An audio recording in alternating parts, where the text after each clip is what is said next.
Oh,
is this working? Hello? Hello? Can you hear me? Hello? Oh, that's not right. Hang on. Oh, it is working. Okay. Good morning, everyone. Although I think for almost all of you, it's not morning. Now we can't hear you. I see through the tricks. Hey, good morning. And welcome to the stream. Okay, so first thing is just some like tech stuff, not very exciting. You should see the tier list over here. You should see me. you should see, it's going to be difficult to read, but you should see the Bulbapedia move list below me. And at the very bottom, you should see chat. I think all of that works. Okay, excellent. I look like the male protagonist of Demon Slayer while being Day in Wisconsin. I have no idea what that means. But I do like Demon Slayer. Excellent.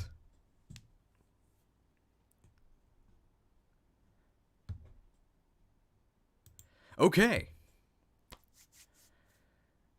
So, hello everyone, and welcome to the Pokemon Gen 1 Moves tier list. Okay, so the first thing I have to do is explain what I mean by Gen 1 Moves tier list, and I'm probably going to have to repeat this at least a dozen times throughout the stream. So, I'm talking about moves introduced in Generation 1 and how good they were throughout the entire series. And Future Sight is not a Gen 1 move, but we're going to have to use Future Sight to understand why we're doing that. It's because I want to do this for moves introduced in every single generation. So we're going to do one for Gen 2, Gen 3, Gen 4, Gen 5, Gen 6, Gen 7, Gen 8. And I don't want to have to re-rank every single move in every single generation. That's going to be like a 3-year stream. We're not doing that. For the most part, moves don't change that much in between generations. Like maybe they might get like a base power bump or an accuracy adjustment. But the exception to that is Gen 1. Because Gen 1 is so bonkers broken that a bunch of these moves fluctuate between like insane broken in Gen 1 and then useless afterwards, or the opposite of that. So we are going to talk about what makes certain moves like Horn Drill insanely broken in Gen 1. We're gonna talk about the Gen 1 quirks for all of these. And I'll talk about where they would go if we were talking about Gen 1 viability only. But final tierings in this list will reflect overall series performance. Okay. With that being said, let's talk about tiering criteria a bit more. So, a big question would be, are we talking about in-game or competitive? Because for, I think, most of the tier lists I've done, we've only been talking about in-game. I think for these move tier lists, we're going to talk about both in-game and competitive, because there are certain moves, like a Substitute, for example, that are absolute garbo in-game. You would never use them, but they're super good competitively. Most moves, I would say, are just good in both. Like Earthquake, for example, are really good in both. But how do we do this? And I might have to redo that explanation for the YouTube edit. I am reading everyone's comments, by the way, but I don't think there's anything I really have to respond to yet. If you have any thoughts on, like, tiering criteria, please let me know. But what I'm currently thinking is it's going to be basically the better, or basically, like, we're going to consider both in-game and competitive for all of these moves.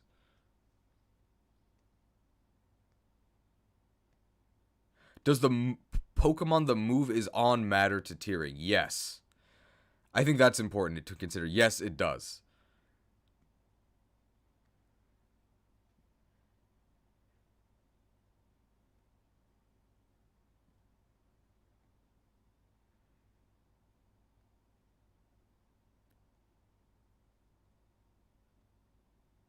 Fire Scissor says, so this is move tier list with in-game and competitive in mind, cross-generational. Yes. Yes, that sounds pretty daunting, but yes.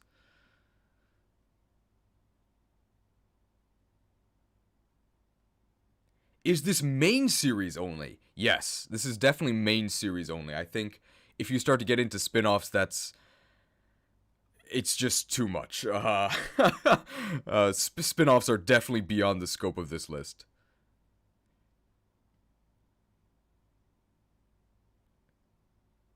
What about moves that change over generations? We're going to be taking that into account. But for the most part, like, moves don't really change over generations. It's from Gen 1 to Gen 2 is where most changes happen. But beyond that, it's like, this move is 20 base power more. This move is 10% more accurate. There are some exceptions to that, like the jump kicks, for example. Went from being, like, kinda okay to some of the best moves in the game. Can you win a competitive game with only the best Pokemon ever? Onyx! I'm sure you can, but I won't do it because it's too easy, guys. Don't worry.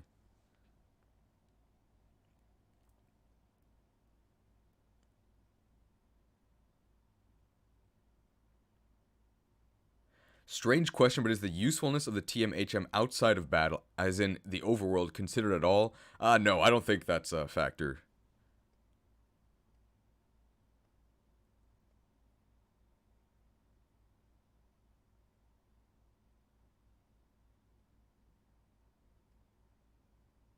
Can you win with Toxic Leech Seed only? I guess as long as you never fight a Ferrothorn. Or any grass poison type ever. Also, are we going to give low base power moves the definition of but Technician exists? I don't know why we wouldn't.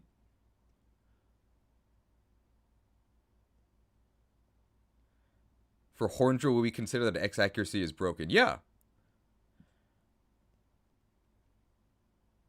Are we grading weaker moves on a curve for how helpful they are getting through the game? So that's something we need to consider. Something that I do want to do with all of you guys now. Wait, can you see this? Can you see my mouse? You should. Can you see my mouse? Oh, there you go. Okay. Is what the actual tiers are. So these top two I feel pretty good about.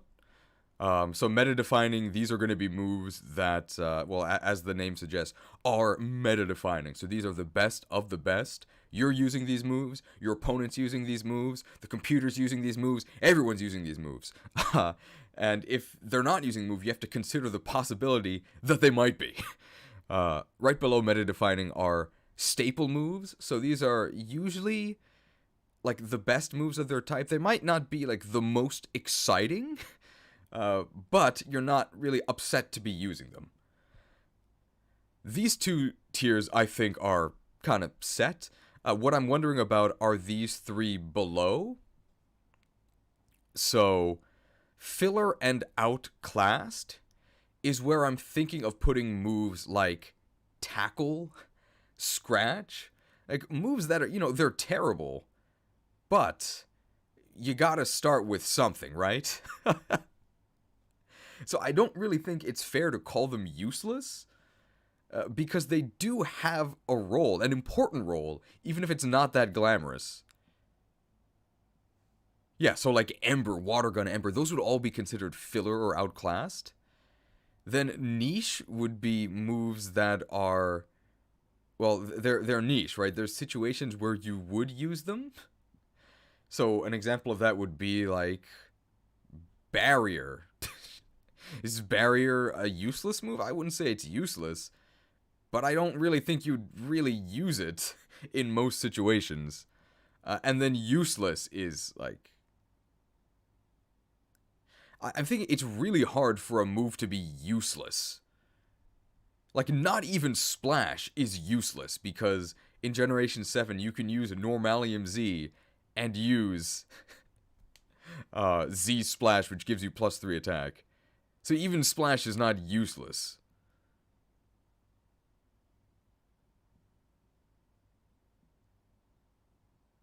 I might change useless to, like, generally useless.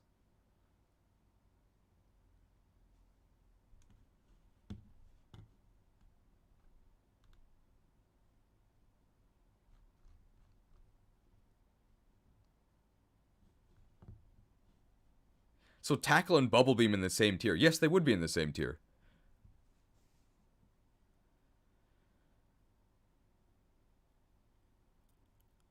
B plus says banana in chat. I don't know why, but I mean, bananas are pretty good.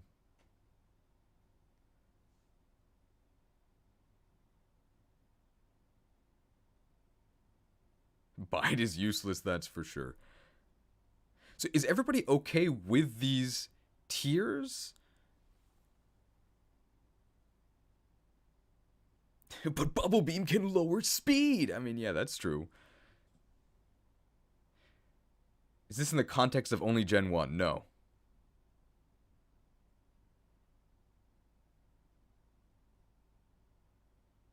Rename useless to vanillish tier.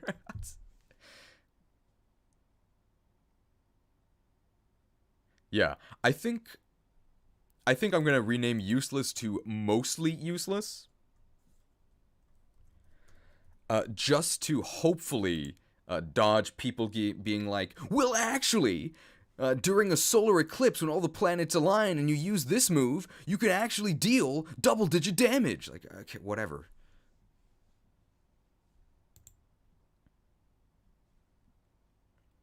If you use Splash 30 times, you can use Struggle, so it's not useless. It's 40 times, bucko. Useless.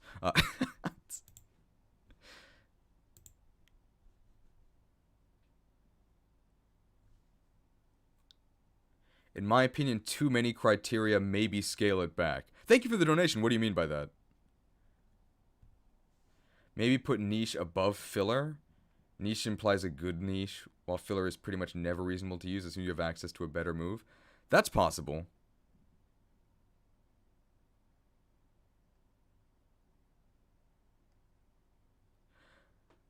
Do I have struggle in there? Yes, you should see struggle down here, right? These are alphabetical, by the way. Also, look at how many normal moves there are. That's...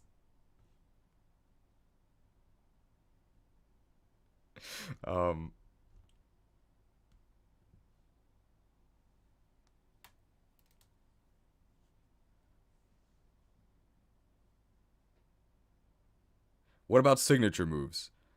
What about signature moves?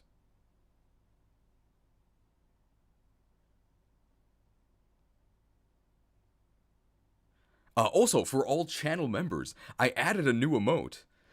Small normal, so you should be able to use that right now. It's Dunsparce, which is not in this generation, but it definitely is it's got that small normal energy.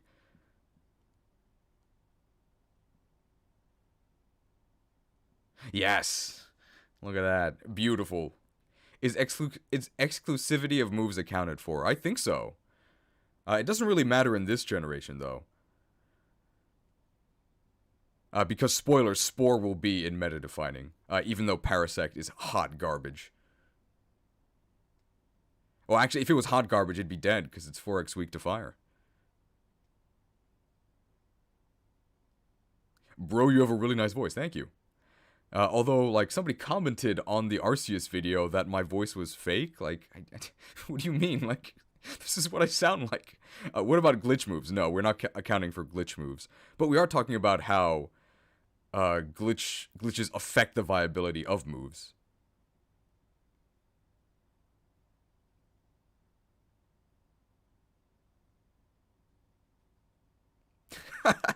Yeah, 4x weak to poison too, so hot garbage actually makes it double edge.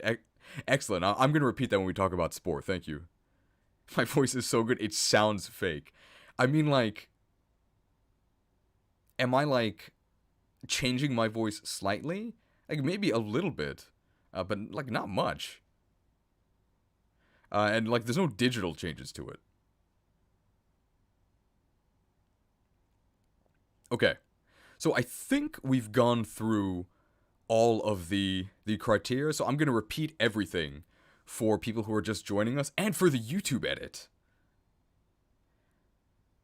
You change your voice naturally as you speak, like a normal person. Yeah.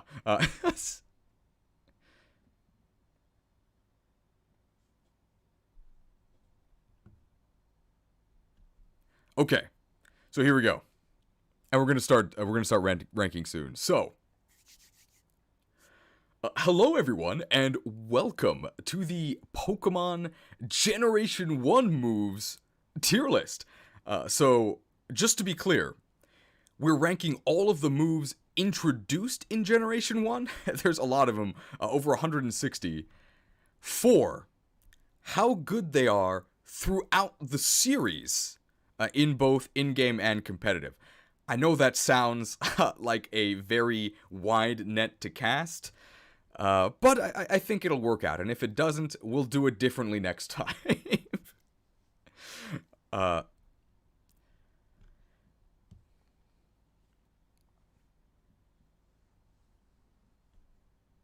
so, although the final tiering of these moves will reflect a move's performance throughout all 8 generations, because Gen 1 is so bonkers broken, a lot of these moves have their viability changed, specifically from Gen 1 to Gen 2. They go from either complete crap to good, or more often, good to complete crap. And we will be talking about all of the like quirks and glitches that make moves good, specifically in Gen 1.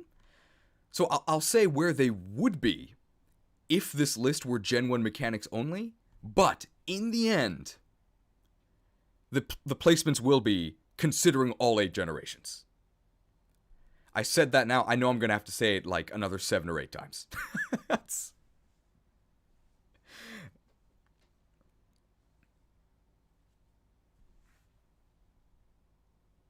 Is this just in-game or competitive? I just said it's both. How long did it take to make all the text in the tier list? About 2 hours.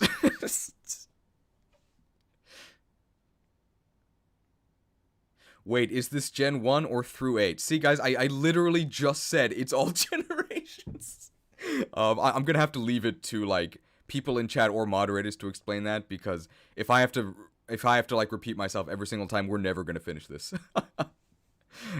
Sorry if that sounded like a little salty. I didn't mean that, but at a certain point, I'm gonna have to ignore people asking about criteria.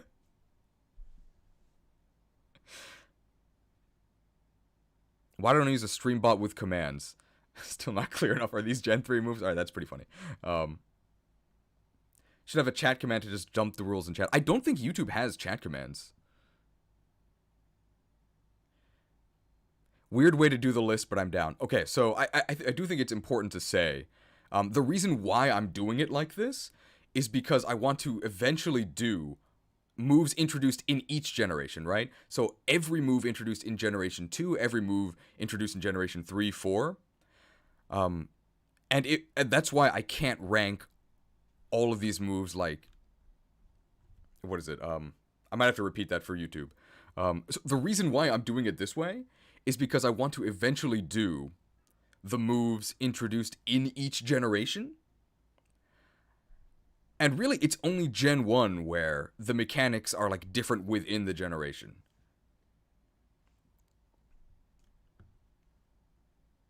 Oh, you can do bots to YouTube chat? Okay, I'll have to look into that.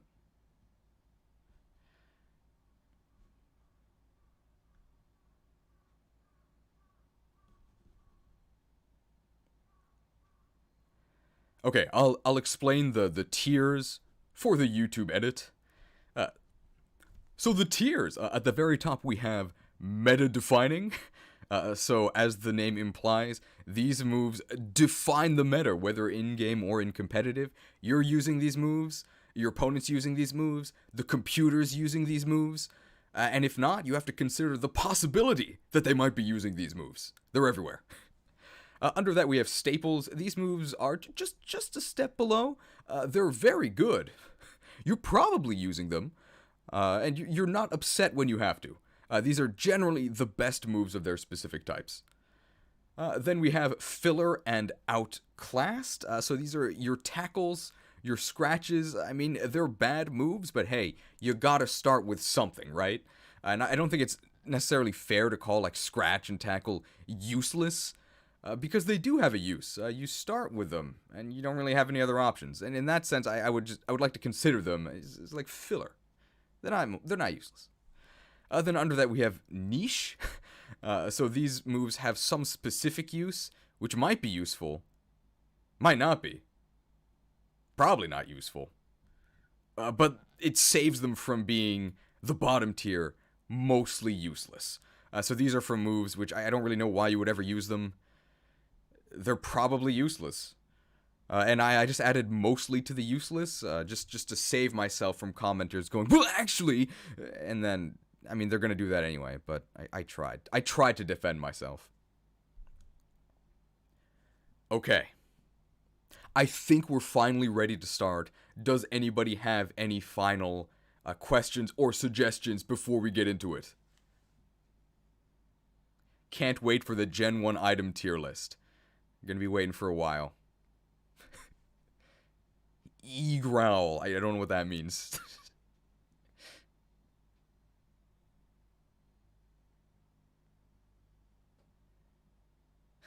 But X move is really good in this hyper-specific tier.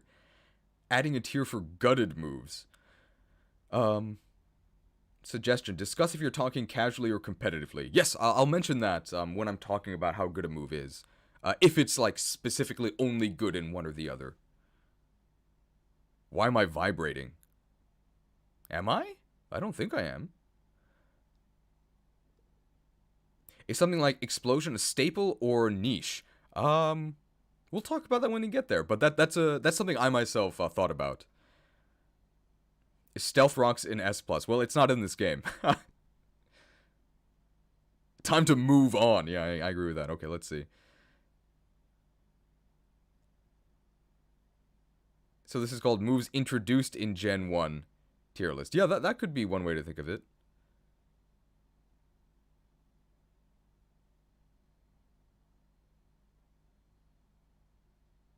When do we start? Hopefully soon. In about 30 seconds, I'm thinking. Okay. I think we can go ahead and get started, right? The criteria's clear to everyone? Right edge of the camera shows some movement in the background. I don't know.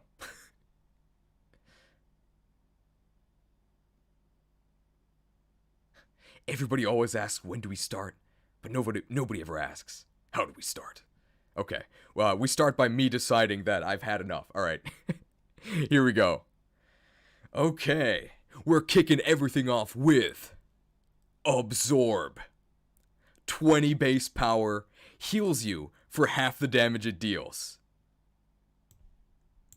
That's filler if I've ever heard of it.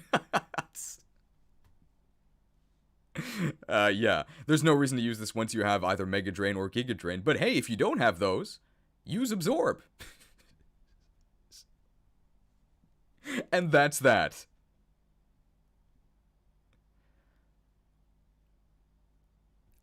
Yeah, if you want an in-depth analysis of Absorb, please watch my Grass is Ass video. But yeah, you can deal 4 damage to the opponent and heal for 2. What a deal. It's not that bad. I mean, it has a use.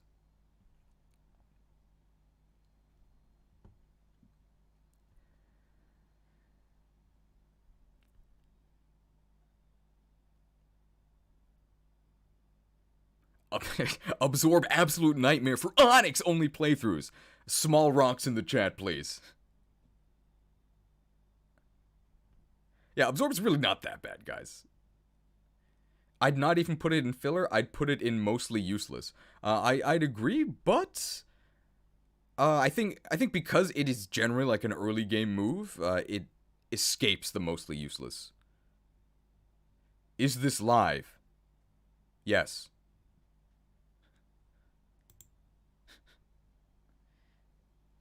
Ah, it's true. Guys, Absorb is hard countered by Liquid Ooze, so actually it's in a new tier below mostly useless. Ripperoni. Okay, next. Acid Armor. Really cool name, and also I have no idea where the name came from, because the Japanese name is just Tokeru, which means melt. So I don't know where they got acid from, I don't know where they got armor from, but I'm glad they did, because this is one of the few translations that's actually cooler than the Japanese. Signature move of, I think, Vaporeon and Muck. Really cool move. Also, I guess a niche move. I wouldn't call it useless. It raises your defense by 2. Generally, that's not good, but, and this applies to all stat-raising moves within Gen 1, there's something called the badge boost glitch. You know we gotta talk about that.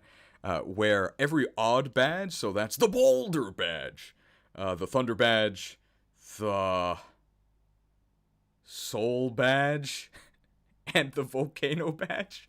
They boost your stats by 12%, and anytime your stats are modified, so that means increased or decreased, you regain all those badge boosts. So really, you can think of every stat boosting move in Gen 1 as like an Omni boost to your stats, like a mini Omni boost. But that's only in Gen 1.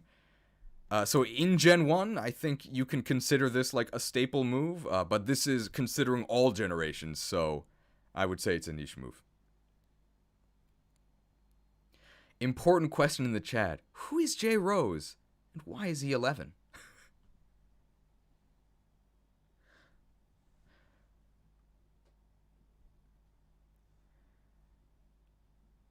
I will say this, that if you're a channel veteran, the very first video I ever made was the Generation 2 Minimum Battles run, which would not exist if not for J Rose 11. Thanks, J Rose. Anything else about acid armor?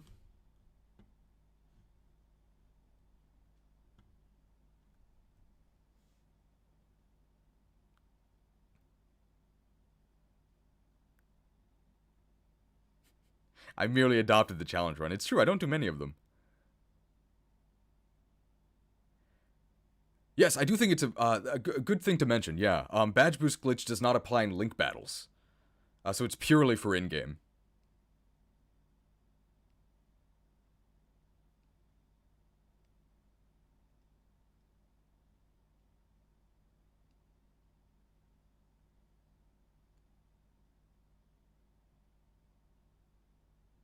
Just jumping in here, is this in-game? It's both in-game and competitive. Okay, great. Next. Alright, no more... Okay, next. No more armor. Just acid. This move's pretty bad. It might actually be useless. it might actually be useless. So... Acid. I think this is the first time we're going to use the... hopefully this works. It might be difficult for you guys to see, but this is mostly for me so that I don't hit you with that fake news. But acid.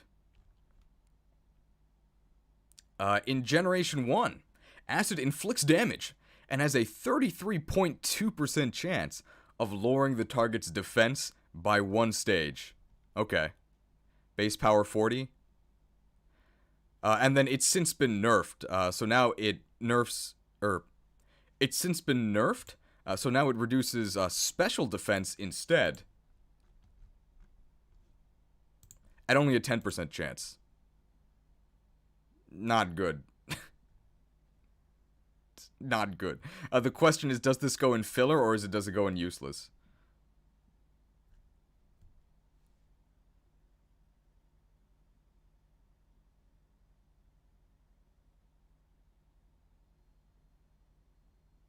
People are saying filler. People are saying useless.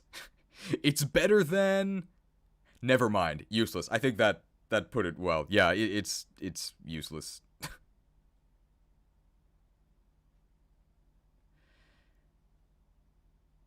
Yeah, also a move introduced later, Acid Spray, is basically acid with like a guaranteed stat drop, and it's still not that good.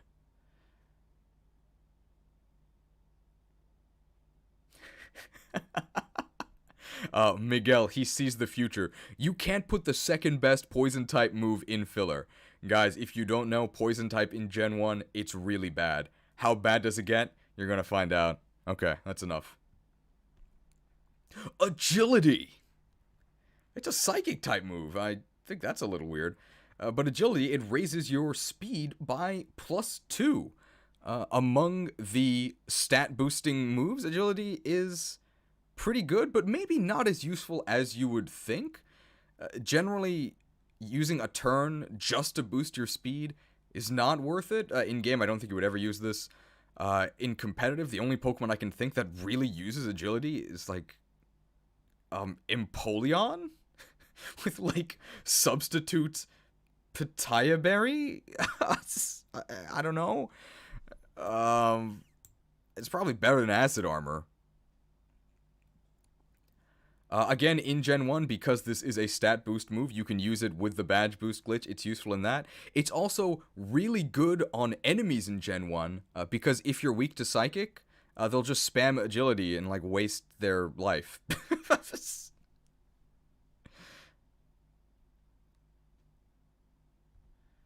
Oh yeah, Metagross also sometimes maybe uses agility.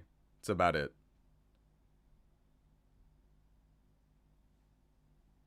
Agility is meta-defining in competitive? I don't think so. There's far better stats you can boost than just your speed.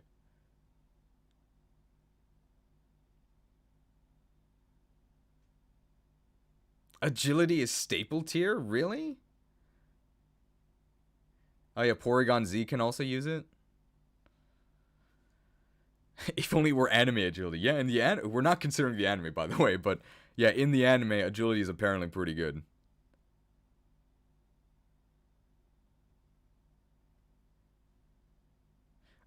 Agility is meta defining in Gen 9. Just you wait, guys, it's coming.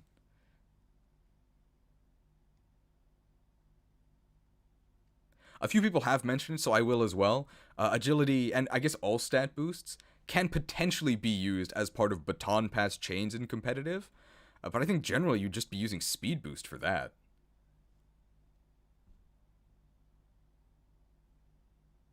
Yeah, and basically as I said that, somebody mentioned, yeah, you would just use speed boost in baton pass chains.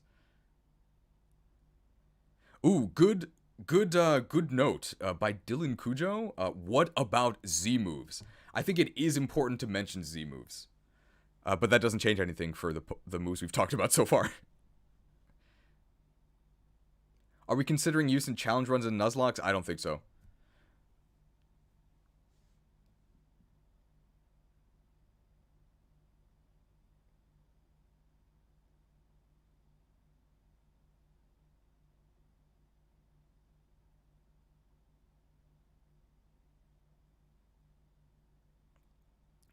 There are a reasonable amount of Pokemon that use Double Dance sets with Agility and Swords Dance.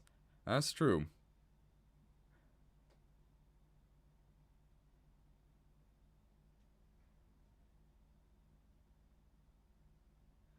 Are we considering Gen 9? No. The people don't know yet.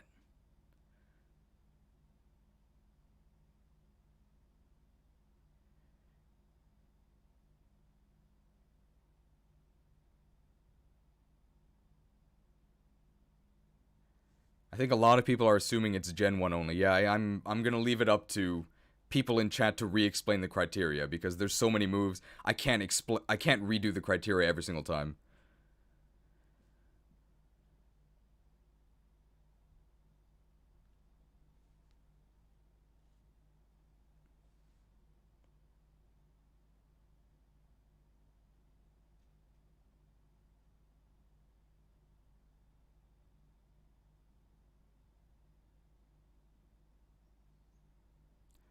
If there were a tier between staple and niche, I'd put it there, but I think it's more staple than niche.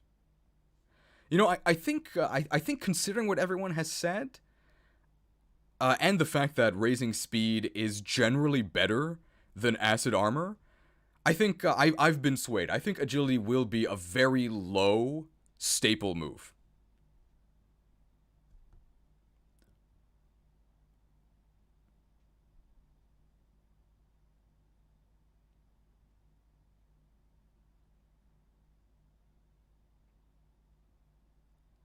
Okay, I think that's enough about agility.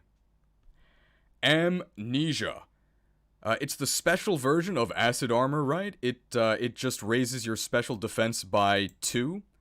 I don't really think that'd be that useful. Aurora Beam. Am I forgetting something? Oh yeah. In Generation 1, Amnesia is insanely busted. Maybe one of the strongest boosting moves of all time. Amnesia in Gen 1 specifically. Because Special was only one stat, it was both special defense and special attack combined. It was basically like using 2 modern Calm Minds. So, in Generation 1 in particular, I would probably say it's meta-defining. Like, it's so good that Pokemon like Snorlax, who have bad special, but have Amnesia, can actually use special attacks after using Amnesia. Like, it was that good.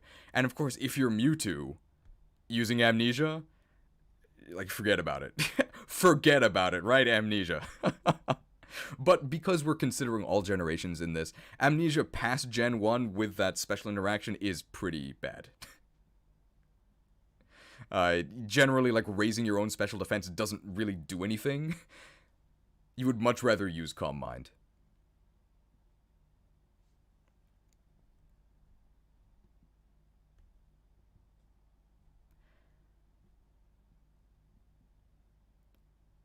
Yes, I would think Amnesia maybe gets the title of one of the most nerfed moves ever. It went from absolutely meta defining to like barely used by anyone ever.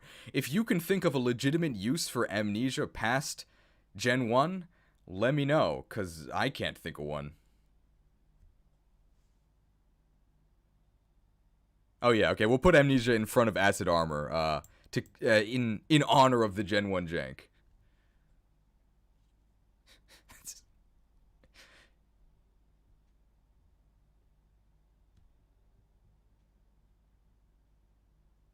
Started streaming 40 minutes ago, 5 moves rated. Well, a lot of the time was talking about criteria.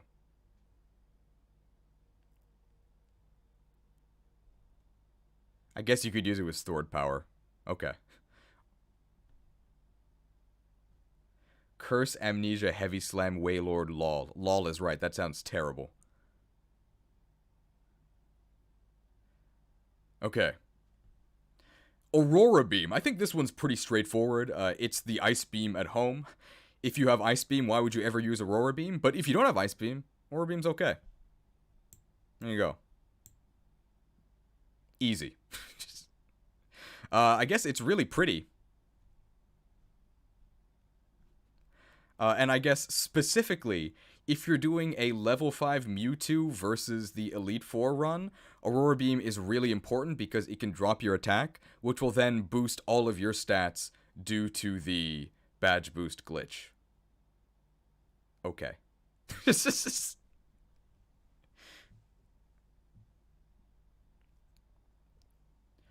Barrage.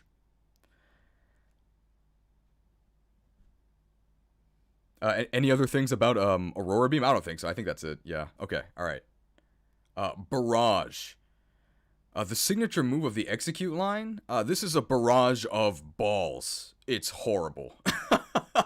And the Japanese name is actually Tamanage, which is like orb or like egg toss. I don't know how it became barrage. A very creative and also bad translation. It's also terrible. I mean, if this was on stuff other than the execute line, it might make it into like filler outclassed. But because this is on a Pokemon you would never use it on, it's bad. It's bad. Even as far as multi-hit moves go, it's bad. So let me see if I can actually show you how bad it is. We're just going to test this. And I think if I'm going to move... this is the first time I'm doing this. Might be a tech mistake, but let's see. Okay. You should be able to see the whole thing. So we're going to go to Barrage. You guys might not know how bad this move is. It's bad. So it's 15 base power. It's not even 100% accurate. 15 base power, accuracy 85. Even if this hit 5 times, every single time, it would still be bad. Horrible. Horrible. No thanks.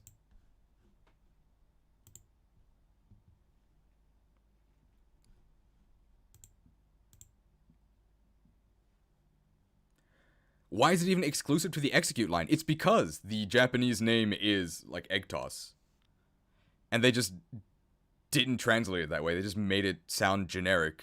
And also way better than it is.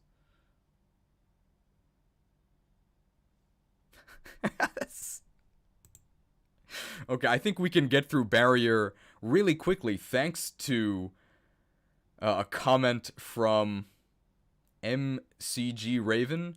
Barrier. It's acid armor, but pink. Pretty much. It's on more Pokemon.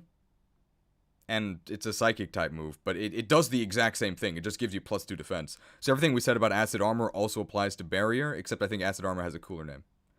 So acid armor wins the naming war. But Barrier wins the distribution one. That's it. Bide. All right, so we'll get the creatively bankrupt jokes out of the way first. Bide, a favorite move of the current U.S. president. He's always Biden. All right, enough of that.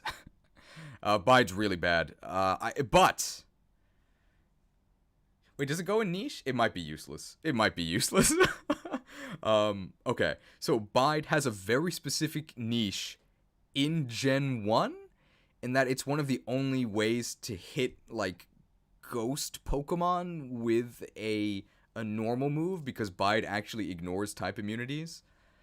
So if you're doing some sort of Gen 1 challenge run, you would put Bide in niche.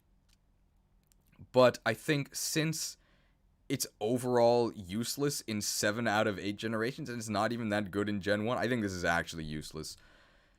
I should maybe explain what Bide does, because you might not know. So Bide, for 2 turns, you're just taking hits, and at the end of those 2 turns, you return double damage. Or, more realistically, you died on the first turn. So, wow, bad. That's bad. In Generation 1, this thing didn't even have priority. So if you were slower than your opponent, you're basically going to be taking hits for 3 turns, because they hit you, you bide, then they hit you again, then they hit you again, and then you hit back. Atrocious. And for some reason, this is the TM you get from Brock? I mean, it's not even a rock move. What? Horrible. Oh yeah, Bide is even worse in Gen 1 because it can last for 3 turns. So if you're slow, that's going to be 4 turns where you're getting beat up to maybe then return damage. Absolutely unacceptable.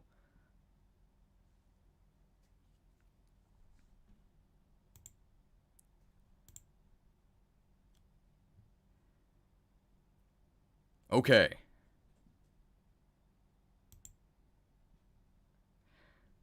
Bind. That's not confusing at all. Bide? Bind? Bind. So this is where we have to talk about trapping moves. So OP, OP, OP, OP in Gen 1 only. So Bind, it's almost the exact same as, I think it's the last move on the list. Yeah, Wrap. Wrap and Bind are almost the exact same, except I think Bind is just strictly worse. It has 10% less accuracy for some reason. I don't know why. It does. And it's also not like they're even on different Pokemon. Like, they are, but generally, if you're like a long, ropey boy, you can bind things. So trapping moves in Gen 1, it's like the epitome of dumb and uninteractive. How it works is that if you move before your opponent and you bind them, they can't do anything. Bind prevents you from acting in Gen 1. It doesn't just keep you trapped. In fact, ironically, even though in later generations, bind and similar trapping moves prevent you from switching out, in Gen 1, the only thing you can do if you get bound is to switch out.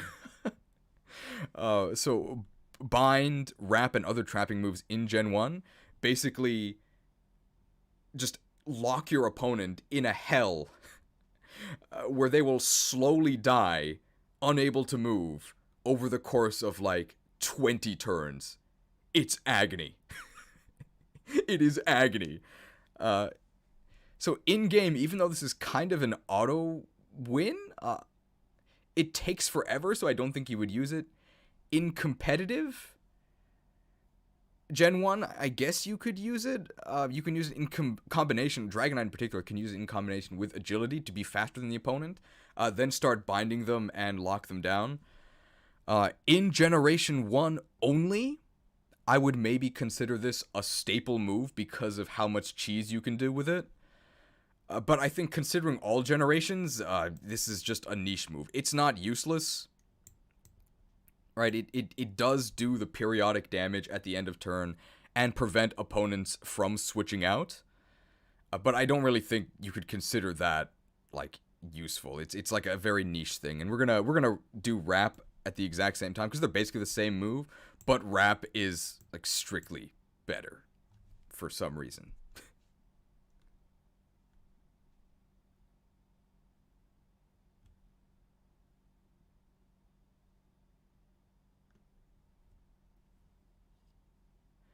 Any other further comments about wrap or bind?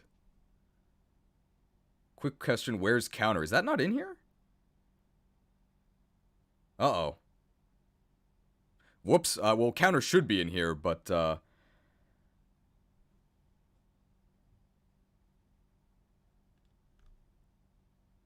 no counter. Okay, well, that was just a... Sorry, there's a lot of moves.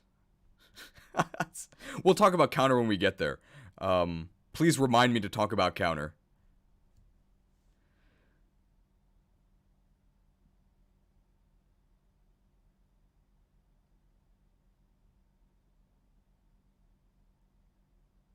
Counter was so bad in Gen 1 that I forgot about it, yeah.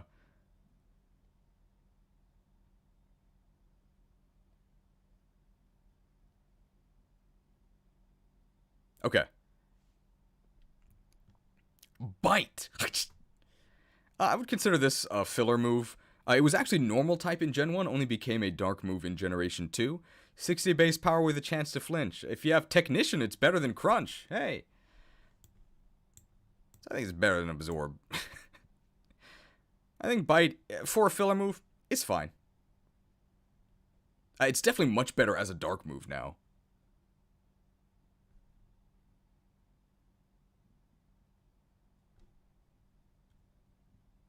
Did it not flinch in Gen 1? It might not have. Let's checking. Let's see. Bite.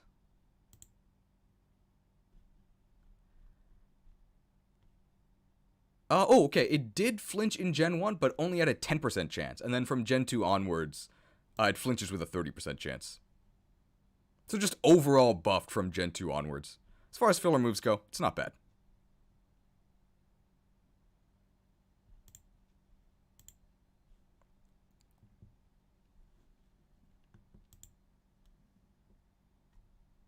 Okay. Blizzard. Blizzard! So previously, one of the most respected companies in gaming had a bit of a fall from grace.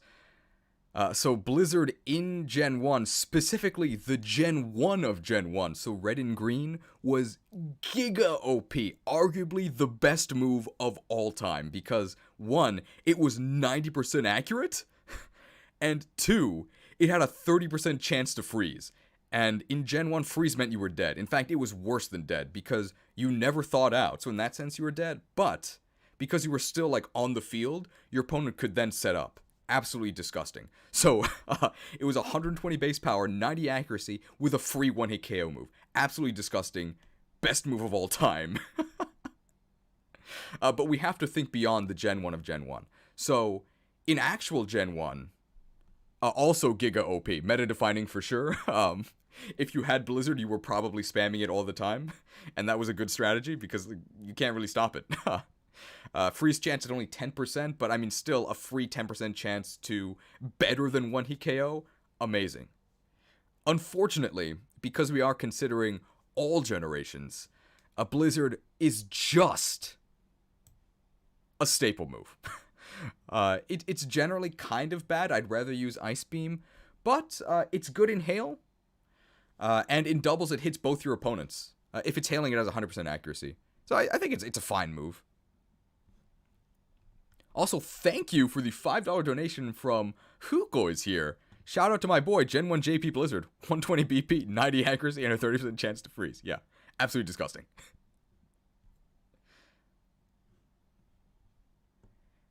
70% accuracy, real staple. I mean, yeah, in most cases you would rather use Ice Beam, but it's fine. It has a use on Hail teams. And even without Hail, if you want to risk the 70%, I mean, you can. Any other comments about Blizzard?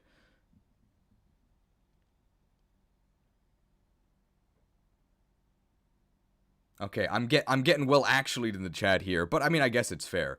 Yeah, it's not 100% accurate in Blizzard. It bypasses accuracy checks in Blizzard, which is better. Although in most cases, it just means 100% accurate.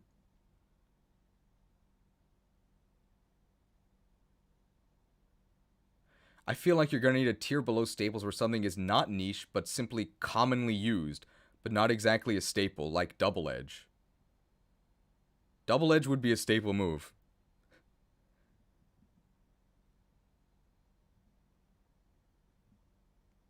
People think Blizzard is niche? Really?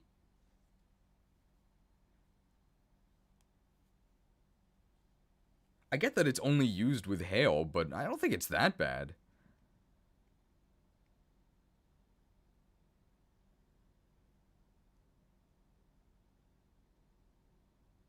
Yeah, Blizzard is a staple, I think.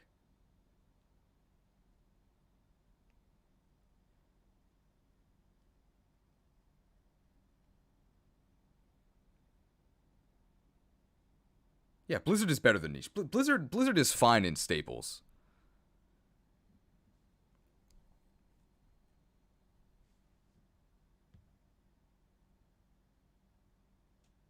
Okay, great. All right. Body Slam.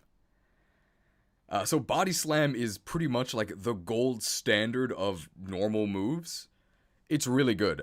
In Generation 1 in particular, meta defining, absolutely everything is running Body Slam.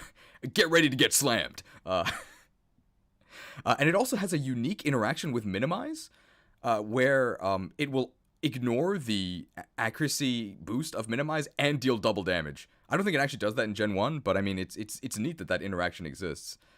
Also, specifically for in-game in Gen 1, Body Slam is amazing because you get it on the SSN and you just put it on anything. Really, really, really good.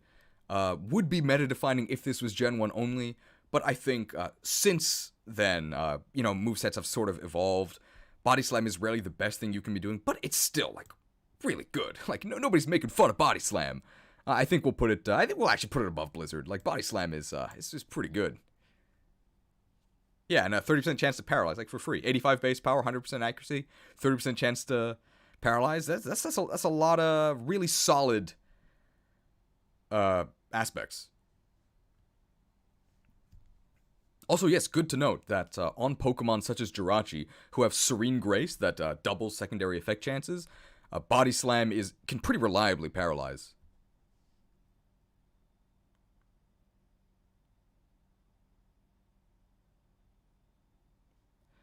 Anybody have anything to add about Body Slam?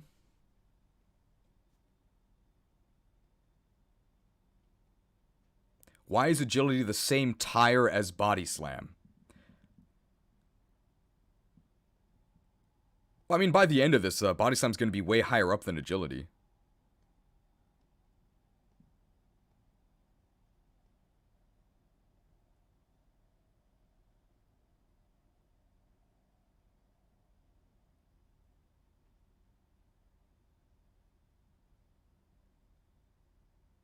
Need a tier above staples and call it nails. Very funny. Okay. I think that's enough for Body Slam. All right.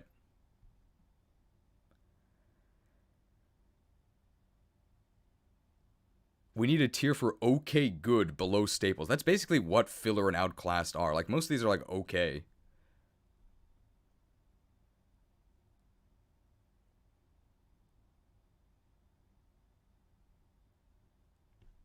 Yeah, last thing I'll say about Body Slam versus Agility is I'll just read what Mr. Carney 2 said.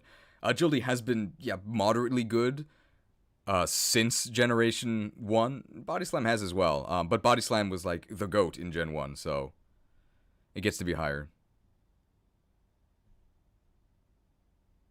Is this tier list specifically for Gen 1 or just the history of these moves? It's all generations. But we're also talking about how good they were in Gen 1.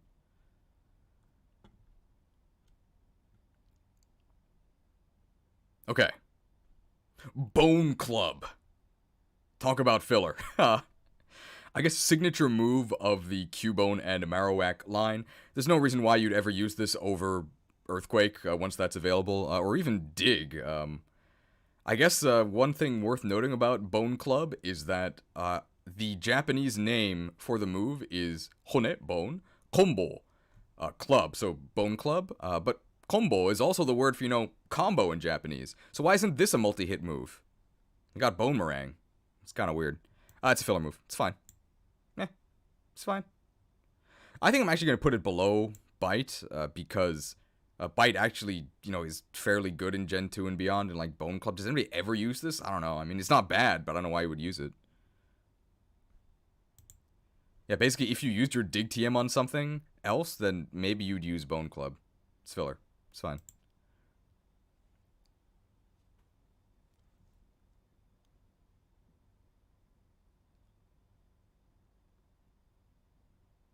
Bone Club is so bad. It's not that bad. It's worth noting it doesn't have perfect accuracy.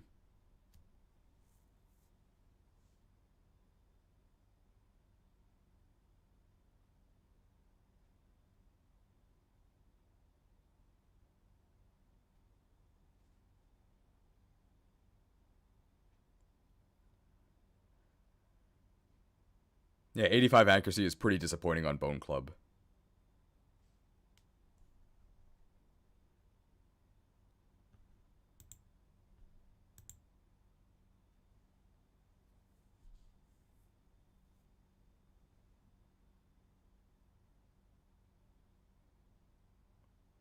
Better than Rock Throw.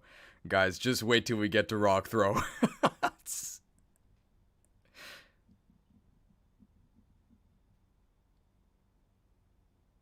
Okay. Bone Meringue. So it's 50 base power, 90 accuracy, and it hits twice? So it's kind of like Earthquake, but Earthquake is 100 base power. So why would you ever use Bone Meringue? The answer is because it interacts differently with, like, Substitute and Sturdy. So, for example, like, Earthquake would not one-hit KO Pokemon with Sturdy because they'll survive, but Bone Meringue would because the first hit breaks the Sturdy, and then the second hit kills them. But in general, you would just use Earthquake. So with that in mind, I think Bone Meringue will go in filler outclassed, but as far as filler outclassed moves go, it's pretty good.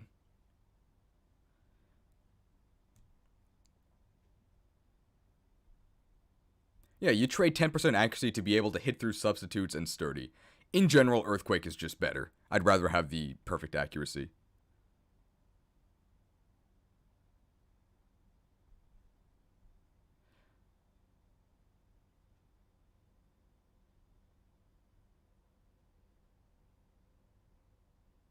People are saying move it to Staples? I don't think it's that good.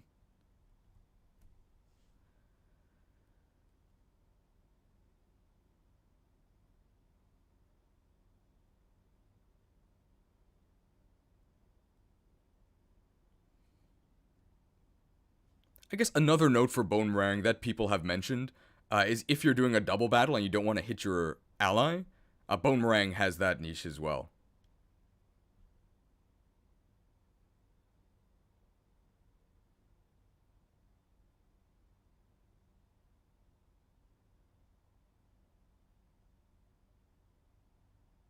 Has Earthquake ever been nerfed or buffed? It has never been changed.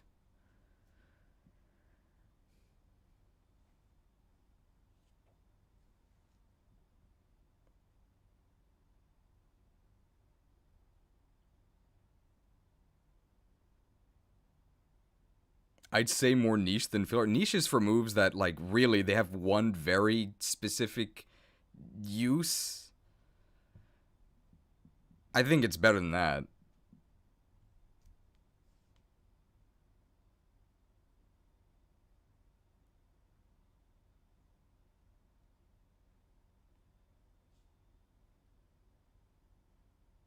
Okay, any other comments about Bone Meringue? I think we're going to move on.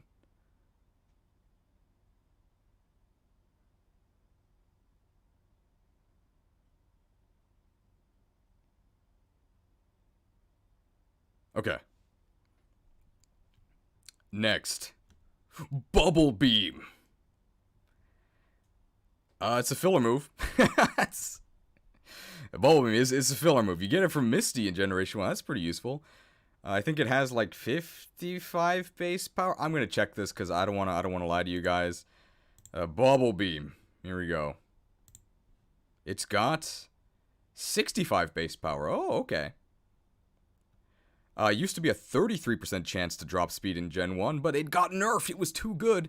Now it's only 10% chance. Oh no. Well, either way, it's just going to be a filler move. It's usually fine in the early game when you get it, and later on, why would you ever use this over Surf? Maybe if you don't want to hit your partner in doubles? It's fine.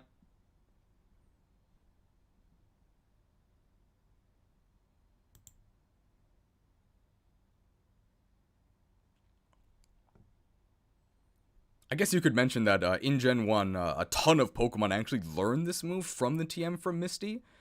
So yeah, I guess specifically for Gen 1 in-game, you could maybe bump this up within filler or outclassed.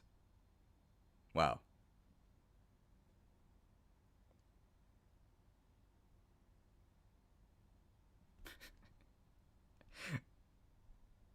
Okay, now Bubble without the beam. Just a Bubble. That's a filler move if I've ever seen one. It's worse than Absorb, right? Because Absorb, you get that amazing deal where it heals you. Bubble, same 20 base power, chance of a speed drop. Although Bubble has recently been buffed, so now it's 40 base power. It's better than Water Gun. Amazing. Filler. Filler. For a while, Bubble used to be like an example of a bad move, because it's more well known than some other bad moves that are even worse. Yeah, and now in modern generations, they pop the Bubble. It doesn't even exist. It's gone. That's enough about Bubble.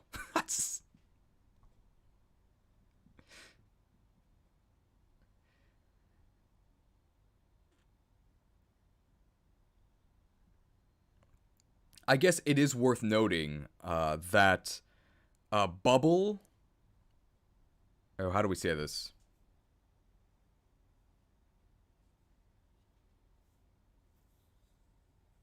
Wait, where is counter? I messed up and didn't put it in the list, so please remind me when we get to counter, which I think would be after confusion. Fittingly enough, people are going to be confused.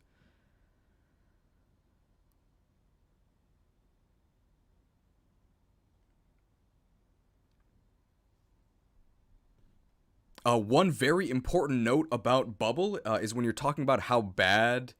Or what is it? One very important note about Bubble is when you're talking about how bad Onyx is, you have to say that it dies to Bubble, which is true. Okay, Clamp. Very aptly described by the Red Drifter. It's just wet wrap.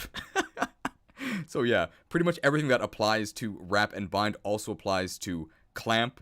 I do believe Clamp actually has higher power, but also lower accuracy. And I think accuracy is more important because the whole point of these moves is to keep hitting and completely lock down your opponent. And if you miss, obviously that plan goes out the window. So I think in the end, like it's actually less useful because of the lower hit chance. But I mean, maybe it's better because nothing's immune to it. And the typing is definitely better than normal. So we'll put it above it, but it's basically the same. It's wet wrap.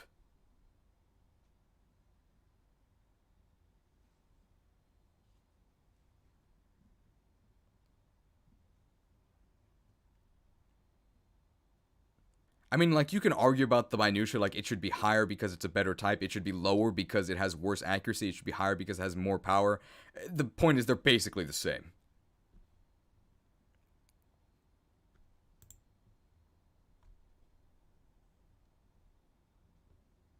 Okay. Comet Punch. One of the weirdest translations ever? Because in Japanese, it's renzoku no punch, so consecutive punch, which describes what it does. And then in Japanese, what is it called? Meteor Mash is literally called Comet Punch. So I don't know what they were thinking when they made this Comet Punch in English. The Comet Punch doesn't even describe what it does. Like, I don't know. Yeah, it's barrage level bad. This thing's terrible. It's basically barrage with slightly better distribution and like slightly more usage, but I don't know why you would ever use this. Consecutive normal punches, yeah. Definitely like above meta defining when used by One Punch Man, but even then, like, the whole point is that he defeats things in one punch, right? You don't want to use consecutive punches. So even then, it's not good. Whatever. We'll put it above Barrage. Horrible.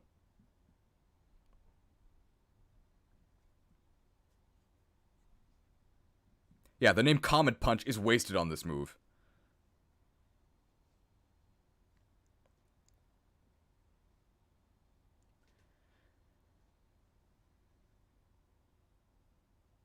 Okay, and we'll probably cut this out of the edit, but just so you guys can see here, the details for Comet Punch.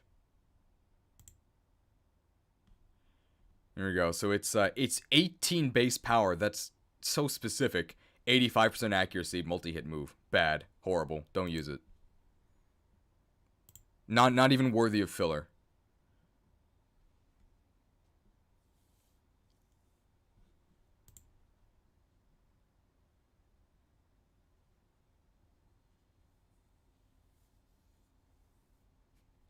Apparently pretty good in the anime. Okay.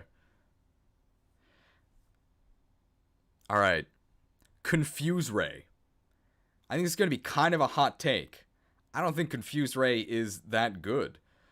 So usually you remember when Confuse Ray, gets you and then cause you to hit yourself in confusion like 2 or 3 times in a row. But generally, that doesn't happen, right? It's a 100% chance to give your opponent a 50% chance to lose their turn. Like, in general, it's not really worth using it. It's really annoying, that's true. I think this is actually a niche move. Like, in terms of, like, it's the gold standard of inflicting confusion, but confusion is not really that useful. And since Gen 7, it's just been bad, because confusion got nerfed from 50% down to 33%. So I think Gen 7 and beyond, this move is actually awful. But up to Gen 7, it's good for being annoying.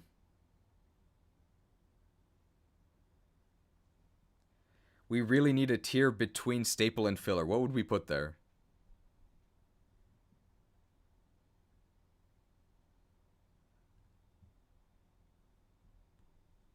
Yeah, Confuse Ray basically exists to annoy the player. It's really annoying. Is that good? No.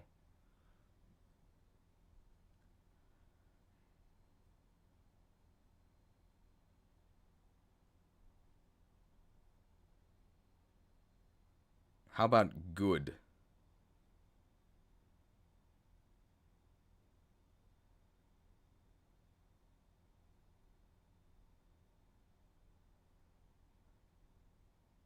Better fillers? I think you'll see that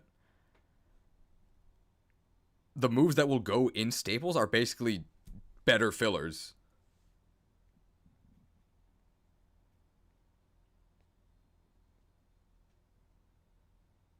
Yeah, filler moves are, like, good.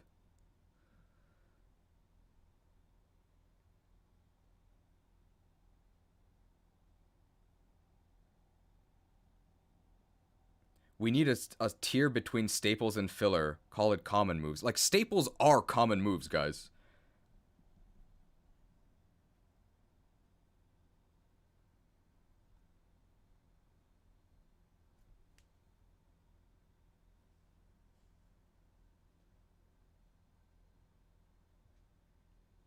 Make Outclassed its own tier? I don't know if that's necessary. I'm not, like, opposed to changing the tiering, because, like, this is the first time we're doing a move tier list. I think 5 tiers is enough. We'll see. We might change it for the next list.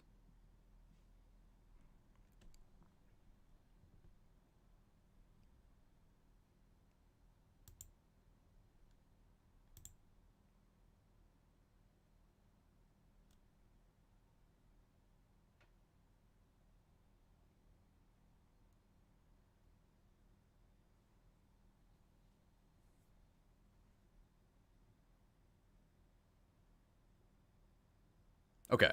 We got a lot of moves to go through, guys. We're gonna move on. But we'll hear some more criticism about the tiering at the end.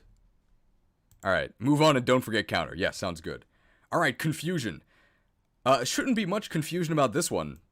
It's a filler move. It's your basic psychic move. In Gen 1, psychic is OP, OP, OP, so pretty much any psychic move is like good enough to be a staple. But this thing is pretty much strictly outclassed by Psybeam, and it's, I guess I can't say strictly outclassed by Psychic because this has a confusion chance and Psychic doesn't, but yeah, Psychic is in like 99% of cases better. There you go. That's it for confusion.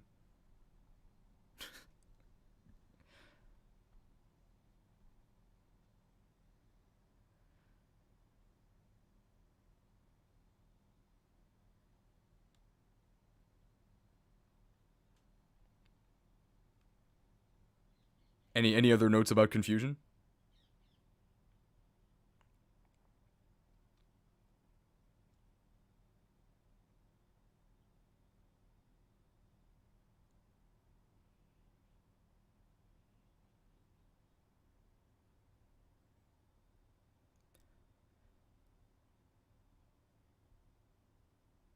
Okay. I think that's it. All right.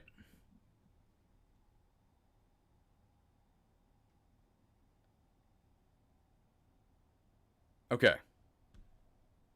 Constrict. 100 accuracy. Chance to drop speed. 10 base power. Worst move in the history of Pokemon. Unacceptable. Unacceptable. This thing is so bad.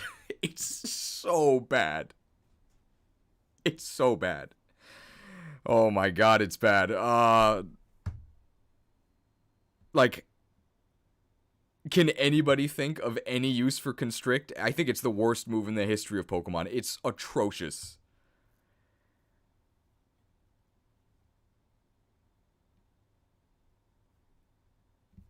It is the lowest base power damaging move ever. Like, people make fun of how bad Bubble is at 20 base power. Constrict is half a Bubble. Atrocious. Maybe if it dropped speed 100% of the time, you could probably do, like, triple backflip, quadruple spin mental gymnastics to maybe put it in niche. But as it stands now, awful. Constrict, normal stab, plus technician. No.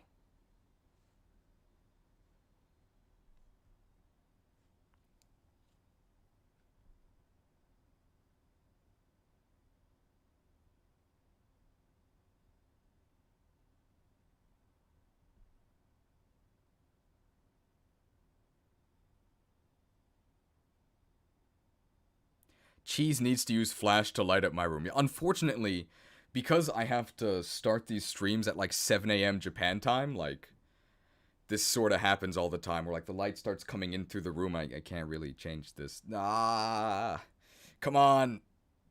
Webcam, please.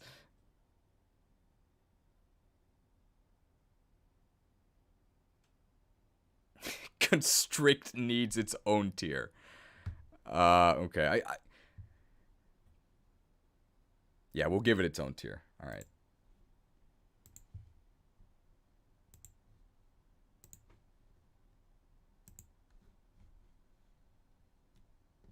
Thank you for the $5 donation. Yeah, Constrict sucks. Let's call it Constrict.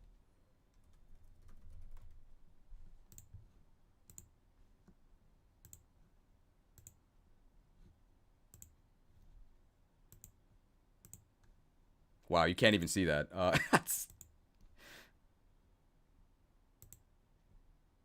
There we go. Constrict. Horrible.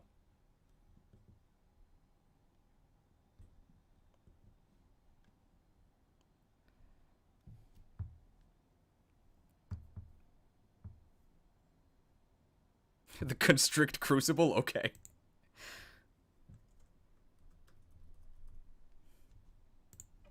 Awful.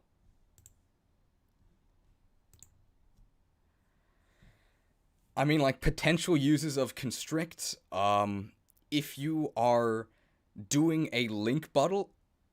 Okay, so, like, potential uses of Constrict, if you're doing a real Gen 1 link battle, as in, like, physically you're with your opponent with a link cable and you lose, I guess you can pull out the link cable and then use constrict on your opponent. And if you're making, degenerate Pokemon fan art with like tentacle Pokemon, you can use constrict. That's about it. As for actually using it in the game or in competitive, horrible. Worst move in the franchise. That's enough.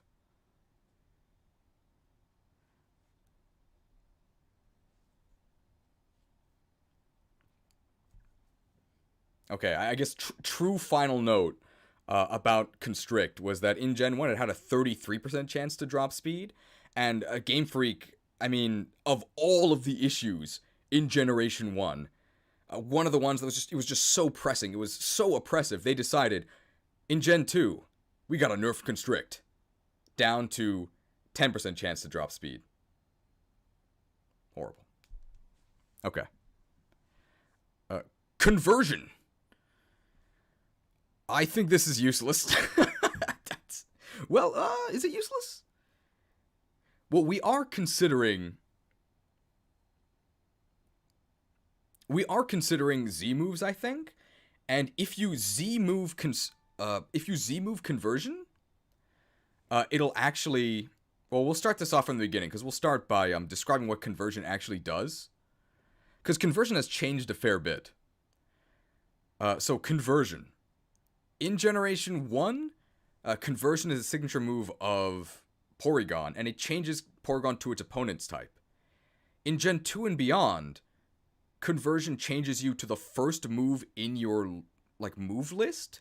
So if your first move is Psychic, it'll then change your type to Psychic. Both of those effects are pretty useless. I don't know why you would ever use them, but Z conversion is an Omni boost. It boosts all of your stats. And you would maybe want to use that. So I think for that, we'll put it at the bottom of niche. Any complaints?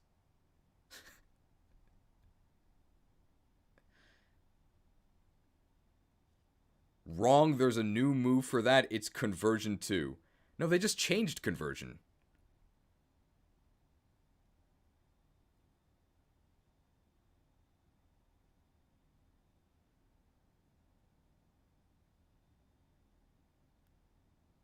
No, they didn't. They made a new move. Okay, let's check this. All right, we're looking this up. Conversion.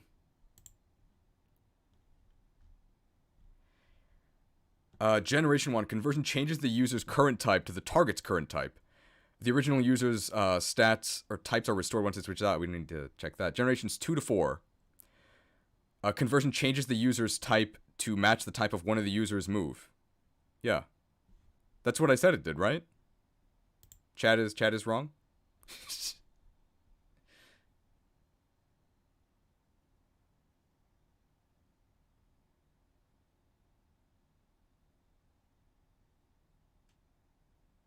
Yeah, chat's wrong. Yeah, okay, of course. Look up conversion 2. But conversion 2 does something totally different.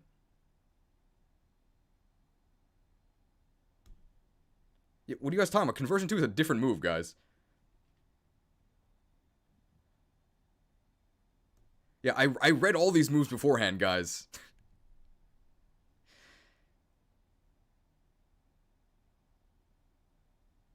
Okay, great. Thank you for the $2 donation about counter. Yeah, sorry, I forgot to add counter to this list, but counter is a Gen 1 move. And in Gen 1 in particular, it was absolutely atrocious. I'm pretty sure that in Gen 1, it only countered normal and fighting moves. We can check that right now, but I'm pretty sure that's how it worked. Counter.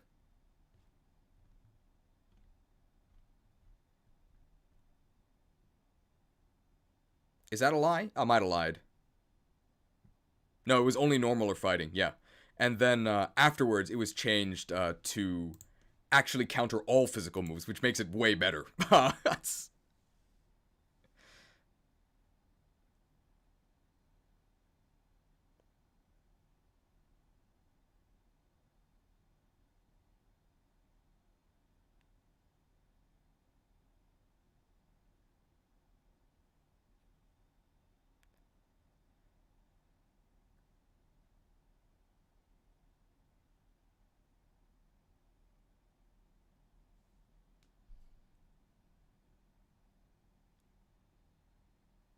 Oh yeah, I'm not okay. I'm not like saluting you guys. I'm trying to block light from the webcam so that I don't turn into a dark type. Because if I put my hand down, this happens. It's-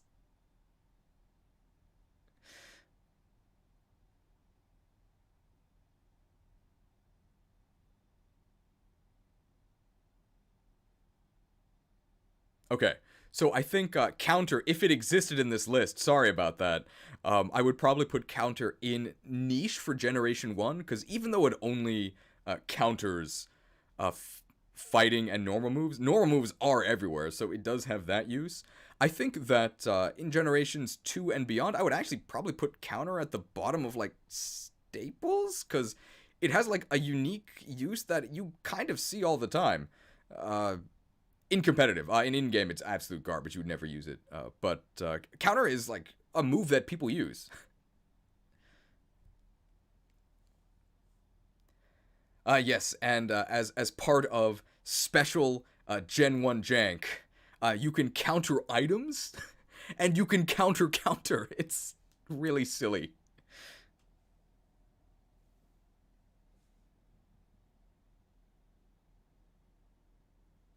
Oh, I have to use my left hand.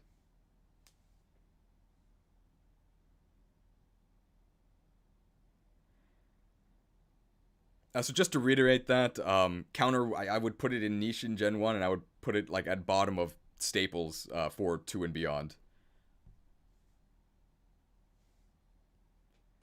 Any other counter comments? I think this is true.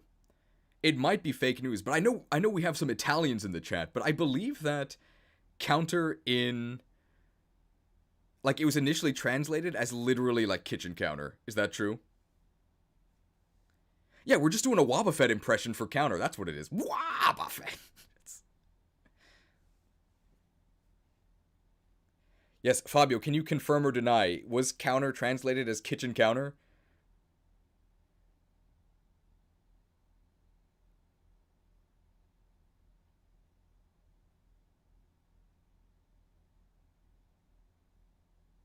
Ah, okay, okay. So fake news.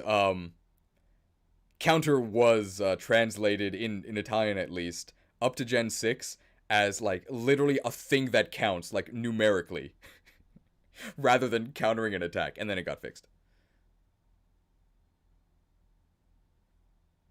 And that's what'll make it into the edit. Thank you. Okay, and apparently in Spanish you're also counting numbers.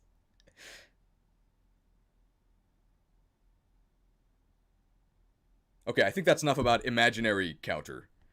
If you're watching the edit, you'll see counter actually exist here, but it might disappear because it's going to be really hard to maintain its placement throughout this list.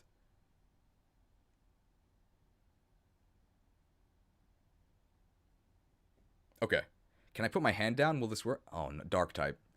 My hand's really tired, guys. All right, moving on. Okay. Crab hammer, crab hammer. In Generation 1, not as bad as you'd actually think, because even though it's a water move and all water moves were special, this is the very first, get ready for it, high crit rate move. And high crit rate move in Gen 1 means it crits. Tastes like crab, talk like hammer. Or no, tastes like crab, hits like hammer. So yeah, auto crit moves are so good in Gen 1 that you can overcome the fact that Kingler's special tag is kinda poop. That's but Crab Hammer, let's go through all the gens. So in Gen 1, good enough to be used because it's auto crit. Gen 2 and 3, I mean, kind of bad only because it's only on Pokemon that can't really use their attack stat with it. And then from 4 and beyond, actually, I think this is actually a staple move.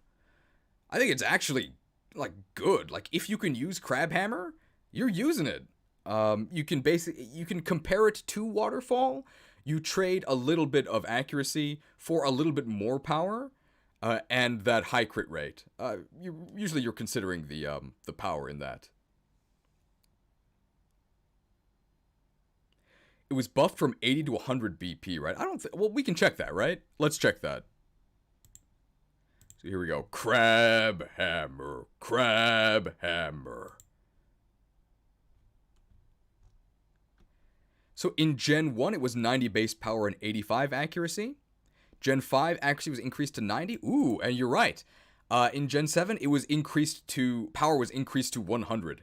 So yeah, I think with all of that considered, I think this is actually a staple move. It's basically an alternate waterfall, and waterfall is definitely a staple move.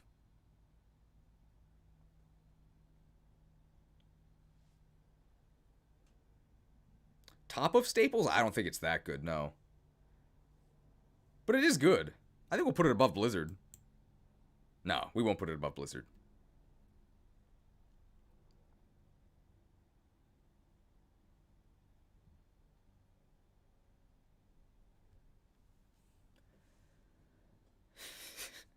My arm's getting really tired, guys. I'm saluting because of my webcam. I'm trying to stop it from going dark.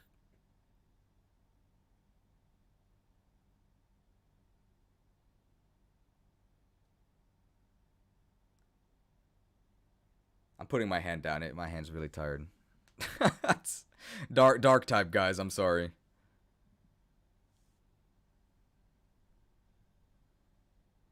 Put a hat on the webcam. Yeah, I've put paper on the webcam before.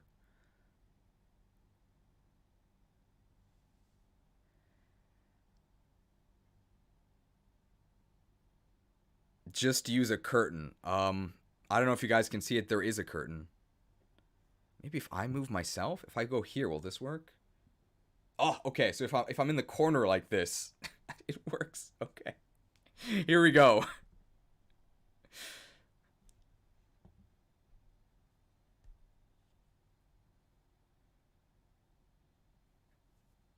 No! Okay, great.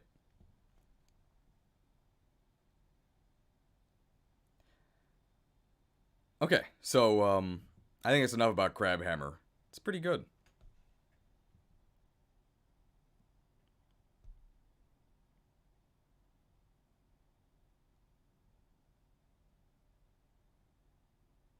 Okay, great. Alright, Defense Curl. Yeah, this is a niche move for sure. It just raises your defense by 1, but it has a special effect in that it doubles the power of Rollout and Ice Ball. Are Rollout and Ice Ball good moves? No. But that is something that it works. So, I mean, we'll put it at the very bottom of niche. I think it's hard to call any stat boosting move like mostly useless, because I mean they do something. Is that something worth much? No. But I guess, yeah, it is important to note this is basically strictly better than Harden. So I guess we'll also talk about Harden here, because Harden is bad defense curl. Wow. That's embarrassing. Like, the main use of Harden is for, like, immature Metapod jokes. That's about it. So, I guess in the 13-year-old meta, Harden is better. But once you get out of middle school, defense curl is better.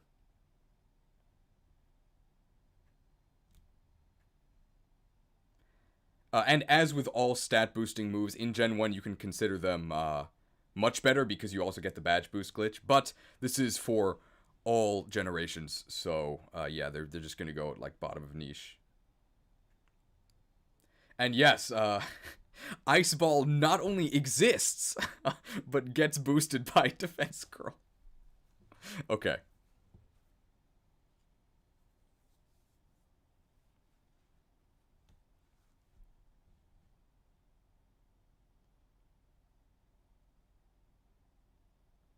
Alright.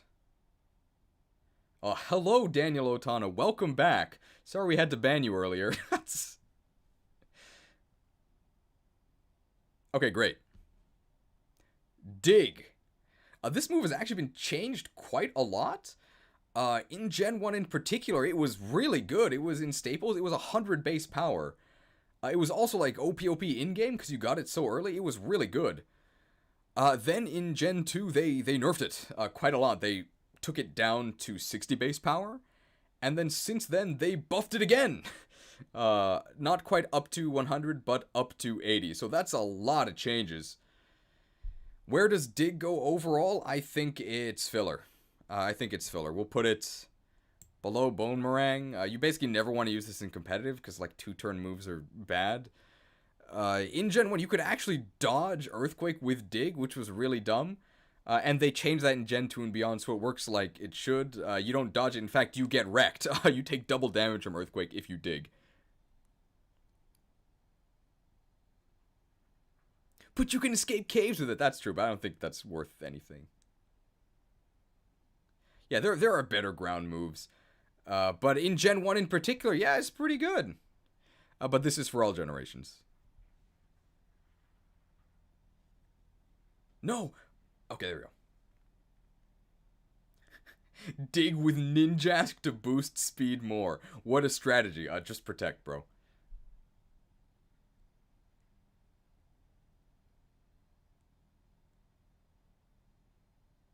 Ooh, and we'll mention that, but obviously this doesn't factor in. There is a glitch using both dig and fly in Generation 1 that makes you invincible.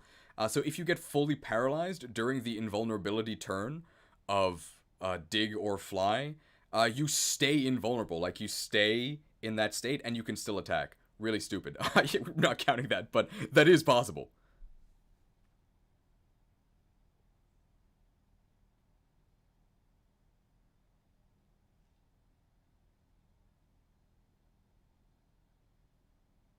Anything else against dig?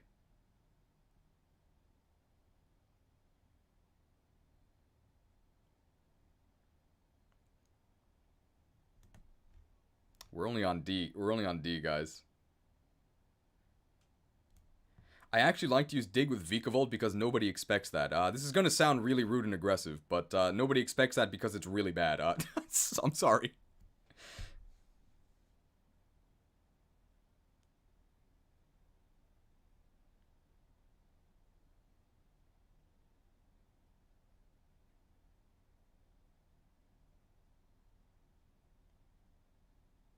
Okay. Next. Disable.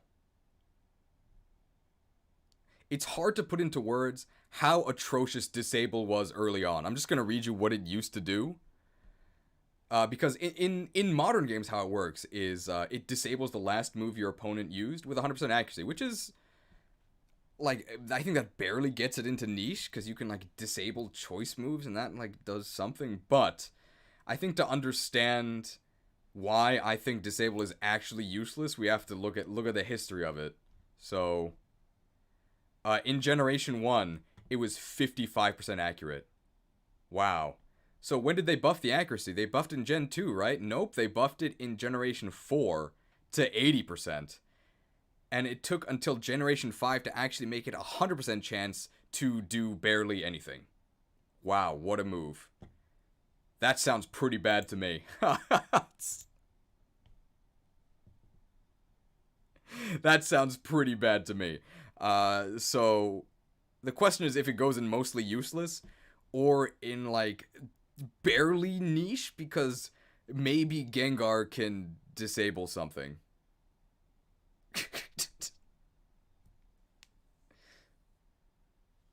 Disable hard counters Magikarp under level 16. That's true, and we do know that the meta revolves around level 14 Magikarps.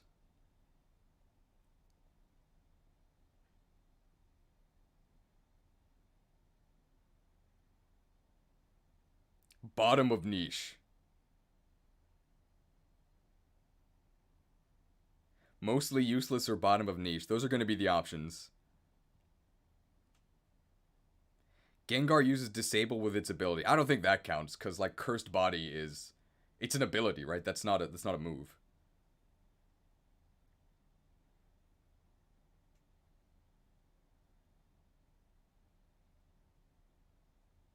Yeah, I think disable is mostly useless. In fact, we'll put it at the top of mostly useless, because maybe in some universe in a competitive battle you can disable something with Gengar. I don't even think that's enough to get it in niche.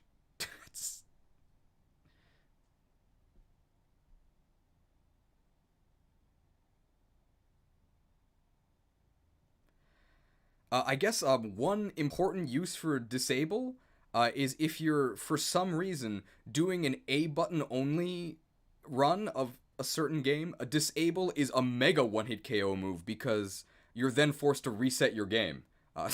So that's pretty much the best use for disable.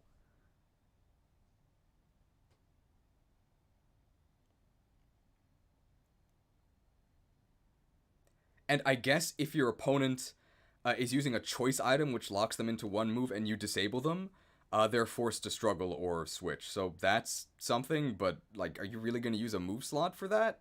No.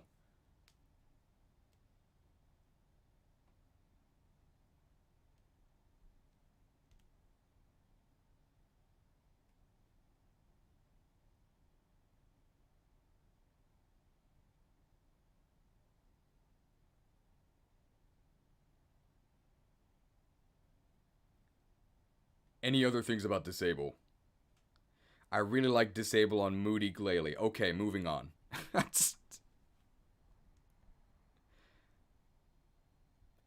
Dizzy Punch. So Dizzy Punch, I don't remember the base power. It's not that good. Let's check it right now. Dizzy Punch. 70 base power. Okay.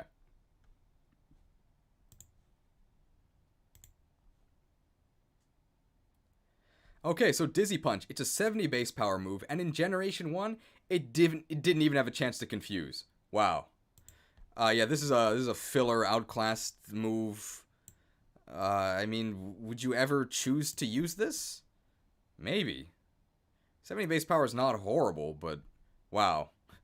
Normal moves in particular are prone to being put in filler outclassed because in Gen 2 and beyond, return exists. Why would you ever use Dizzy Punch? You wouldn't.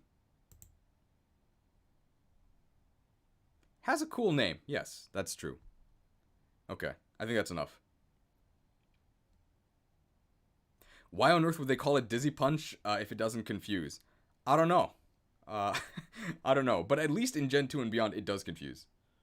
I had a 20% chance. Okay, that's enough of Dizzy Punch. Double Edge. Pretty good move. As far as moves that just do... Well, let's see. Double Edge. I think it's actually pretty good. I think it's actually a staple move. So in Gen 1, it was only 100 base power. But in Gen 2 and beyond, or I think Gen 2, maybe Gen 2 and beyond, eventually, it got buffed to 120.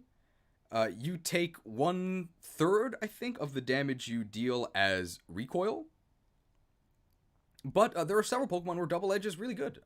Reckless Staraptor can use it to deal massive damage. And Mega Salamence, for the brief moment where it wasn't banned, could use it with Aerialate to deal insane damage. Double Edge, I think, is pretty good. In general, it's worth the HP recoil. Maybe not so much in-game, because, the damage sticks with you after battle, which is really annoying. But in competitive, you generally don't care about recoil, because the damage you take from recoil is less than the damage you would take from your opponent if they survived because you used a weaker move. So, recoil is a downside, but it's not as bad as you might think.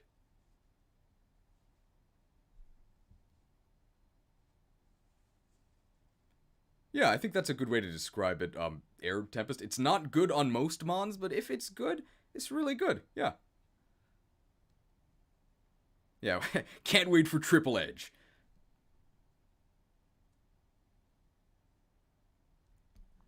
Okay. Double Kick. Kick 'em. Wow, what a filler move.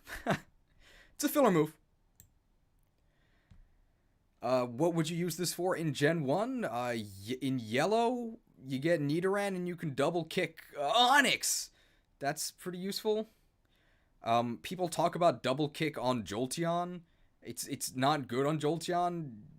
Really, if you're facing a ground type move on Jolteon, you should just, switch, bro. But I guess you can double kick.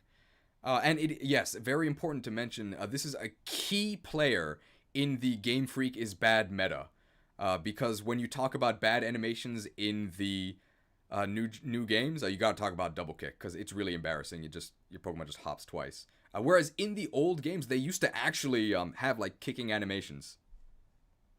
Filler move.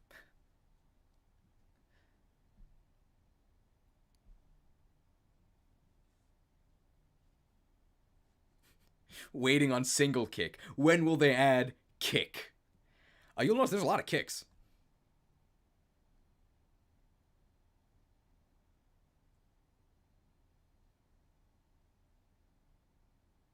Can't you by now use double kick with any evolution? Maybe through like breeding, but like, would any of them actually use double kick? No.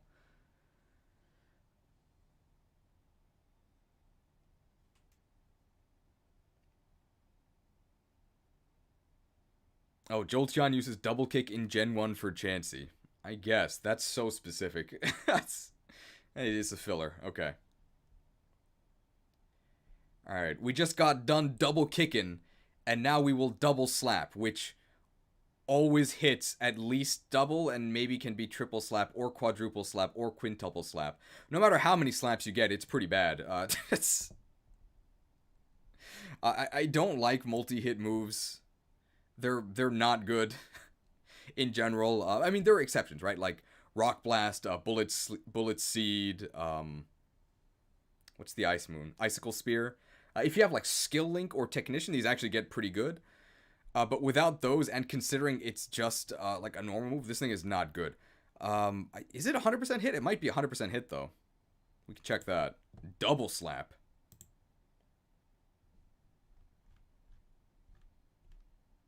No, it's 85% hit. Yeah.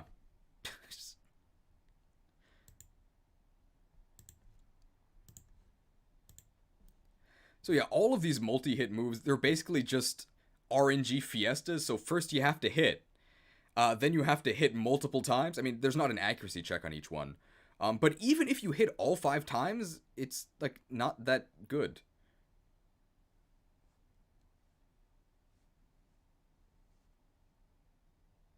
Any things in defense of double slap? I don't think so.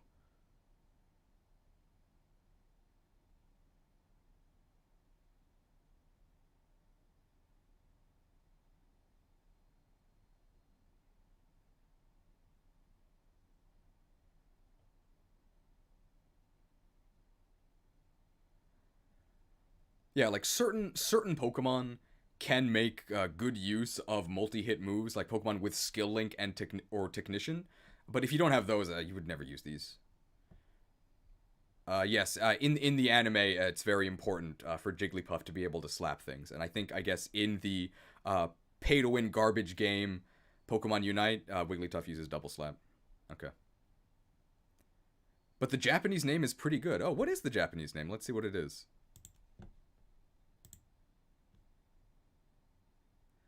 Ohuku Ohukubinta, round trip slap.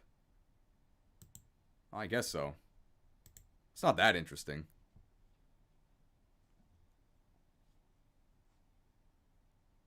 Okay. Double team. Are you guys ready? Because I'm about to use it. I set this up. Boom! Double team, baby. You can't hit me. Yeah, double team is specifically in the anime really, really good. Because I think your clones can also attack. Because it's like the Naruto Shadow Clone Jutsu, right? Kagebunshin! Where the clones can also do things. In the game, it's not good. Let's get rid of that. Believe it! Yeah, so like, definitely meta-defining in the anime, but in terms of in-game, yeah, no. Uh, it's definitely niche. I will say, I will put it with the other, like, boosting moves, because, like, if you're doing some sort of, like, cheese strat, boosting your evasion can be like pretty good. In competitive, you're literally like not allowed to use it because it just turns the entire match into an RNG fiesta. It's not banned because it's good in competitive. It's banned because it's really, really annoying. uh, Also, Double Team, I think, is just a very confusing English name. Because what about Double Team implies that you're cloning yourself and raising your evasion? I think that's really confusing. I think the Japanese name Shadow Clone is much better.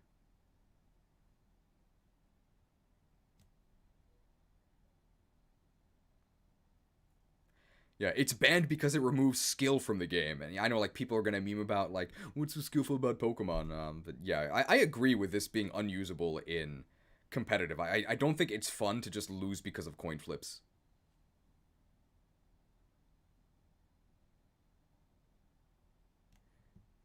Yeah, we'll Shadow Clone one more time. Kagebunshin no Jutsu! Oh, wait, that didn't work.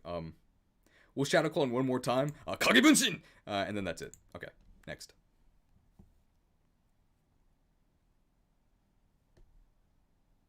Dragon Rage, Dragon Rage. Filler. Literally the only dragon move in Gen 1. And it just does set damage. It always does 40 damage. So it's actually interesting because if you get this early game on certain Pokemon, it's insane, right? Because your opponents don't even have 40 HP, so it just kills them all the time. And I think this is actually banned in Little Cup because it just like annihilates things because everything's level 5. But yeah, this is filler. I think I'll put it above Absorb and Bubble because in like the very specific instances where you happen to get this early game, yeah, it's pretty good. But once you get past level 40, this becomes like strictly worse than Nightshade or Seismic Toss.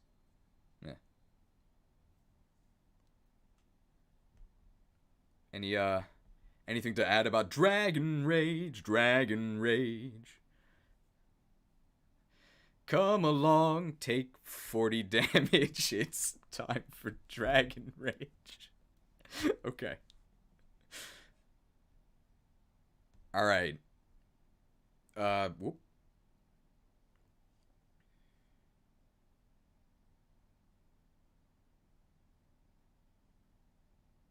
Yeah, Dragon Rage is the only dragon move in Gen 1, so like dragon being weak to dragon literally does not matter, yeah.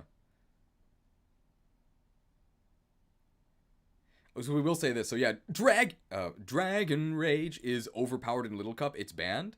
But you know what's also like unironically very good in Little Cup? Onyx. I don't think you can trust Little Cup, guys. Okay, Dream Eater. So Dream Eater is kind of a weird case because if you can use it, it's pretty good, right? It's 100 base power.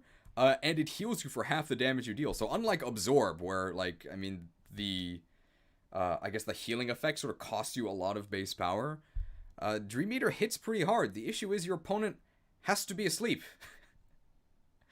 So in competitive, you would never use this because you just have better options. But in game, I think you can make decent use of it because sustain actually does matter.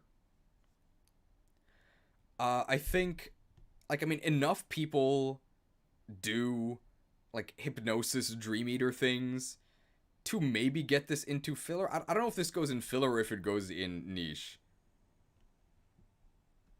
I think you would actually put this in filler, because you would use this.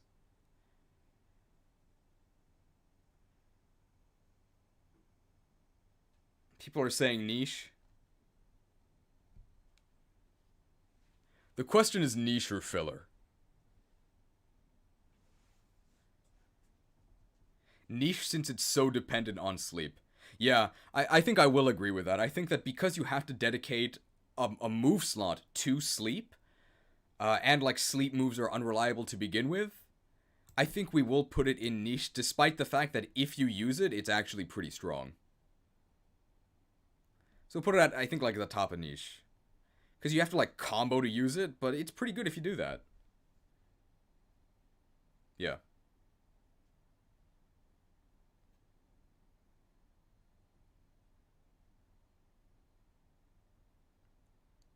Okay, I think that's good for Dream Eater.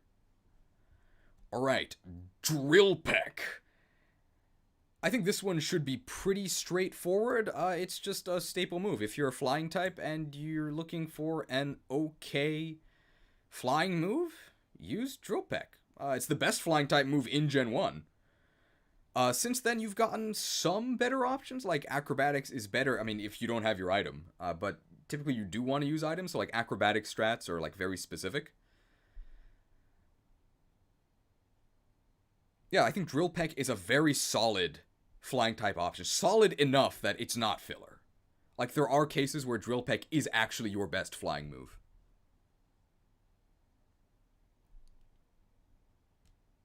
In general, if you have Brave Bird, you're going to use that over drill peck. But if you don't, drill peck's pretty good.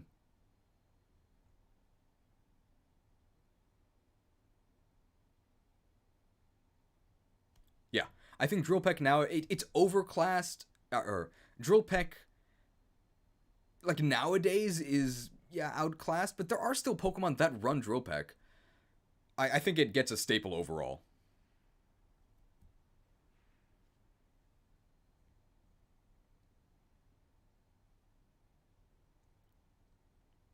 Okay, that's enough about drill peck.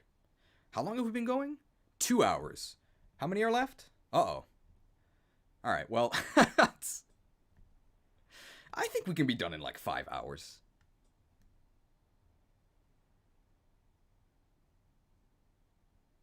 Okay. Oh, here we go, boys. I guess not everyone's a boy. Alright,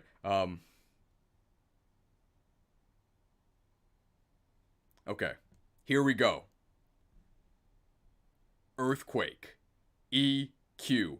Everybody knows it. Yeah, this is going to be our very first addition to meta defining. And I'll tell you right now, like, I mean, this is going to be the best move introduced in Generation 1. Yeah. Everybody knows Earthquake. And the thing is, like, it's kind of a boring move, right? It's just 100 base power, 100 accuracy ground move. But, I mean, it's simple. I won't complain about it. This is the gold standard for an offensive move, right? Like, you have to consider how much of both, like, your in-game playthroughs and competitive matches are shaped around Earthquake. Like, in-game, pretty much one of the biggest questions you're going to be asking yourself is, well, the biggest two questions are going to be, one, where is the Earthquake TM? And two, who do I use it on? Everybody's gunning for Earthquake. It's amazing in-game. And, like, consider, like, flying type basically exists to, like, negate Earthquake. Levitate, a pretty good ability. A large reason of why that's good is that it negates Earthquake. Air Balloon is an item, negates Earthquake. You have to consider, like, when talking about how good a Pokemon is, how weak are they to Earthquake? Because you are 100% running into Earthquake. When you're using a choice item, you have to consider, like, how disastrous is it if I Earthquake and my opponent, like, switches into a flying type move or flying type Pokemon. Earthquake is so good, guys. Like, throughout your entire playthrough, you're going to be thinking about Earthquake, and in a competitive match, always in the back of your mind is the possibility of getting Earthquaked. Amazing move. Meta defining for sure. Meta defining for sure. Best move introduced in Gen 1, and one of the best moves ever.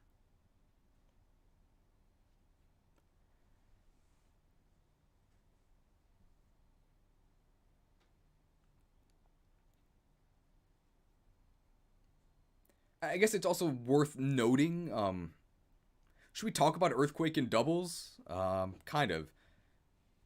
So in doubles, spread moves, so moves that hit multiple Pokemon, I think they get a power penalty. Does that apply to moves like Earthquake that hit the entire field?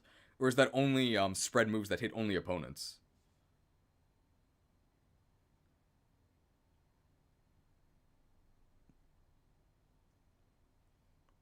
Any doubles fans that can tell me? Yes, that doesn't really. I'm sorry, I don't really know what that. All spread moves lose power. Okay, thank you.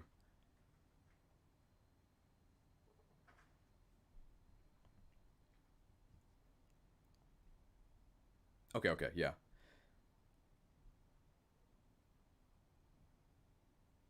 So yeah, Earthquake. It's arguable whether or not it's as good in doubles because you have to consider that it also hits your partner. But I mean, people still use it. Just build your team around it, bro. Easy.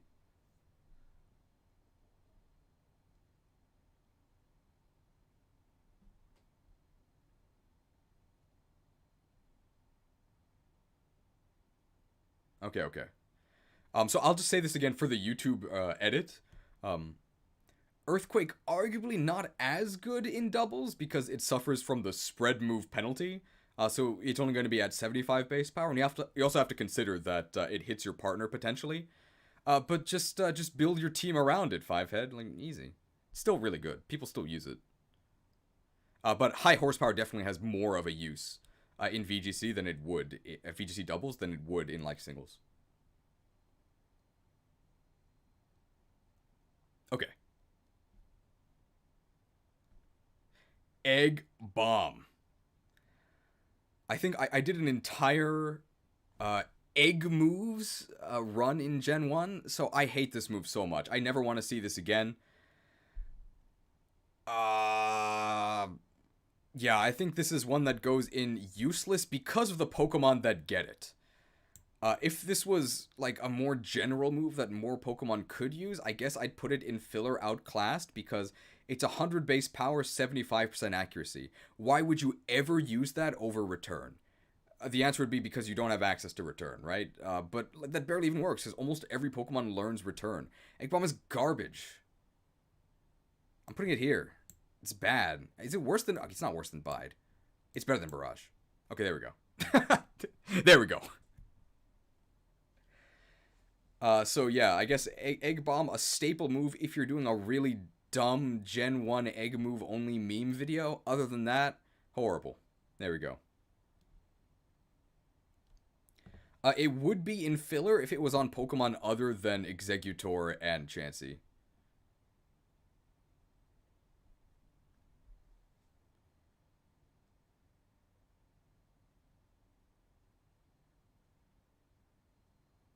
Any other Egg Bomb fans? I don't think so. Also, welcome to 200 people. Wow, people love the tears. Egg Bomb is usable if you don't have anything else. That's true, but by the time you get Egg Bomb, you have other things. So it's bad.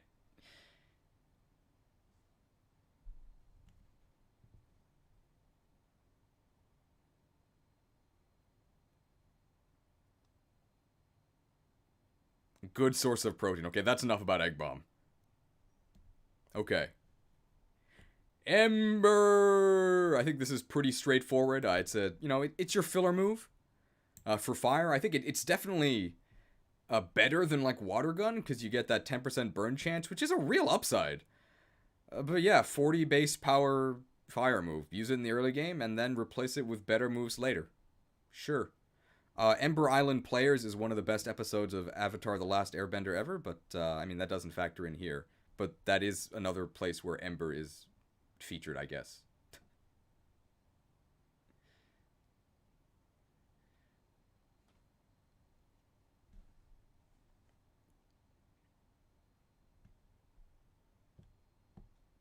Okay. Explosion! And we'll do self-destruct at the same time because they're basically the same move. Explosion, I think I'm able to say this, is strictly better than self-destruct. It's just that not every Pokemon that gets self-destruct also gets Explosion. That pretty much only applies to Snorlax, I think. So Explosion. I think it goes at the very bottom of staples because this would be higher up if we were only going up to like Gen 4. Because, unfortunately, this move got nerfed in Generation 5. So how Explosion and Self-Destruct used to work was they actually had a hidden effect where they calculated your opponent's defense at half. So it did massive damage. And obviously the cost for using this is pretty extreme. You faint. But there are, believe it or not, there are worse downsides. We'll get to that when we talk about Hyper Beam. But yeah, Explosion and Self-Destruct, they were sort of a... I mean, they had a very real use in Gens 1 to 4. You sacrifice a move slot to give yourself basically a delete button on one of your opponent's Pokemon if you got the chance to use it. And that was pretty useful.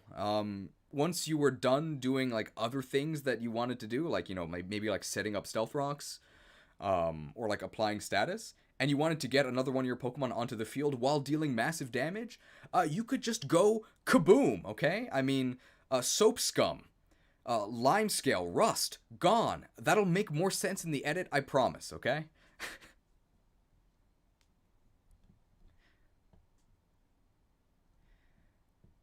And I think that's everything to say about explosion and self destruct.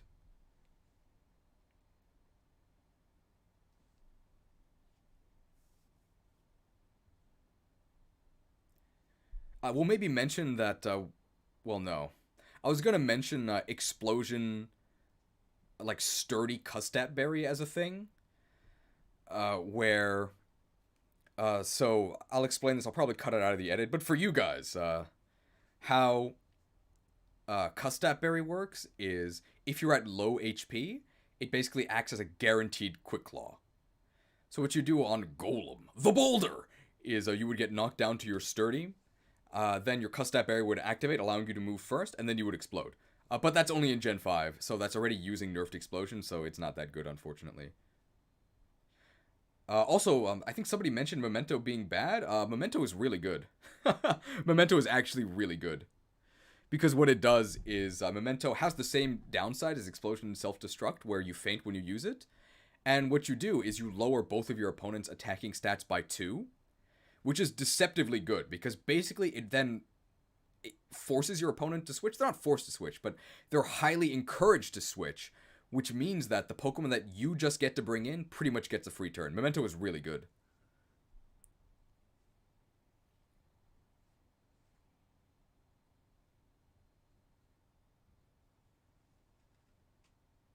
Okay.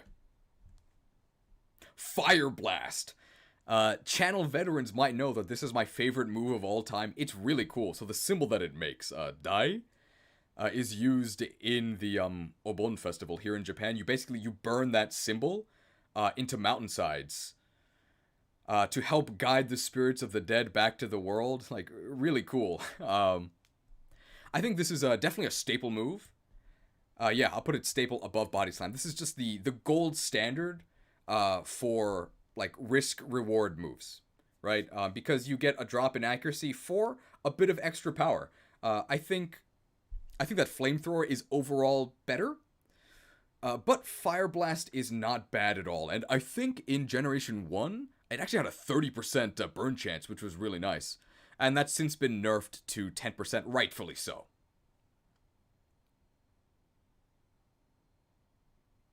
Anything to add about Fire Blast?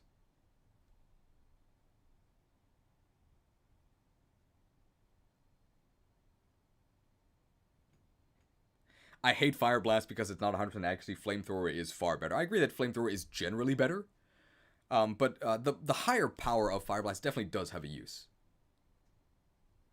And I wouldn't call 85% accuracy a gamble. It's not that bad.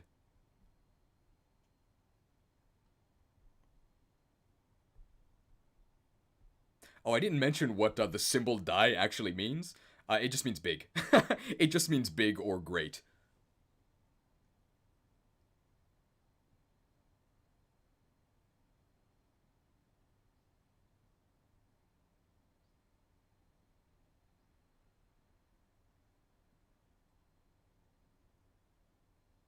Oh, yes, okay.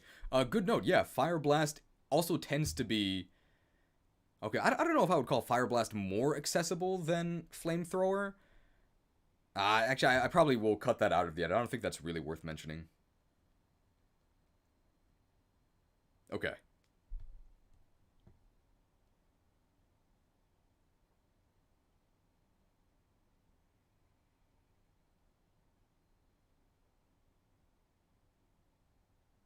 Okay, thank you. All right, next, Fire Punch. And I think we'll do Fire Punch, Thunder Punch, and Ice Punch at the same time because they're basically the same, right? They're just different types. They're pretty much the definition of. I think they actually go in staple and not filler, because for a lot of Pokemon that have hands, this is actually like their best option. There we go. Thunder Punch and Ice Punch. Boop. And you can, like, really swap these around. Like, the placement of this doesn't really matter. I guess I'll maybe put Ice Punch at the top because it's really the most used for, like, coverage. But these are all, like, really useful. They have a real role in-game because you tend to get these kind of early. Specifically, like, the Gen 2, like, in-game meta is punchin'. Because in the Goldenrod department store, you can buy these TMs. So what you do is you get Kadabra, and you start punching people. I think this is a fine placement for them. Any complaints?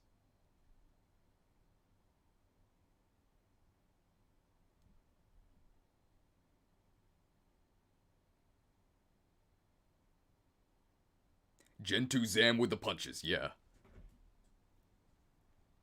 Yeah, staple coverage. Staple coverage. So there it goes. Put Drill Peck behind. Oh, yeah. Yeah, I guess I'd put them above Drill Peck. I'd put them above Drill Peck, yeah.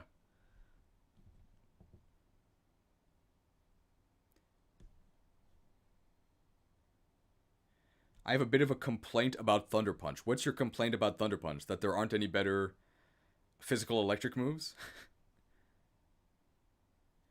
Should be high filler because most mons have better moves by the time you get the punches.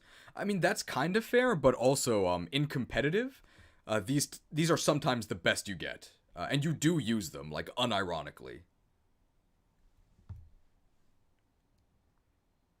I think they're better than filler for that.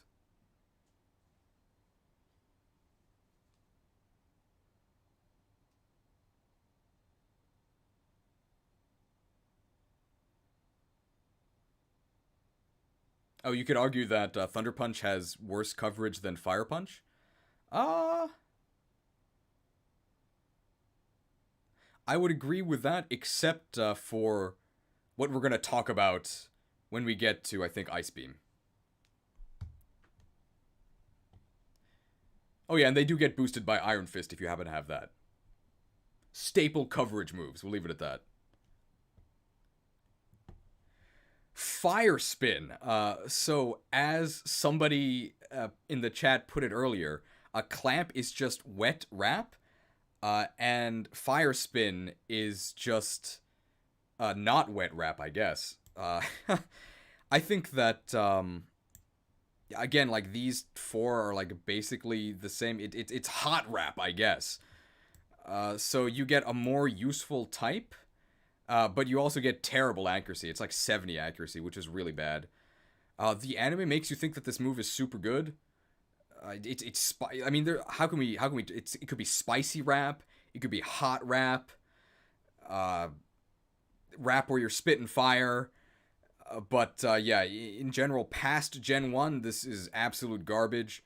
But in Gen 1, you can use this as part of the trapping move cheese family. There you go. We got Soggy Rap, we got Spicy Rap, and we got Rap. Then we have Bind, which is clearly the worst.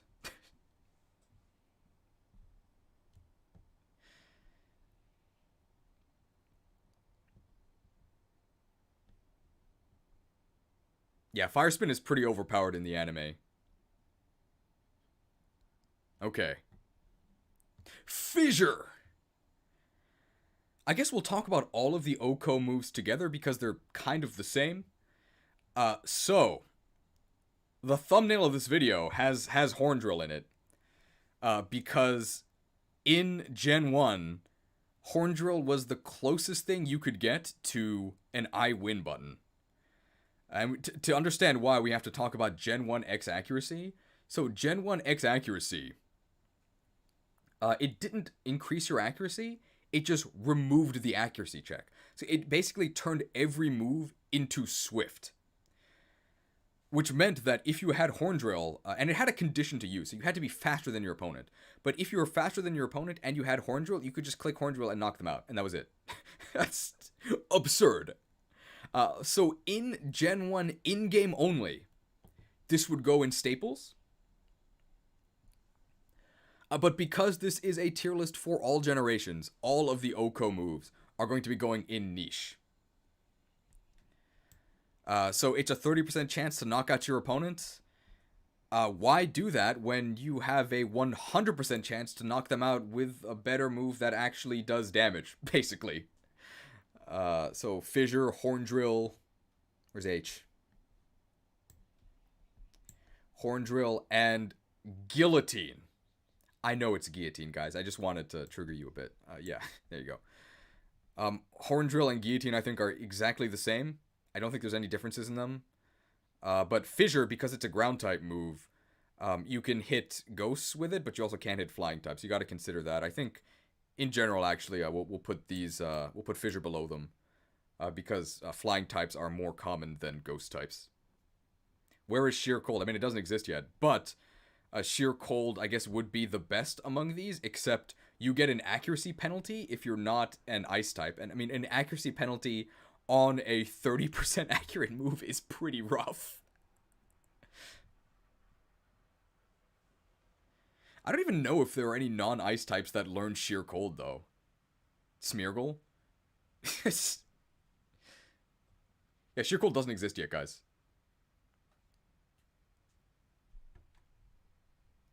Alright, any complaints about the placement of the Oko moves, considering the criteria of this tier list? Oh, Kyogre gets it. Oh, Kyogre and Suicune? Okay.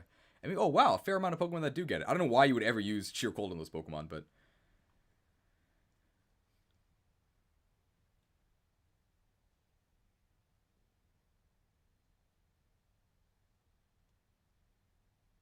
Yeah, Giovanni's Rhydon had Stomp, Tail Whip, Fissure, and Horn Drill. Moveset of champions. $5 donation from Prada with an O. Guile from Street Fighter Otine. Can you explain that to me, please? I don't get it. A man named Cheese undervaluing cheese strats. SMH. Sorry.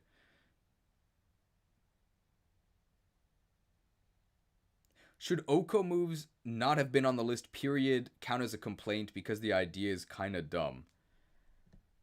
Like, the idea of Oko moves is dumb? Yeah, I agree, but, I mean, they are moves. I don't think you can exclude them just because they're, like, a dumb concept. Oh, sorry.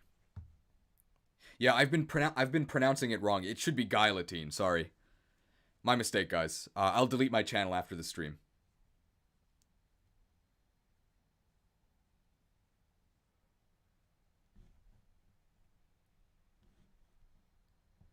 Are Oko moves affected by accuracy stuff? I actually don't know. I don't think they are. They're like, they're very weird. They're affected by your level. So like you get an accuracy penalty for like being lower level than your opponent, and an accuracy bonus for being higher level than your opponent. So I think if you're like level 100 using an Oko move on like a level 30 Pokemon, I think you have a 100% chance to do it. But you also have a 100% chance to Oko them with any other move. So what are you doing?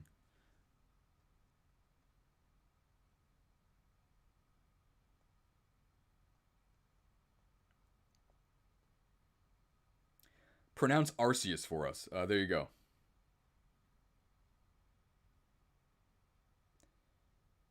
In my opinion, flying types are easier to counter, so Fissure should be higher.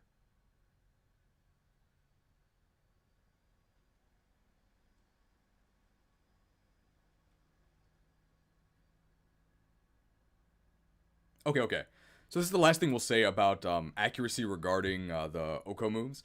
So 1 in KO moves are 30 plus the level difference between you and your opponent, and Sheer Cold is 20% accurate instead of 30 if used by a non-ice type. Okay, there we go. All right.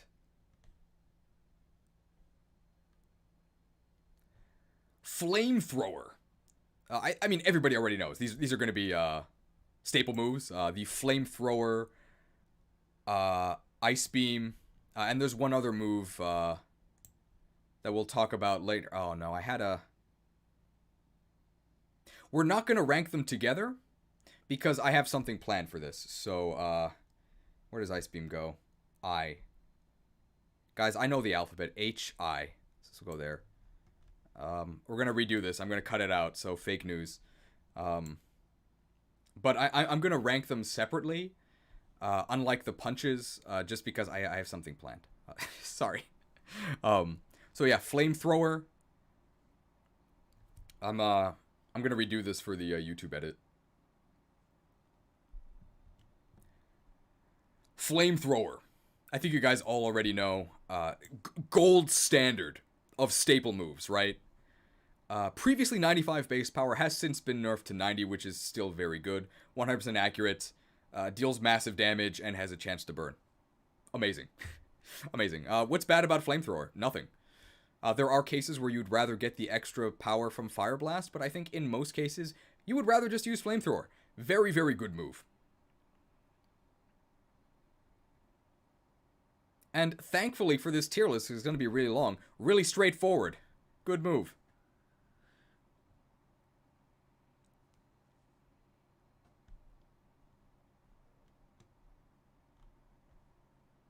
Flash. Bad. Bad. I'm honestly tempted to put it in mostly useless, because how do you describe a strictly worse sand attack?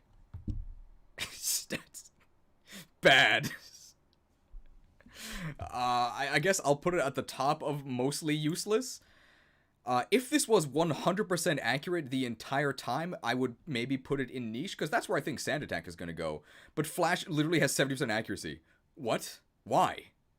Why? Awful. I guess Flash?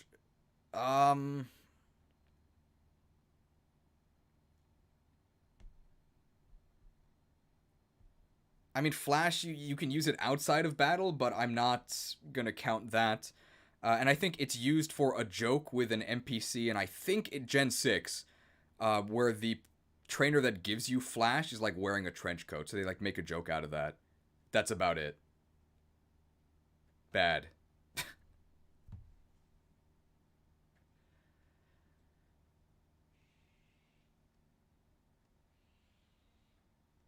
I mean, yeah, Flash has field use, but we're not counting that.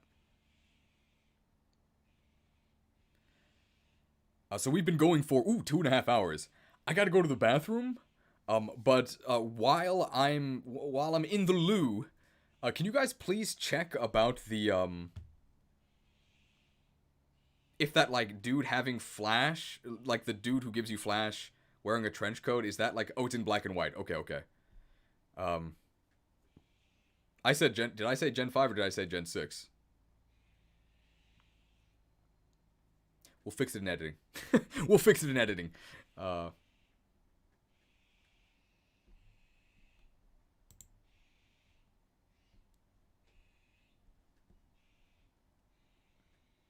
said 6. Sorry, guys. It should be black and white. Okay. Alright.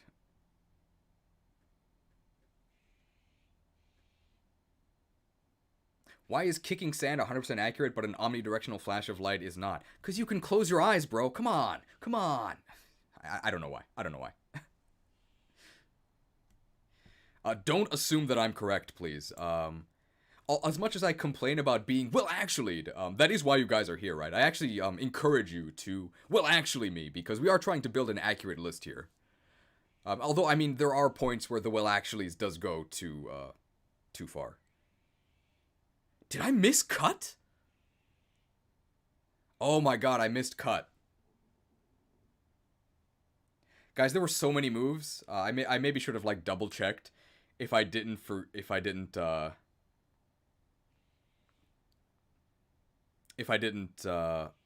should have double checked if I had forgotten moves. Okay, so we'll do this.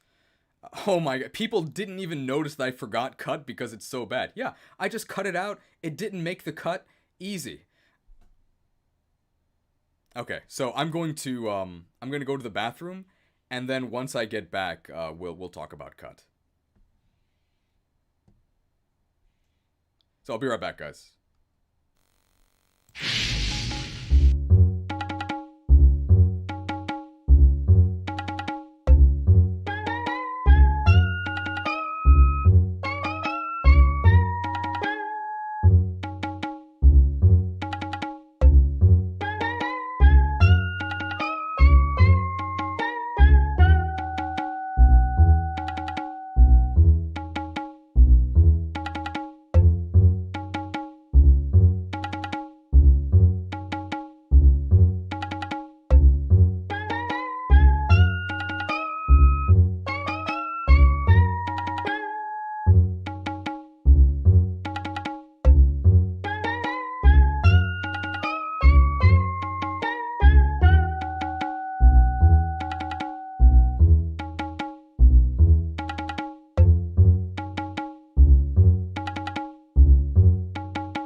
And we're back.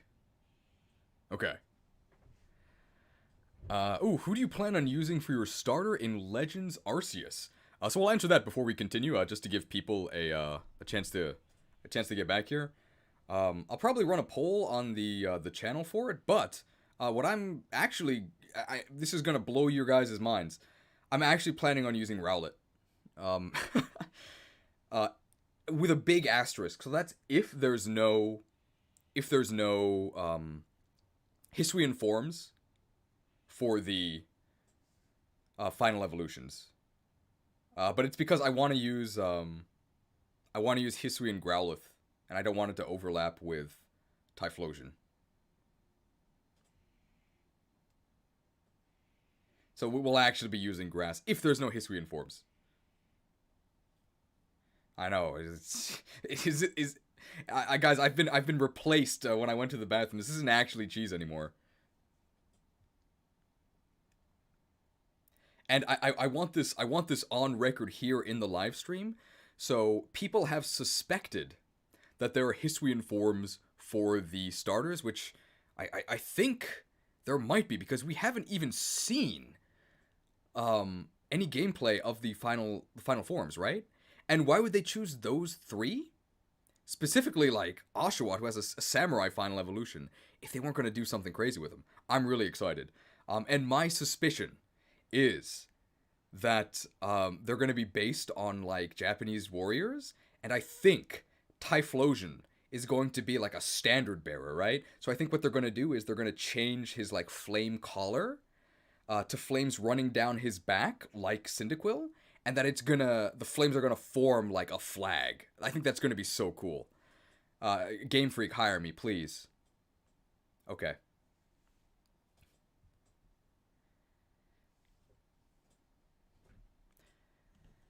Alright, back to the list.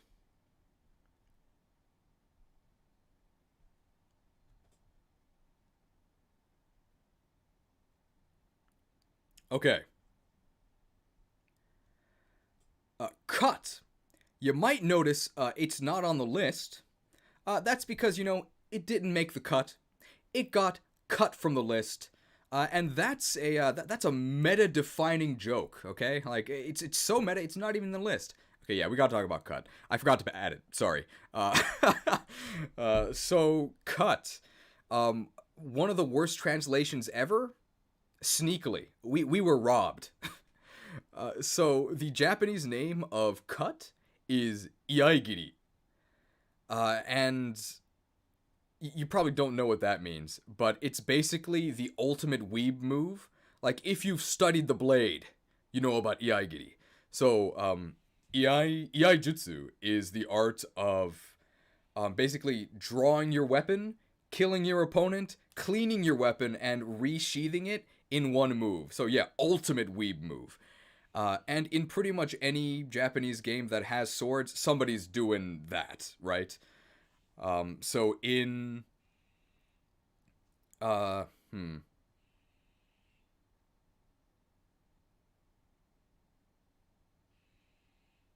to think of... I'm trying to, like, list all of the examples that actually have, Iaijutsu in them.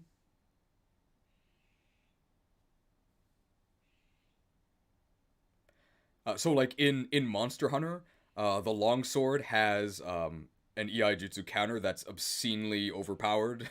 It's really strong. In Final Fantasy XIV, the samurai class's entire, like, finishing moves are all based on Iaijutsu. In, like, Twilight Princess, Link has a special move, I think it's called Mortal Draw. Sounds really cool.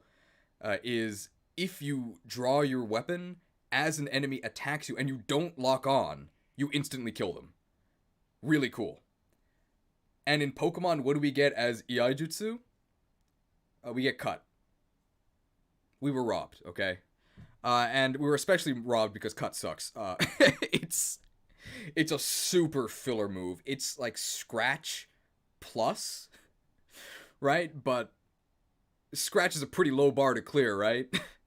I think it's 50 base power, and it's not even 100% accurate. It's 95 accurate. Why? And in Brilliant Diamond and Shining Pearl, They give you cut TMs. Why would you ever use this? It's so insulting. Awful. Awful. We'll put it in filler, in the edit.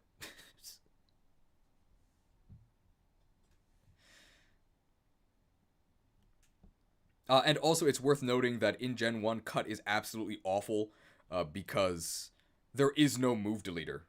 So if you ever teach a Pokemon cut, you are stuck with it. And before you, well, actually, you can do transfer shenanigans with Pokemon Stadium to delete HM moves. Yeah, sure. You're not going to do that. You're stuck with HM moves. Bad. Speaking of HM moves, actually, that's not going to work because I'm going to, in the edit, I'm going to put cut earlier. So, fly. For a while, this sort of used to be your best option for a flying move, but I don't know if I would actually consider this a staple. The question is whether it goes in staple or in filler outclass.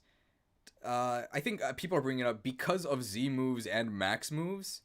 It might go in staple, but I'm not that excited about it. Fly is the best HM move. What universe are you from, bro? Spoilers, Fly's not the best HM move. Yeah, I think Fly, it's decent enough, and I think for enough of Pokemon's history, Fly was your best option that it sneaks into staples. Fly used to be, I think, 70 base power, and it's since been buffed to 90, which is much better. So even though it's a two-turn move, it's kind of okay.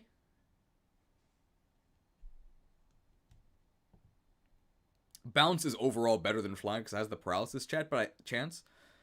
Bounce is overall better than Fly because I think it has the paralysis chance, but I think Bounce also has worse distribution and lower accuracy.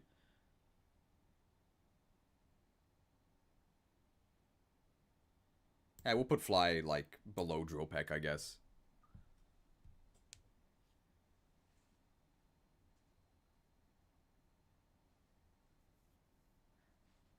Yeah, Fly eventually got buffed. Yeah, because it was only 70. I think I mentioned that.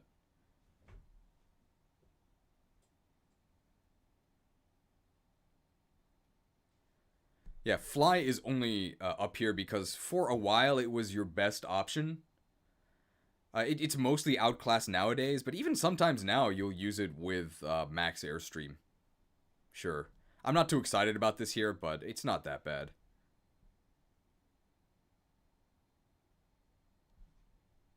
Anything else about Fly?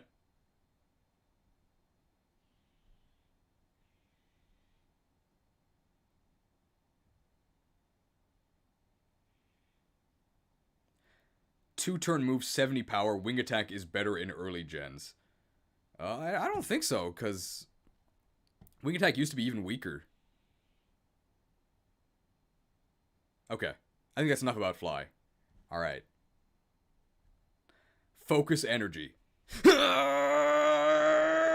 This is to go even further beyond. Yeah, it's bad. It's hilariously broken in Gen 1. And when I say hilariously, I actually mean, like, funnily. It's supposed to quadruple your crit rate, and it cuts it to a fourth.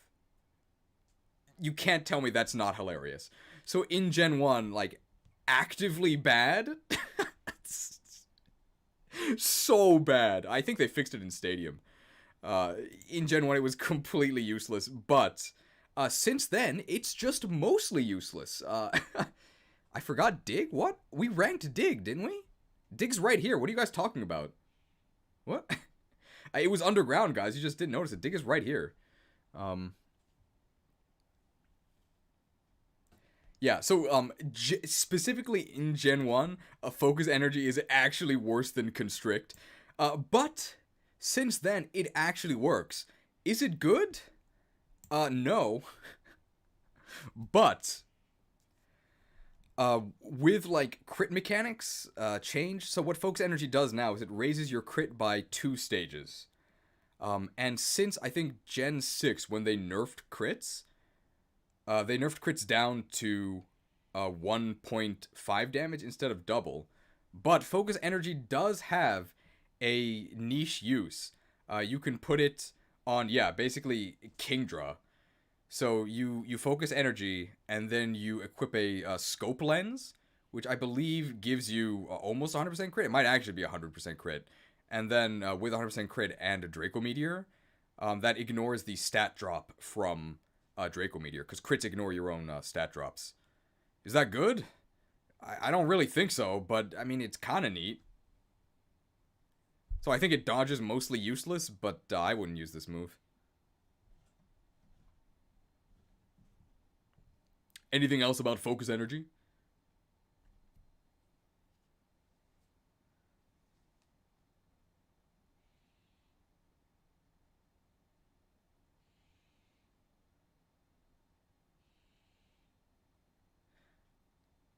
Doesn't Focus Energy make Slash a Gen 1 false swipe? I don't know what that means.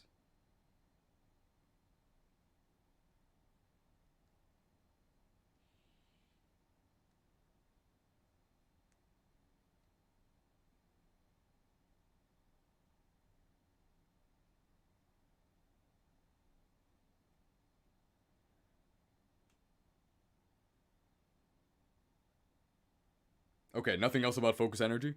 Great. Okay.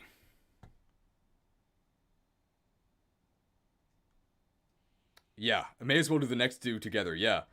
Good call. So, Fury Attack and Fury Swipes. Wow, these moves are bad. They're basically double slap, but they're on different Pokemon. The things we said about double slap also apply here. They're like not even fully accurate, completely outclassed normal type multi-hit moves. I don't know why you would use these. I think in my Ditto challenge, like Ditto Mirror Match challenge, there's one point where I get absolutely wrecked by Fury Attack. Because in Gen 1 only, if the first part of your multi-hit move crits, they all crit. If you land a crit with the first hit, I guess they do okay damage if you get all 5 hits. So it's RNG to hit, RNG to crit, and RNG to get max hits. And if you get super duper lucky, it ends up being okay. Sounds pretty bad to me.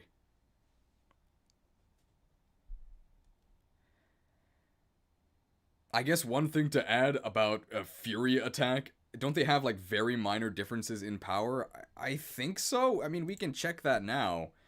So let's see. Place your bets in the comments. Which is better between Fury Attack and Fury Swipes? So Fury Attack in Gen 1, it's 15 base power. So 15 base power on each hit for Fury Attack, and Fury Swipes is also... Oh, it's 18 base power. Wow, okay. So we're going to put Fury Swipes in the lead. Wow, incredible. So bad. So bad.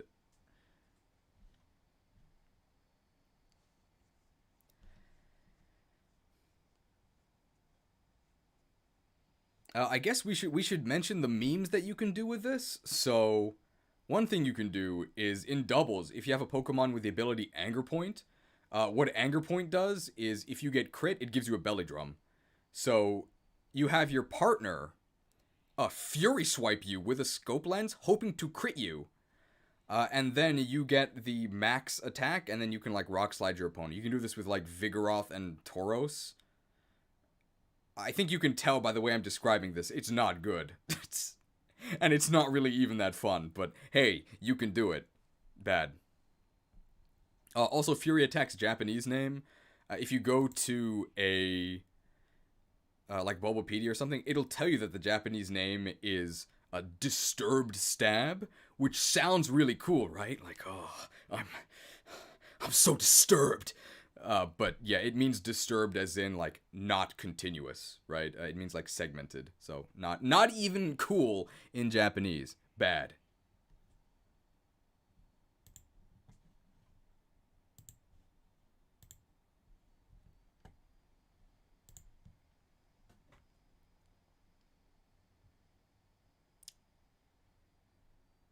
Wouldn't it be better to use Bullet Seed that has 100% accuracy for that? It'd be better to use pretty much anything, man.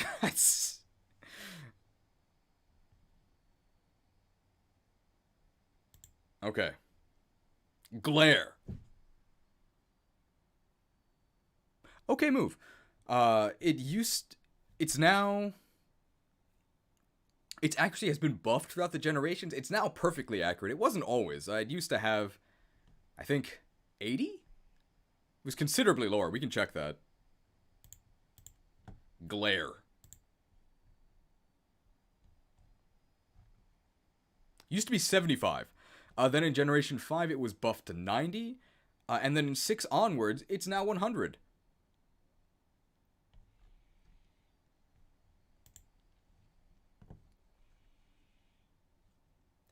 So it's pretty useful. I'd say that Thunderwave in general is better, but the important thing about Glare, right, is that you could use it to paralyze a ground-type Pokemon for a while, because the main way you would paralyze Pokemon in general is Thunderwave, which doesn't affect ground types.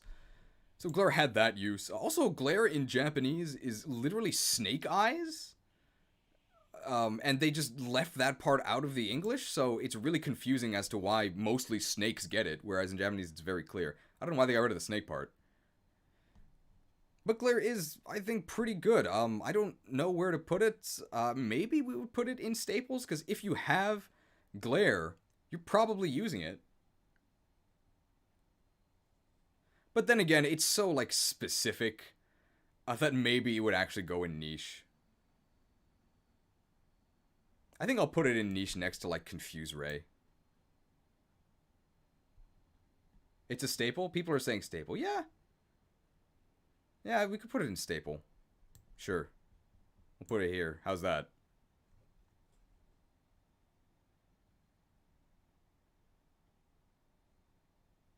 It's a reference to Medusa, snakes in process? That might be it.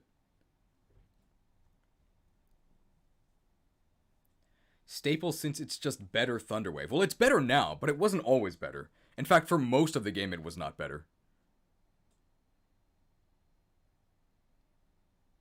And it also has way worse distribution than Thunderwave. Like, everything is Thunderwave.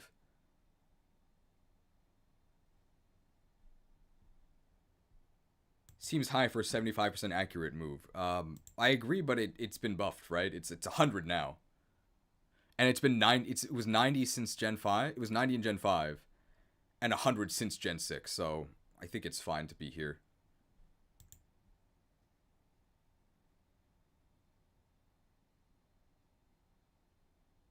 Okay, I think that's enough for Glare.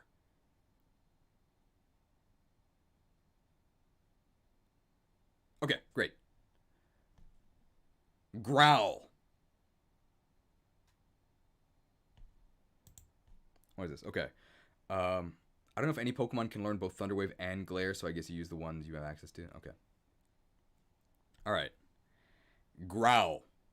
Lowers attack by 1 stage. In doubles, it hits both your opponents. Hey.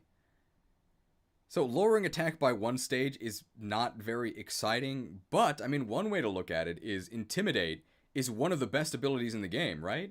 And its effect is Growl. But, of course, Intimidate is free, and Growl is not. Growl costs you a turn. So Growl, I think, it either goes in filler outclassed or niche. I think it's niche. One use of Growl, obviously in competitive, you're never using Growl. But in-game playthroughs, if you have a Pokemon that's maybe not strong enough to fight and actually deal damage, but is able to lower a powerful opponent's stats through Growl, you'd use that. So I think that's worth a niche placement.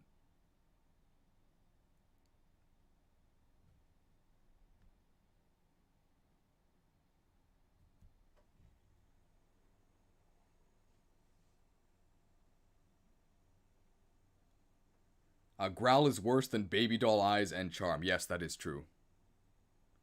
Competitive Gen 2 used Growl. Yeah, competitive Gen 2 was really weird, though.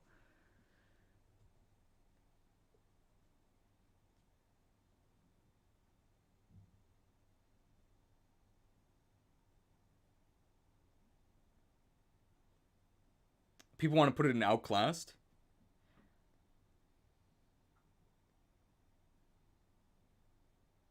Should it go in outclassed or niche? Because I think this is going to this is also going to define pretty much all of the like stat lowering moves. So we should maybe decide that now. Because yeah, wow, this is actually the first stat lowering move we're at. So should we put all of these like weird stat lowering moves in filler or outclassed? Or niche. Niche. Growl is niche.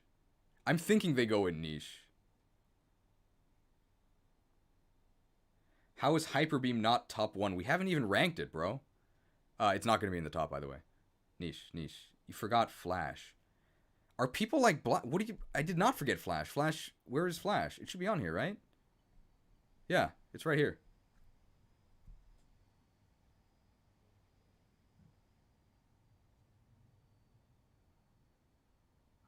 Okay, I think we're going to put them in niche.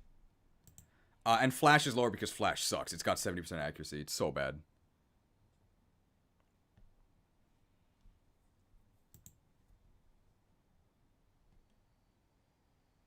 Okay.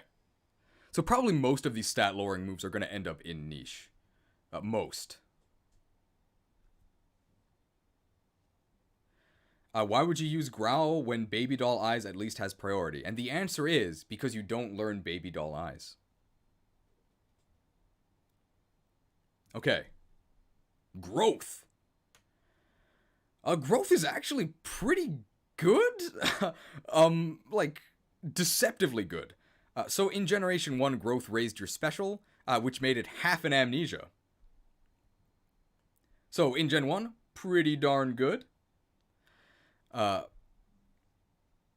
Then in Gens 2 through, I think, 5, it was just +1 to your special attack, which was like kinda eh.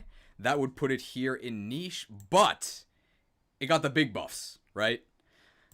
It got the big buffs where it gives you +1/+1, so that's the same as workup, except it has an additional upside in Sunlight, where it actually gives you +2/+2, which makes it really good. So if you're on a Sun team and you growth, it's over. It's over.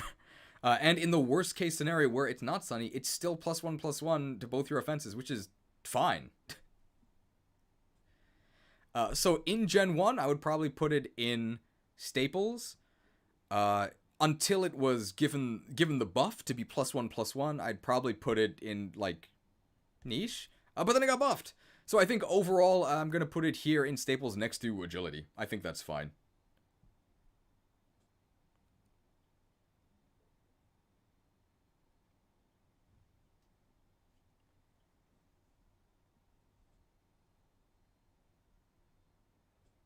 And thank you, chat, for re-explaining the rules. I knew this would happen.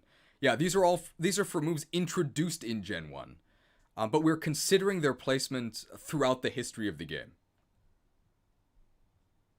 Because we're going to do different videos for moves introduced in each generation. I never knew about all these small changes. That's why we're doing these lists.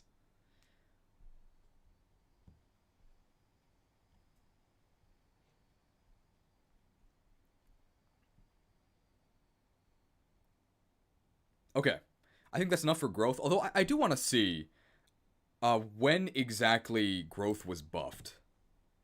So let's check that. Growth. It was buffed. So in Generation 1, as we know, it was just raised your special.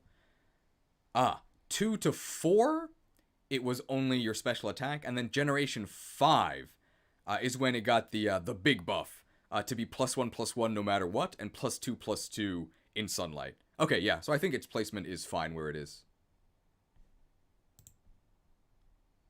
Cool.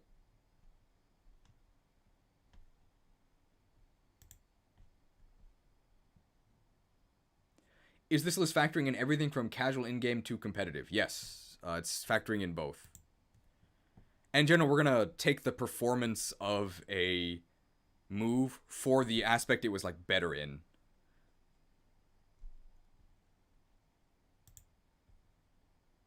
Okay. Gust. This move changed a lot. In Generation 1, it was actually a normal type move. And in Generation 2, they made it a flying move, as it should be, obviously. And then I believe it was a physical move because all of the flying type moves were physical. And then when the special split hit in Gen 4, it became a special move. So it started off as a normal physical move, then it became a flying physical move, and nowadays it is a special flying move, which does double damage to Pokemon using fly. It's a filler move. It's a filler move. There you go.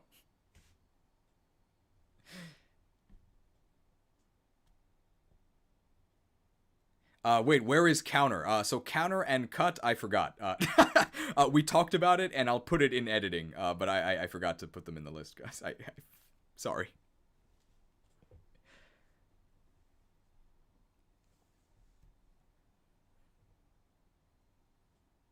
But we did talk about counter and cut. I just accidentally did not make their graphics. As you can see, I had to make a lot of moves, so some of them, unfortunately, I forgot about.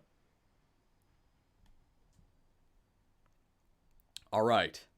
Haze. Interesting note about haze and mist. Haze in Japanese is black mist, and mist in English is white mist. I don't know why they got rid of the colors, why mist became just mist, but whatever. Haze! So it's okay. I think I'm gonna put it in niche. So what Haze does is it removes all stat changes.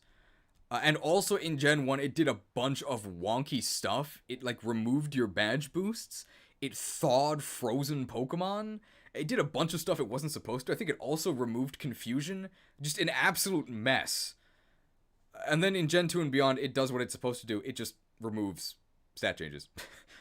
I think nowadays you would basically never use Haze because there's a move called Clear Smog, which basically does the same thing. It removes stat changes from your opponents. Unless they're a steel type, I guess, because Clear Smog is a poison type move. But I wouldn't say Haze is useless. There are times when you want to remove stat changes, and Haze does that. Should it be at the top of niche? I don't know about that. Maybe we'll put it like here-ish. But it's not useless. Ironically, Haze is far outclassed by phasing moves. I'm gonna type it in the chat so you know what I'm actually talking about. This.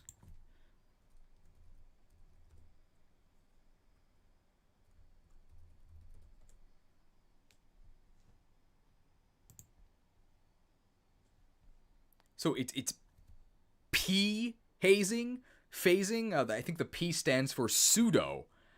So phasing moves are Roar and Whirlwind, which force your opponent to switch out. And in general, they're much better than Haze. Because when you do that, you also force your opponent to take entry hazard damage, and you're probably using entry hazards. So for the most part, you would use those phasing moves over Haze, but Haze itself is still, like, okay.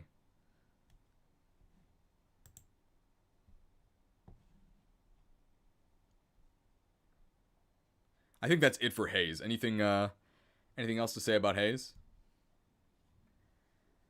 It's true. Phasing does not work if it's the opponent's last Pokemon, which doesn't really matter.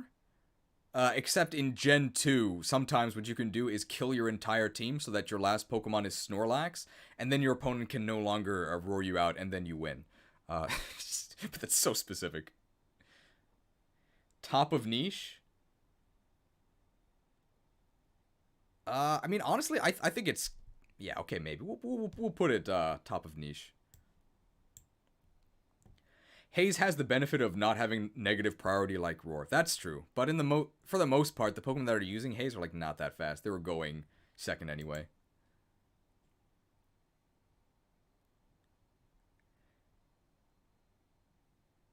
Okay. Headbutt. It's the budget body slam. It's not bad at all. But, I mean... So here's the question. Does Headbutt go in staples or does it go in filler outclassed? Because it's pretty outclassed, but it's also not bad on its own. It's the body slam at home. Yeah, you mostly, honestly, I think I'm gonna put it in filler outclassed. Because it is the body slam at home, but there are specific uses for this. So in Gen 2 specifically, you get the headbutt TM in Ilex Forest, which is like really early. And then you can start bashing people. Give them the Tanjiro treatment. And if you have Serene Grace Dunsparce, I guess you can try. Like, if pray to your deity of choice, pick a god and pray, and try some flinch strats. It's probably not going to work, though. Please spam small normal in the chat if you're able to. It's why I added it for this stream.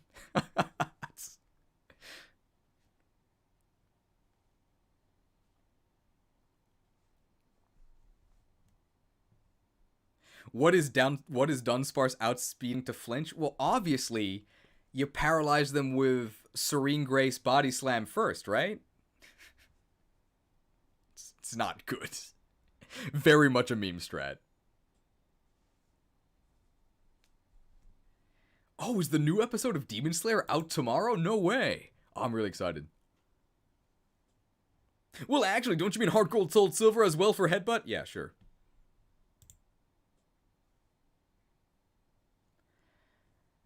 And we'll take a moment to chill here. So if you would also like the power of these premium chat emotes, consider becoming a channel member. I set it at the lowest possible amount of money. It's $1 a month. I'd make it free if I could. I'm sorry, but you can't have custom emotes unless you're a channel member. Sorry. So you're gonna have to shell out that $1 a month if you want these emotes. But if you don't want to pay for Small Rock, the Onyx emote, there is a budget version you can use. I think if you use the loading emote, it kind of looks like Onyx. So that's the freemium version. But if you drop the $1 a month, you can use the actual small emotes.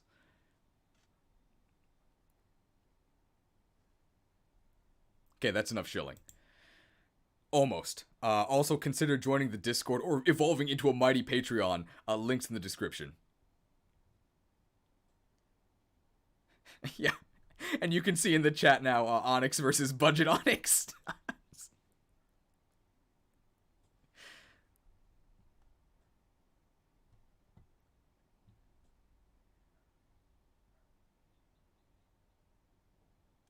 Okay. High jump kick versus jump kick. I think high jump kick is just strictly better than jump kick. But as somebody already mentioned in the chat, some Pokemon get high jump kick, but not jump kick. And some Pokemon, I messed up. We're going to start from the beginning. High jump kick and jump kick. I think high jump kick is just strictly better than jump kick. They have the same accuracy, but high jump kick has more power. It has insane power. It has 130 in the modern games, and jump kick has only 100. It's still really good.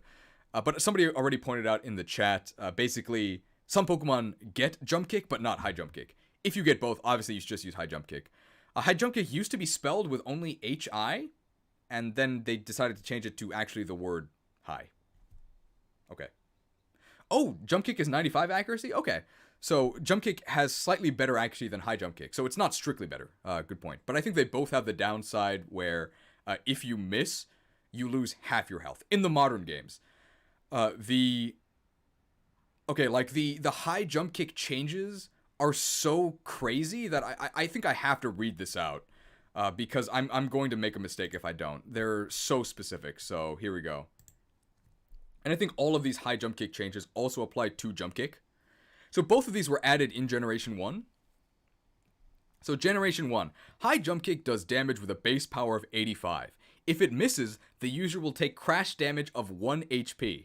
If used against a ghost type, then the user will not take crash damage. In this generation only, the user of high jump kick attacks first. If the user of high jump kick attacks first and faints itself due to crash damage, the target will not attack or be subjected to recurrent damage that round. Okay. Generation 2, the crash damage is now 1/8 of the move the damage would have dealt. Generation 3, the crash damage is now 1/2 of the damage it would have dealt. Generation 4, high jump kick's base power has increased from 85 to 100. It cannot be used if the move gravity is in effect. The user can now crash due to a target's type immunity and will take crash damage equal to half of the target's max HP. The user will not take crash damage if high jump kick fails due to there being no remaining targets. Generation 5 and onwards, high jump kick's base damage has increased from 100 to 130, and its PP has reduced from 20 to 10. The crash damage is now always equal to half of the user's max HP, rounded down. Oof. Can you guys see why I chose to read that out and not try and do it from memory? So many changes. Wow. So one note about high jump kick is that the name of it is really confusing in English. Because I think what people assume jump kick is that it's kind of like a drop kick, right? Like you jump up high and then you crash down on your opponent. But that's not what it actually is. The Japanese name is Tobi Hizageri, which is flying knee kick. It's basically, I mean, I'll see if I can do this. I'll see if it's in the thing. You can see full body cheese here. It's basically the it's the Captain Falcon knee. That's what the move actually is. So you can see that in Pokemon, or is it Pokken, the fighting game? Blaziken has it where you just, you knee him. And if you miss, it's so sad because Blaziken just kind of lays on the floor like it defeated. Really funny. Yeah, it's the Captain Falcon knee. It's really just the knee. And the English name does not make it sound like that at all. We should rank the moves. They're both really good. They're both really good. I think they're going to be high staples. I think they're actually like better than... Not better than Blizzard, I think. Considering how insane Blizzard was early on, I think Jump Kick and High Jump Kick are both like really good.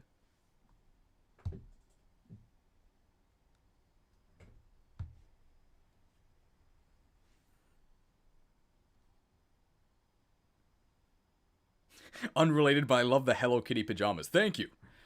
They're great because, you know, it's for boys.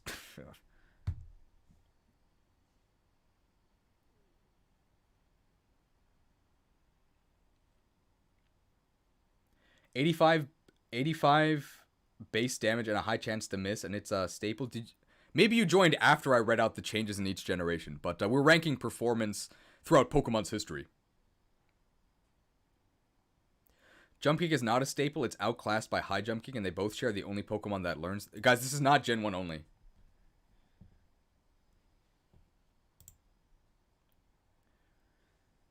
I think the criteria is in the description of the video. Yeah, these are for moves introduced in Generation 1. All moves introduced in Generation 1. And we talk about their Gen 1 mechanics, but we rank them based on their performance overall.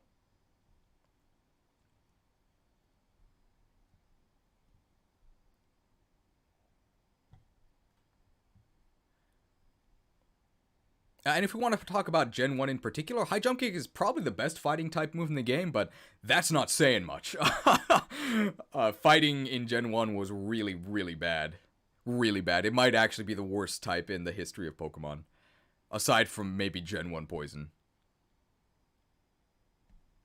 I almost considered, Nihilus Kyric, I almost considered making a special graphic that would flash on screen and like tell people about the tiering criteria. I knew this would happen. I told you guys. I used Future Sight. I knew it would happen. Honestly, it should be in the title, not third line of the description. Most people never read descriptions. That's fair. I just don't think I could fit it in the title. We'll see. Horn Attack. This is really straightforward. It's a 65 base power filler move. I don't think it's ever actually changed throughout the series, so, I mean, I'd probably say it's better than these awful multi-hit moves. We'll move Ember up here. While we're here, we'll move Ember up here. Yeah, Horn Attack is the quintessential outclassed move. If you have nothing better to use, you can use Horn Attack, but eventually you'll get better stuff to move. There you go.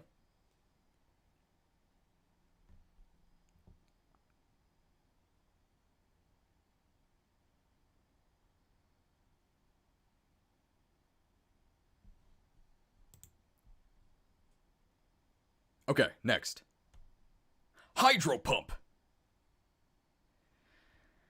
So Hydro Pump is the water type version of Fire Blast. For whatever reason, I think Fire Blast has always been 85% accuracy, and Hydro Pump has only been 80 accuracy despite not having the upside of burning. I don't know why. But it's basically the same as Fire Blast, right? It's the water type version, 120 base power. That's a lot of water. It's fine. I think in general Surf is better, but there definitely is a use for a high base power water move like Hydro Pump. Any complaints? I don't think there will be.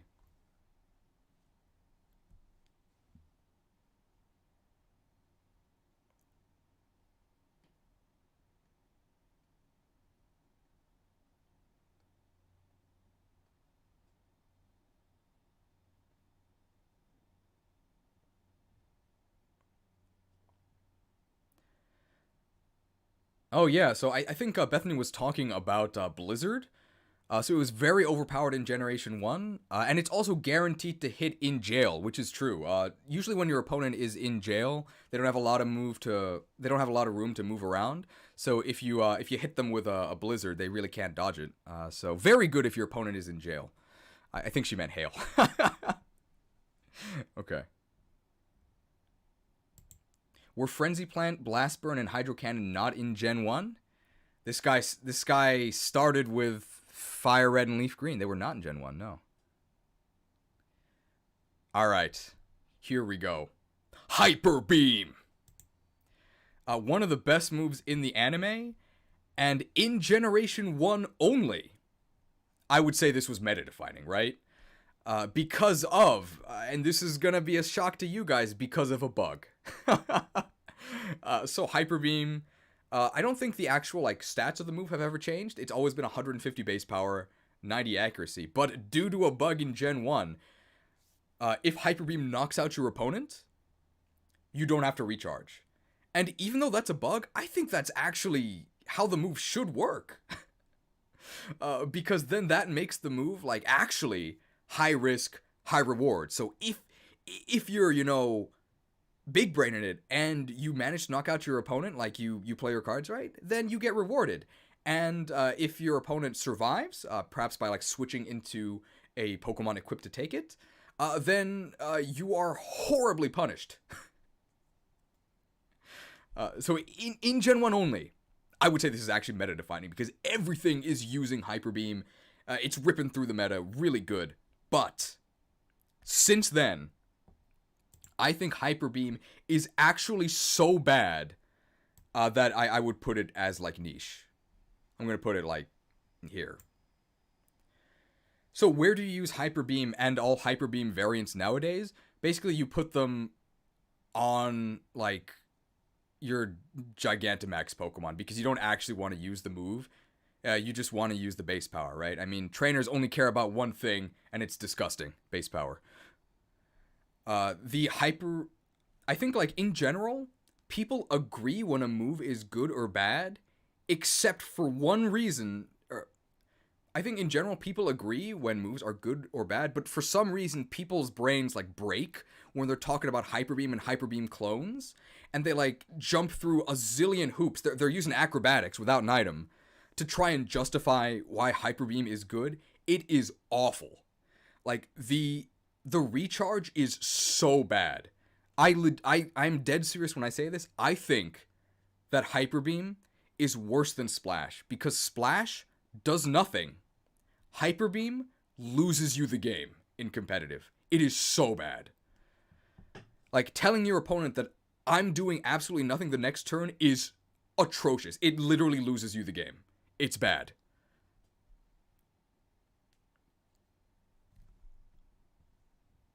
Just use switch battle style. Problem solved. Yeah. In game, it's not that bad. Because you can switch. using switch style. But it's pretty bad. Like the only like reason you would use hyper beam, like actually use it and not as a Gmax move or a Gigantamax move, is if you have like adaptability, Porygon maybe. Yeah, it's really bad.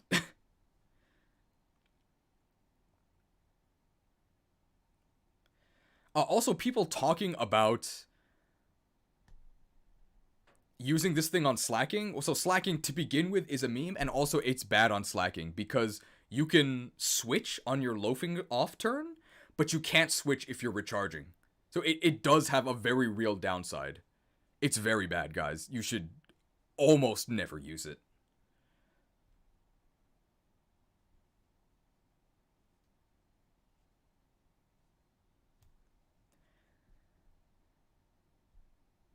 Did I put Stomp over Horn Attack? We didn't even rank Stomp, bro.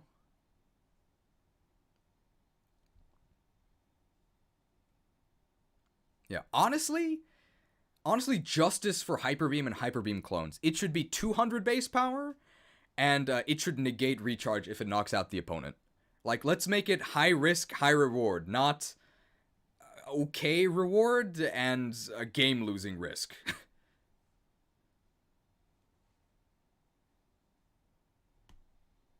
Okay, I think that's enough about Hyper Beam. Hyper Fang! As far as filler outclassed moves go, Hyper Fang is pretty good. Specifically on like your early game rats. They get that Hyper Fang and you start chomping. You tend to get Hyper Fang pretty early. I think it's 80 base power, 90 accuracy with a flinch chance. And like early on, that's pretty good. It's basically Headbutt for a different subset of Pokemon. It's pretty good. And later on in the game, you'll just replace it with better moves.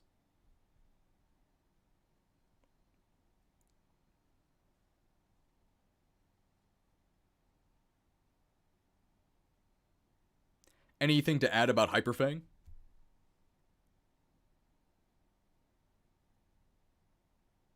It's a Nuzlocke killer. Yeah, it's really dangerous. Because sometimes random enemies will have Hyper Fang and you'll just get destroyed.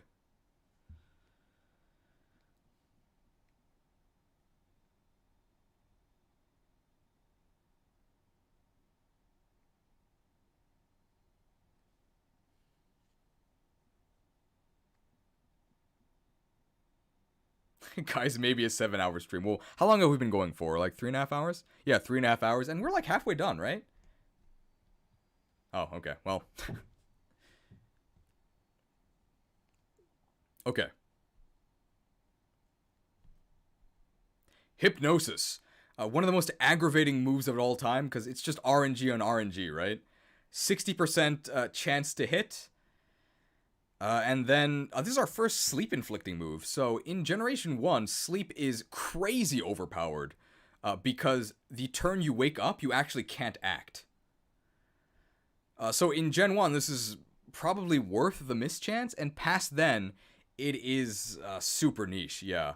I think I'm going to put it above Confuse Ray because if you do hit, at least your opponent guaranteed loses a turn, right? But you probably also lost a turn because you probably missed. Quiz for people in the chat. I looked this up ahead of time. There was not even one generation, one game where Hypnosis was actually 70% accurate. What game was that?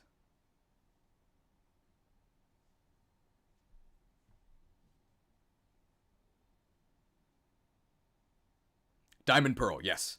So in Diamond and Pearl only, it was actually 70% accurate, and then they nerfed it in Platinum. Why? Just let it be 70% accurate, guys.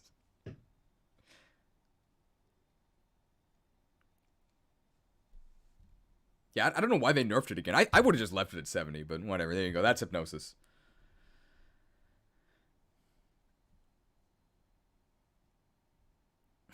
Actually, that's 2 games. All right. Okay. Oh my, I'm getting, okay. Guys, I know I said earlier that, like, please well actually me, but I mean, like, for things that matter, okay? Also, not even a hot take. Like, different versions are not different games. It's just a scam, guys. They're 99% the same game.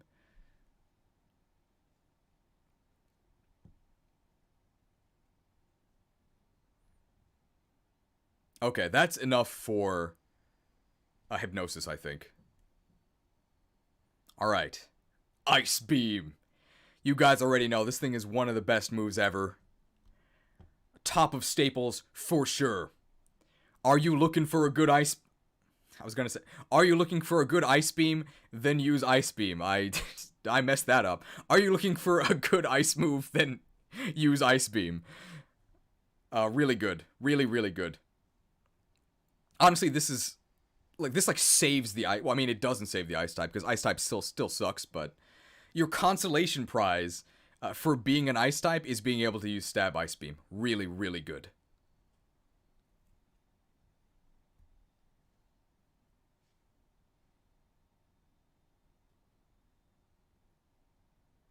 Meta defining. Is it that good? We'll maybe reconsider things at the end.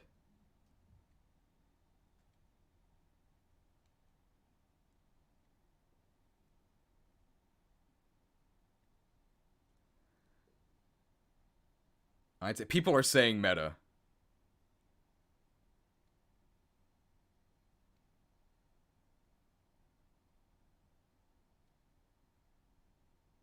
Alright, honestly, Ice Beam is so good and so ubiquitous. Honestly, we'll put it in meta defining. Because you do have to worry, like, does my opponent have Ice Beam? Maybe they do. Probably they do. It's a really good move. I think, okay, yeah. I think Ice Beam is actually so good that maybe it goes into meta. Do a poll? Yeah, we'll do a poll. This is the power of the live. We'll do a poll. Here we go.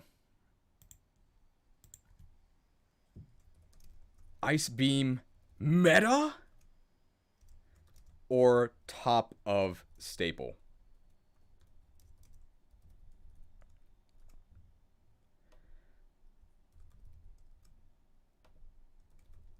Because either way, it's really, really good.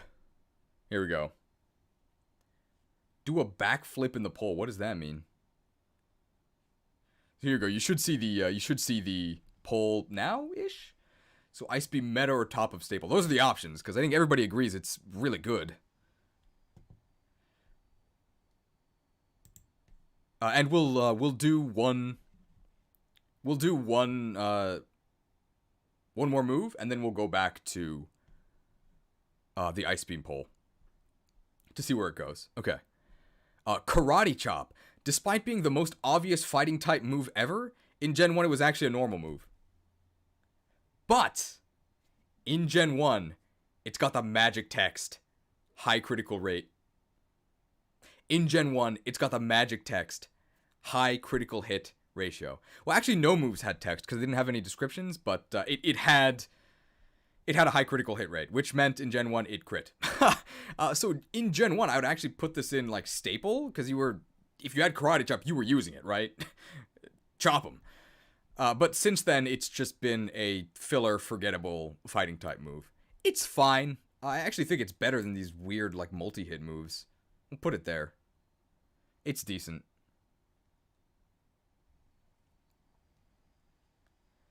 And it got changed to fighting move in Gen 2. Yeah, I don't think anything in Gen 1 actually had stab on Karate Chop, but, like, Mankey used it, I guess. Mankey and Machop could use it. I think Machamp was actually so slow that you might not reach the auto crit threshold with Karate Chop.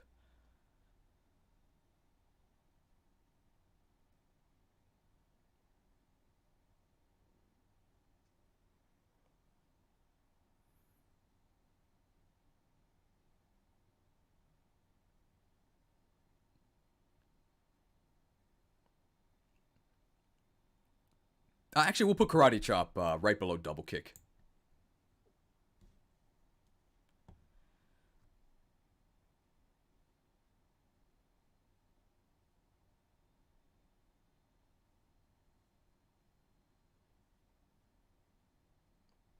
Okay.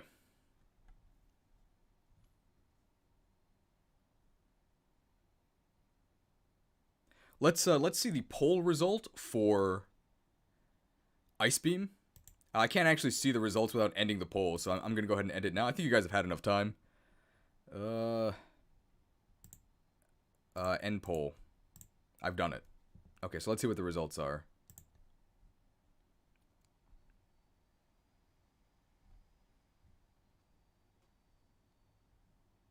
I'm waiting. Can I get the results, please? YouTube, please. Oh, there it is. Okay. Wow. Okay, 86% for meta. Okay, Ice Beam is a meta move. Okay, Ice Beam is a meta move.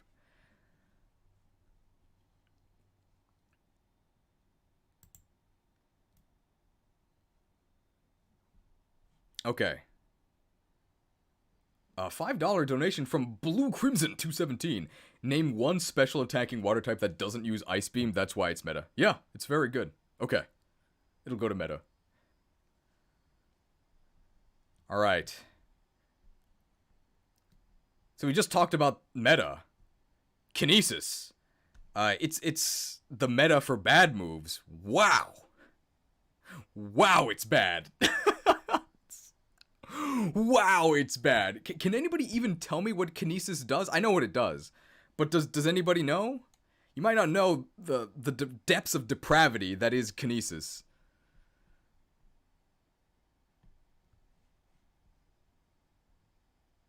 Accuracy drop, yes. You bend the spoon. Well, that's what it actually does, but I mean the effect. Yeah, it lowers accuracy. So remember how bad Flash was? Kinesis is slightly better for some of Pokemon's history. Awful. Yeah, it might actually take the title of the worst exclusive move. So we're gonna go through why Kinesis is so bad. Here we go, Kinesis. Are you ready?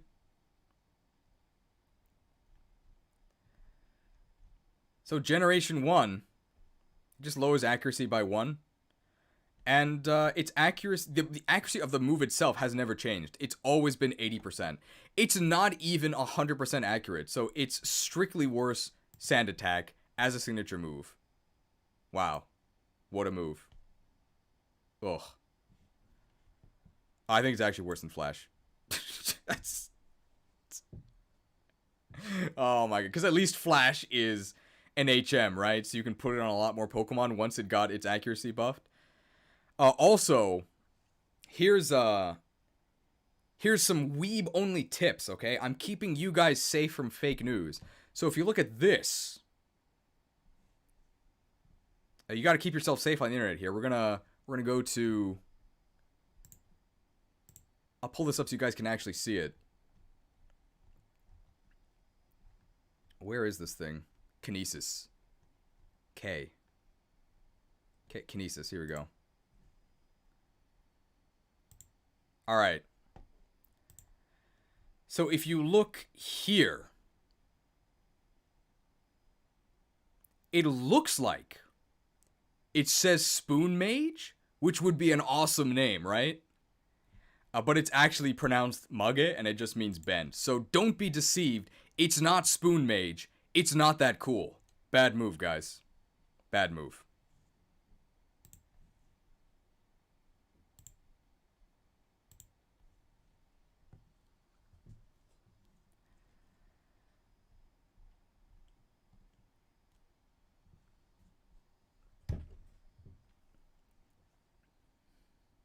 Okay.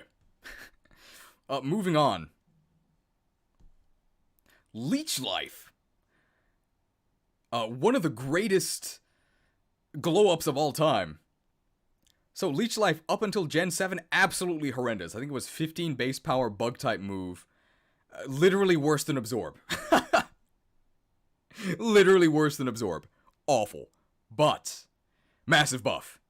In Generation 7, to accompany, I guess, Golisopod, they went ahead and made Leech Life not only a TM, but they also made it 80 base power. So 80 base power and heals you? That's pretty good. Unfortunately, it's still a bug type move, which means it's not that great, but if you're a bug type and you can learn Leech Life, you are 100% using it. It's pretty good. I'm actually going to put it like here-ish.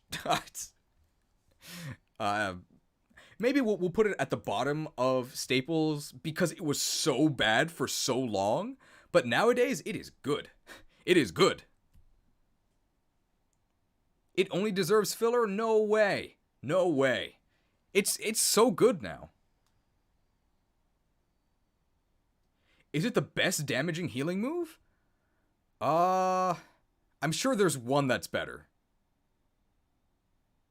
It's probably a signature move. Like Oblivion Wing is better, I guess. I don't know if that really counts because it's only Yveltal.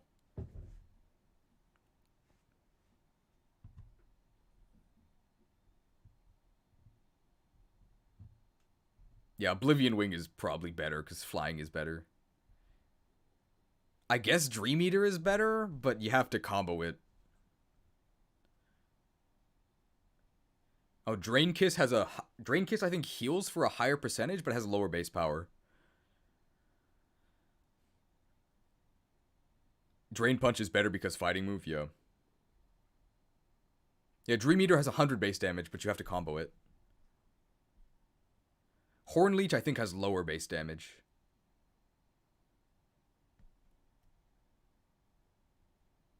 Yeah, Horn Leech is 75.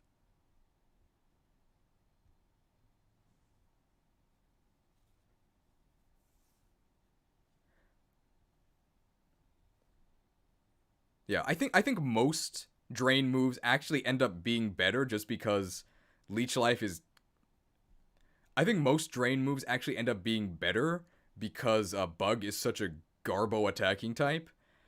But just in terms of the numbers, 80 base power Leech Life I think puts it 5 base power ahead of other drain moves like Drain Punch or a Giga Drain, although those moves tend to be better because they're not Bug type. My boy Galvantula triggered when you say bug type moves are bad. I'm sorry, buddy. There's no two ways about it. Bug type moves are very bad. It's not fair, but they're bad.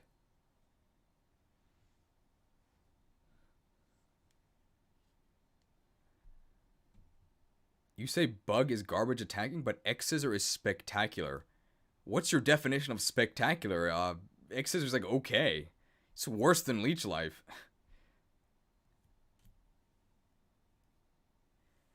Bug as a coverage isn't terrible. It's more that Bug Pokemon are bad. Okay, we're gonna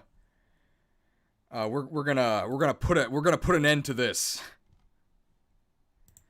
Guys, Bug is really bad. Like unfairly so. I don't think it should be this way. But it is. So look at this. Hopefully you guys can see this. Resisted by Fairy, Fighting, Fire, Flying, Ghost, Poison, Steel. Oof. Oof. And that's the end of that. We're not talking about how good Bug is anymore, okay? It's not good. I'm not saying it should be that bad. I'm saying it is that bad, okay? I think it should be better. But wow. They did Bug types dirty.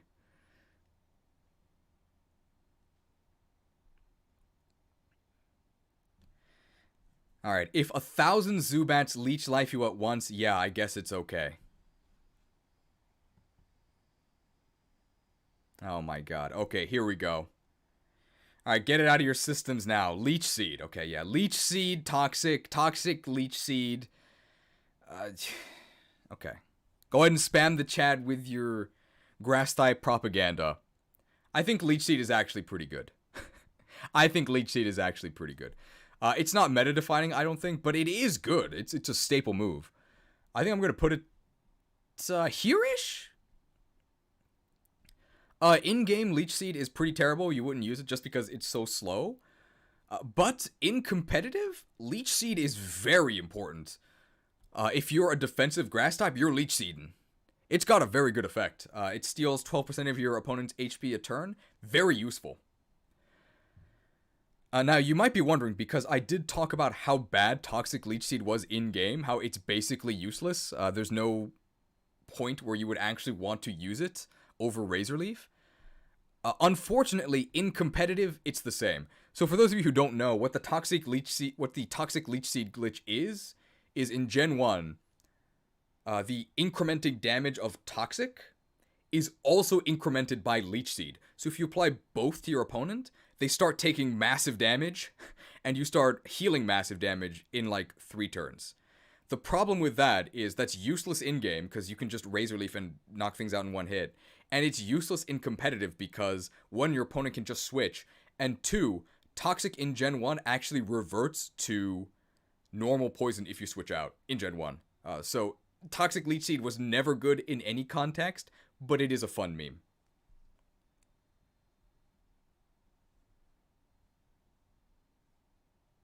My anti-grass bias is showing Leech Seed is meta-defining? No way. It's good. But I don't think it's meta-defining, no.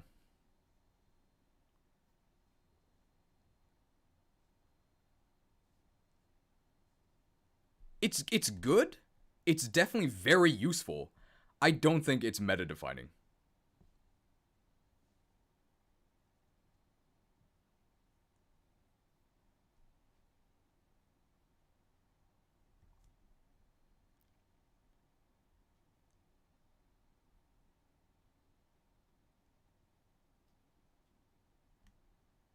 Meta-defining is reserved for constrict. No.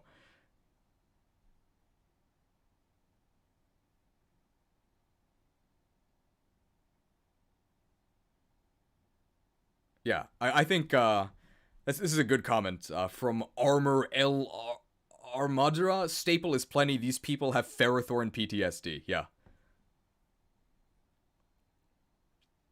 Okay. Leer.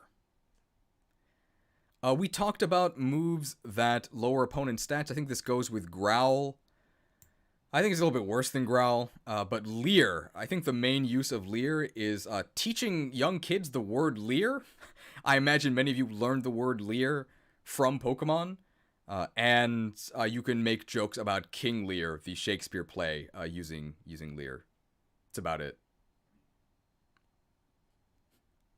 It's like Growl, except it lowers your opponent's defense, so it's actually not like Growl at all. Leer, it sure exists. Yeah.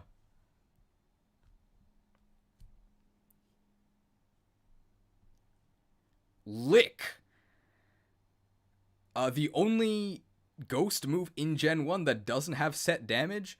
Hilariously, because Gen 1 is such a good game. Lick, instead of being super effective against Psychic types are actually immune to it. Wow. And it was only 20 base power in Gen 1. And it's since been buffed to 30 base power. Wow. And it's always had a 30% chance to paralyze. I think because it actually does okay damage, and because I think paralysis is a way bigger effect than just potentially dropping defense or special defense, I think Lick actually goes at like the very bottom of niche. Like, I would never use it. Like, maybe I think this just counts. If Bubble is here, then Lick goes with Bubble. I think Lick is actually better than Bubble because paralysis is a way better effect than dropping speed. Yeah, it's a filler ghost move. It's like Astonish. Yeah, it's definitely better than Astonish.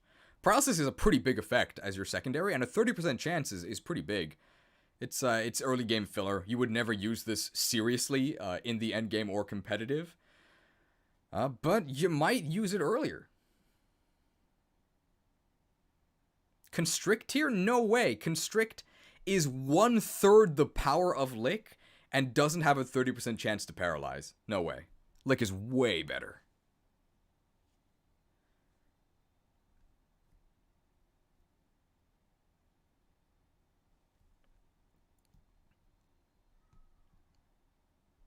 People saying that Lick should be in the same tier as Constrict, I'm gonna say that doesn't make a lick of sense. Next move. Light Screen. Really good. I think this is actually useful enough that it goes in staple. And we'll do Reflect at the same time because they're basically the same. It's just that Light Screen affects special moves, and Reflect stops physical. Well, it doesn't stop them, it reduces them. Reflect, there we go. These moves are very useful. Very useful. So what makes them, I think, more useful than just boosting your own stats is, of course, the fact that they apply to your entire team. So if you have the move Light Clay, it actually lasts for 8 turns instead of 5, which is great. I don't quite think they're ubiquitous enough to be meta-defining. I mean, yeah, they're both outclassed by Aurora Veil, yeah, but to Aurora Veil, you have to use Hail. So, Ripperoni to your team, because they're all going to be Ice types. Yeah, in-game, these are useless, but in competitive, they're definitely staples. You can expect to see them on quite a few teams, so you should be prepared for them. Did I call Light Clay a move? Oh, oops, they're an item. Or Light Clay's an item. In Gen 1, they're basically just Barrier and Amnesia, but bad, because they only apply to you and you can't stack them. So in Gen 1 in particular, they're pretty bad. But in the series as a whole, they're pretty good.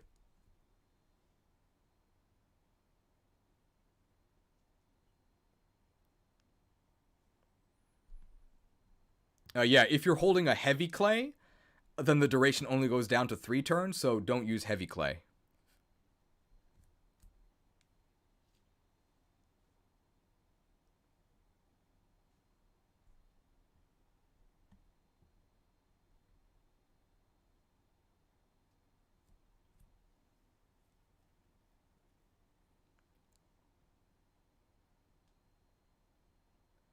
Any arguments about Light Screen and Reflect being in staple tier?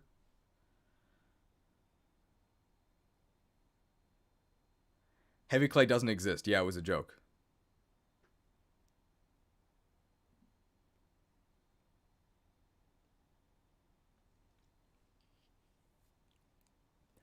Last thing we'll say about Light Screen and Reflect is that you can break them with Brick Break. And also, if you have the Infiltrator ability, you can ignore them. But that's all, like, pretty niche.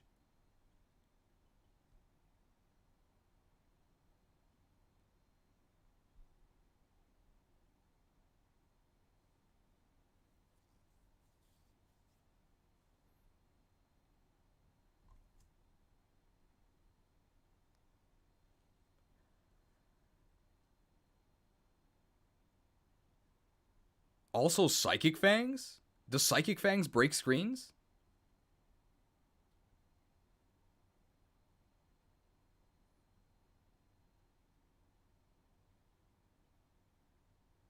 Wow, okay. Also, Psychic Fangs, apparently a move that not only exists, but also breaks screens. I'll delete my channel after this video. Thank you for pointing out the error of my ways.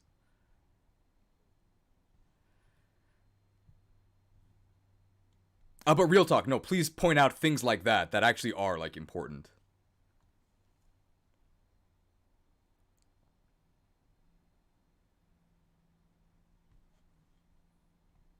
Oh, Defog might also remove screens.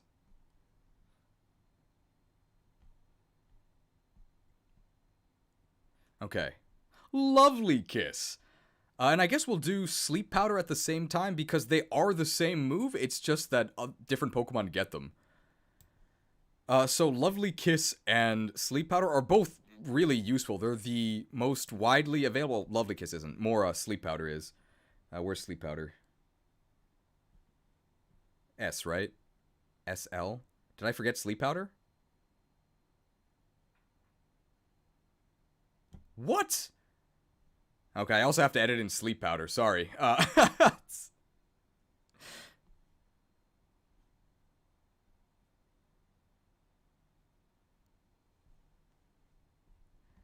So Sleep Powder is...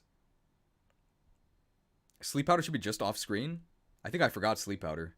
No, I didn't! Thank you! Okay, wow. Okay.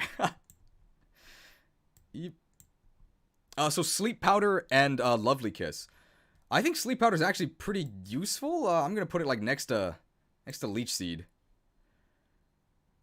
And I guess just because they have the same effect, I'm going to put Lovely Kiss and Sleep Powder together.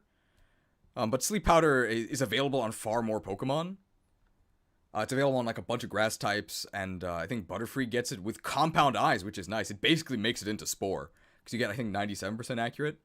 Sleep is really useful, and this is one of the most reliable ways to inflict sleep. I think Dark Void has 80, which is slightly higher and hits both opponents, but it's also a signature move, and I think they nerfed it. They like ripperonied Dark Void. It's way worse now. But it used to be really good. Sleep Powder, it's true. Sleep Powder no longer works on grass types. So grass types S tier confirmed because you can't sleep them. Lovely Kiss has way worse availability than Sleep Powder. But functionally, they're the same. And they're both really good. Put Pokemon to sleep 3/4 of the time. It's risky, but generally it's worth the risk.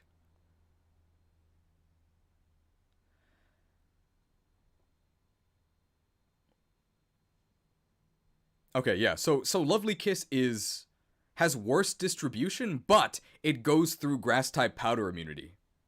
So in a way it's better, but it's also worse because it's less available. There we go. I think that's the balance.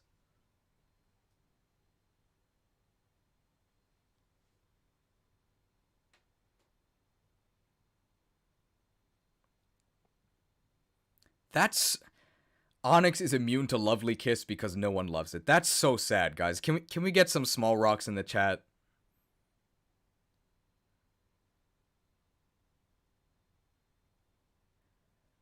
It still hits ghosts.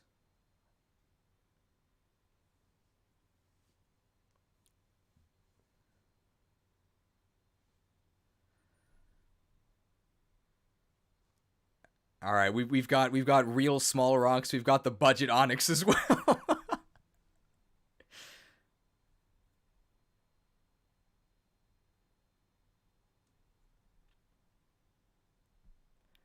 Yeah, so in a way, you could say that Lovely Kiss is strictly better because it dodges all the things that block powder moves.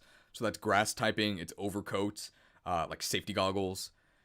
But Sleep Powder is on way more Pokemon. You're going to see it way more often. So I think in general, it's a bit better. But they're basically the same. And a note about all sleep moves is that in Gen 1, they're OP, OP, OP because you can't act on the turn you wake up. What is Budget Onyx? Budget Onyx is the loading emote, because it kind of looks like Onyx, and you're able to use it even if you're not a channel member, because it's a generic emote.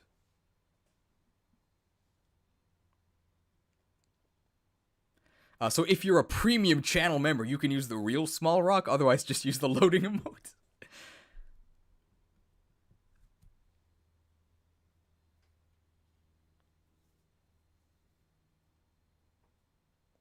Okay. I think that's enough about these two moves.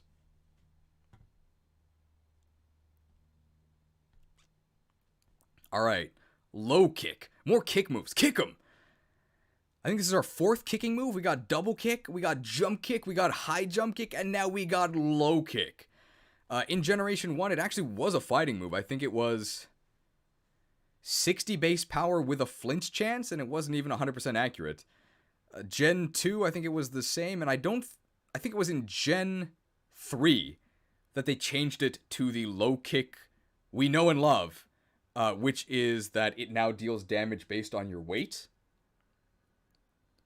And it goes up to 120 base power if you're heavy enough. So it's actually pretty good. There are certain Pokemon that rely on low kick to be covered. So I think it actually does make it into staple.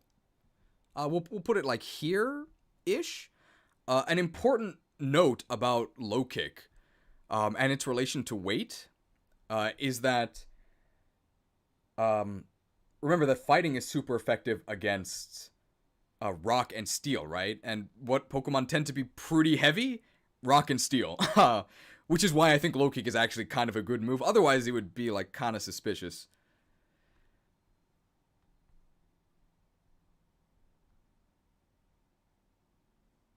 Looks like the definition of niche only works in certain situations. I mean, it always does damage, and like I just said, most Pokemon that it's good against tend to be heavy anyway.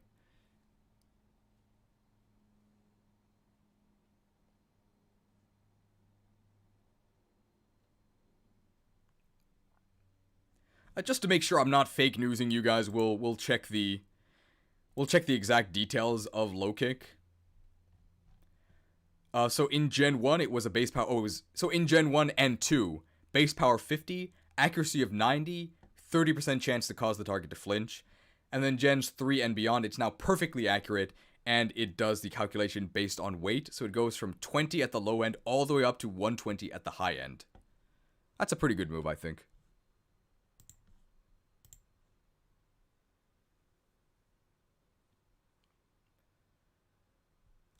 Yeah, low kick is based on your opponent's weight. There are weight-based moves that are based on your weight. I think Heat Crash and Heavy Slam operate on your weight, so you can actually make sure that they always do a lot of damage, because you can be really heavy.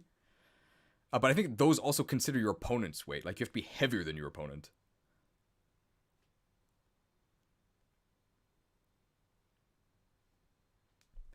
Low kick does not care about your weight at all. Low kick only cares about your opponent's weight. In Gen 1, I'd probably actually make this a filler move. But Gens 3 and beyond, I think it's used enough that it's a low staple.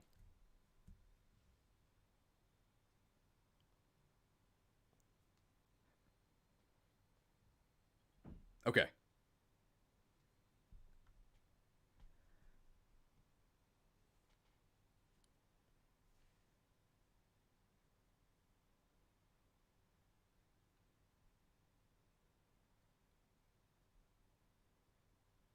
Just use light metal scissor. Yes. I mean, technician. What a loser ability. Who uses those? You got to use light metal to reduce the damage you take from not only low kick but also grass knot. Okay. All right. Meditate.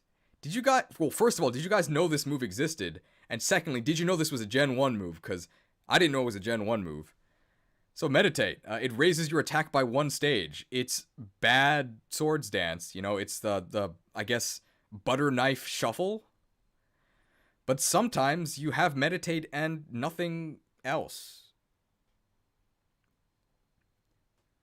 So the question is, does this go in niche or does this go at the very bottom of staple? I mean, because if you have it and nothing else, I guess you're going to use it.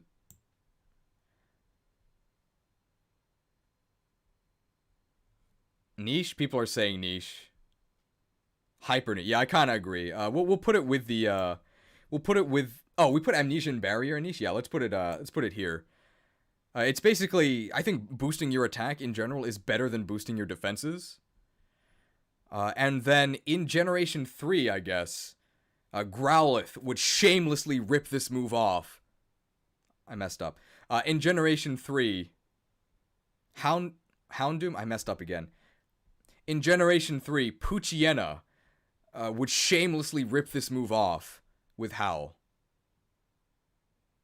Whatever.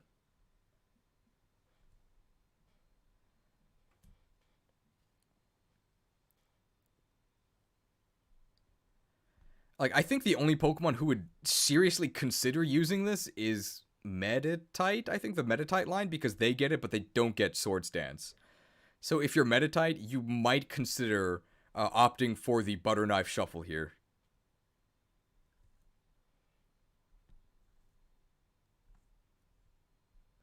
I'll also note that this move is really confusing to Japanese speakers because the Japanese name is yoga pose. But the actual Japanese word meditate, meso, is calm mind.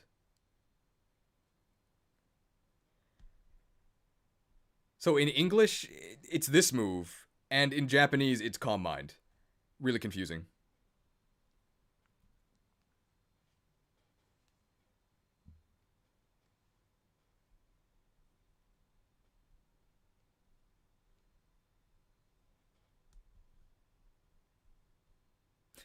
Where's Yoga Fire?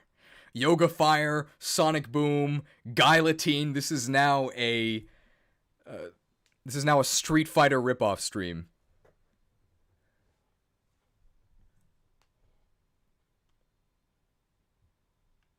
All right. Mega Drain. I think we can get this one done pretty quickly. If Absorb is filler, Mega Drain is slightly better filler. You now get 40 base power, and you get to heal for half the damage you deal. Wow. And in Generation 2, you can eventually get Giga Drain, which eventually gets buffed up to actually being like a staple move. But Mega Drain never gets that buff, unfortunately. So it just gets to be better Absorb, which isn't saying much. Mega Drain is 75 in Let's Go Pikachu and Eevee, which are some of the worst games in the series. Don't at me. But it's only 75 in that game because Giga Drain isn't in the game. Whatever.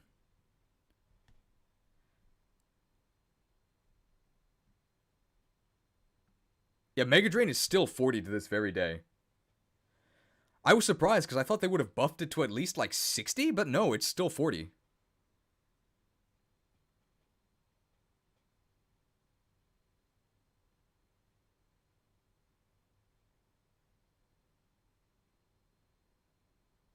Okay. I think that's enough for Mega Drain.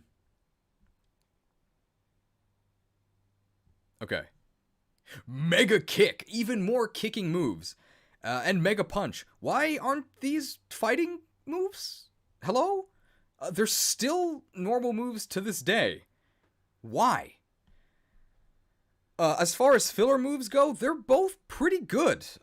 So Mega Kick specifically, like, they're good because of when you get them. So in Gen 1, I think right after Mountain Moon, you can get both of these. And Mega Kick has like 120 base power, which is insane for that point in the game. It's got 70 accuracy, which is really, really worrying. But, I mean, if you hit it, it does a lot of damage. Mega Punch is, I think, only 80 base power, but it has 80 accuracy. So, like, you can maybe find a use for that. I would say that the extra power of Mega Kick makes it better overall. But they're both pretty heavily outclassed by better moves you get later. For the time you get them, I think we'll put them actually above, like, Horn Attack here. I think that's about where they go. And past Generation 1, they actually get a lot worse, because you can just get, like, Return and stuff. And you never get these at the same, like, crazy useful early point in the game ever again. And you would never, ever, ever use either of these in competitive ever. So, strictly as in-game filler moves, for the power spike they give you, we can put them in filler outclassed.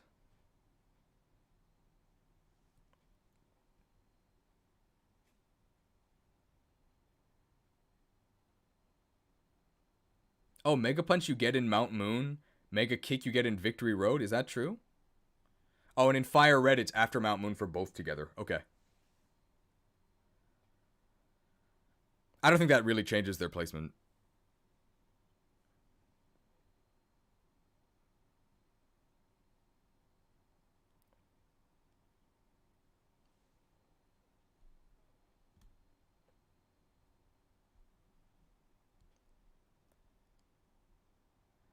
If you're a big Clefable fan, Mega Punch Clefable is really good in game in Gen 3.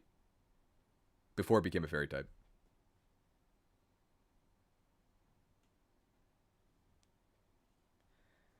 They are normal because they're normal kicks and punches. Are these other kicks and punches not normal? What makes them fighting as opposed to normal? These should be fighting moves, guys.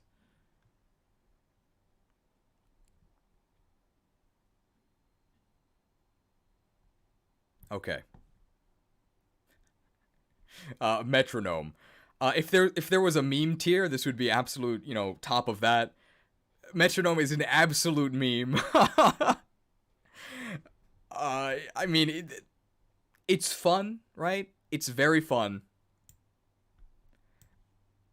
It's very fun, but I mean, you can get the best moves in the game, you can get the worst moves in the game, you can get anything in between, you have no idea.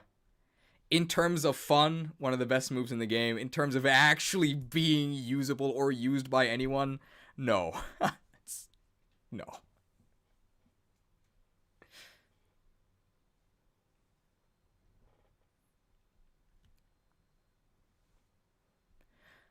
I do think it's better than constrict because in every instance except for one, I guess the instance where you get constrict, metronome is better than constrict. Also, metronome I think is a terrible translation because the Japanese is just finger wag, which tells you exactly what it does. I don't know what about this tells you metronome. I guess like the rhythm of it. Like what? I don't know.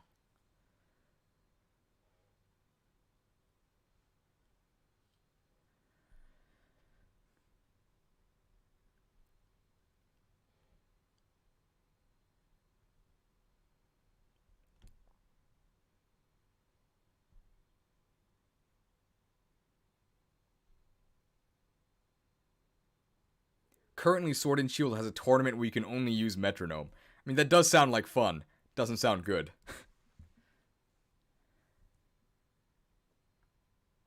Like, guys, I know what an actual metronome is. I'm just saying that it doesn't really make sense as a name for like what the move does.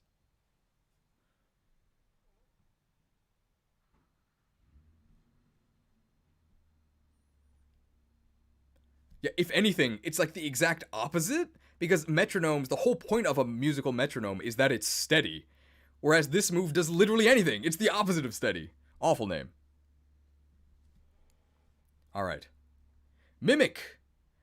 Mimic was actually very useful in Gen 1 because what it did was it actually let you select which move to copy from your opponent's move. So one, it told you what moves your opponent had, and then it let you choose one.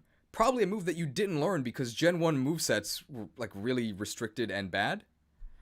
But past Gen 1, how it now works is that it copies the last move that your opponent used. I don't know when you would use this, but there probably is some instance out there where you would. So that's like I think a low niche tier move. I guess you need it to evolve Mime Jr. and Bonsly, but that doesn't count.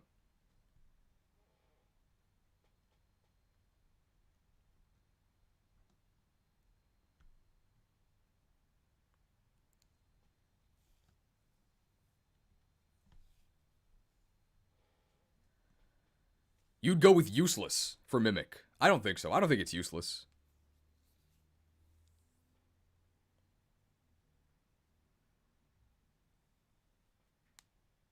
Mimic in Gen 1 only, I would probably say is even a staple move. Tons of things use Mimic. But after that, no. So I think bottom of niche is where it goes overall in the series.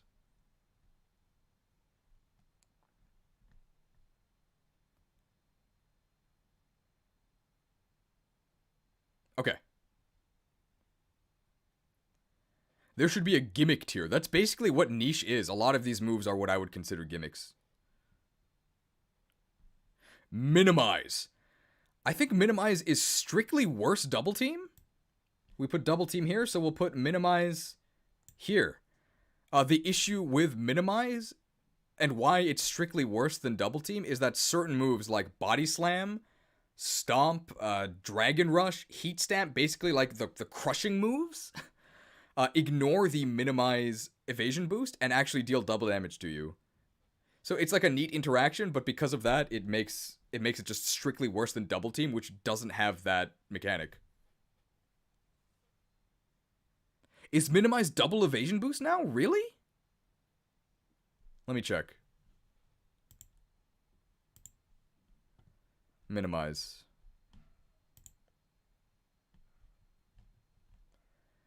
Let's see. Oh yeah, since Gen 5, it's actually double evasion. Okay. So I didn't know that because I've never seen it. So I guess considering that it's double evasion and the moves that ignore it are so rare, I think we'll actually go ahead and put it above double team. But these are like strictly for. But these moves are strictly for in-game gimmicks because you can't even use them in competitive. They're banned.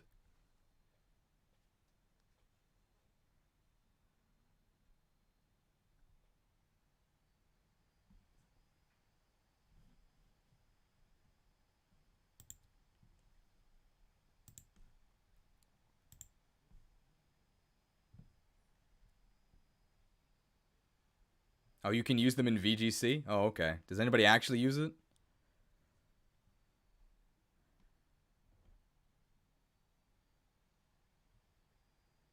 Seems bad to me.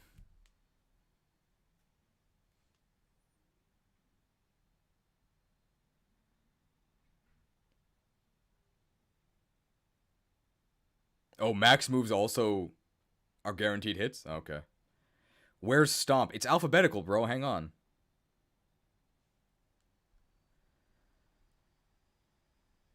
Where is the move? Why is this guy... Here's Stomp. Here it is.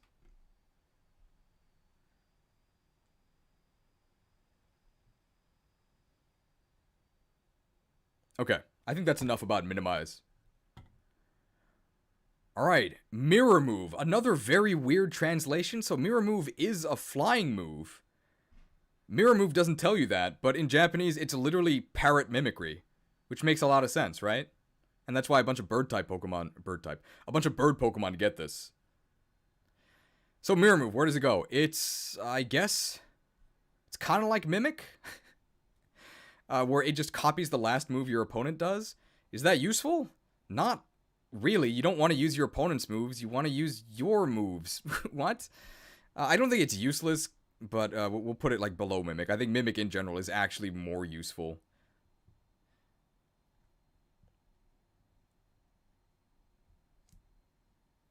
The move translation tier list when? Someday, actually. It won't be all moves. It'll just be moves that I think have interesting or bad translations. That's definitely going to happen sometime. I already have a video on my channel about moves that I think make more sense in Japanese.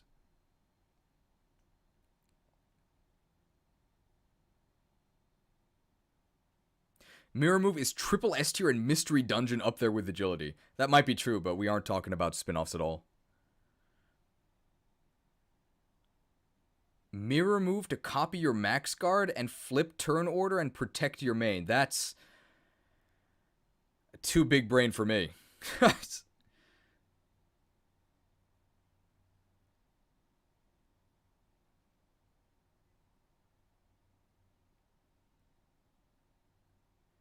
Okay, no complaints about Mirror Move at the bottom of niche.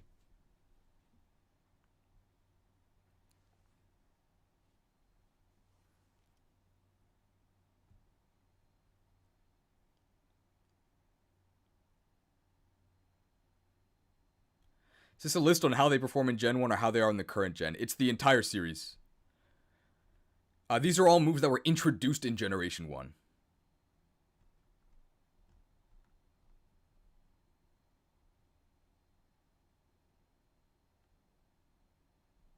Okay. Alright. Mist. What does this move actually do? It prevents your stats from being lowered. Is that ever worth spending a turn to do? No. No. This is about as good as the character Mist in Fire Emblem 10 Radiant Dawn, which is to say, it's very bad. In fact, I think this is actually mostly useless. I don't know why you would use Mist. You can put it here. It's bad. Anybody want to defend Mist? I don't think so.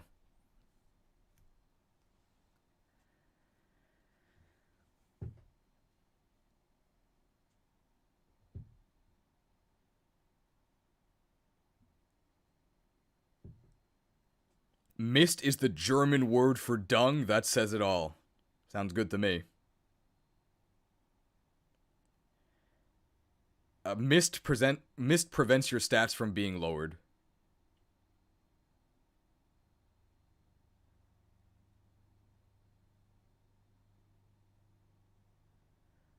Mist in Fire Emblem 9 actually okay because she's the only one who can help Ike in the Black Knight fight, which is kind of useful. And unlike Rolf or, Raffle, who's completely useless because he has to fight, Mist can, hang back and heal, promote her at 10. It's okay. In Fire Emblem 10, awful. Where'd her horse go?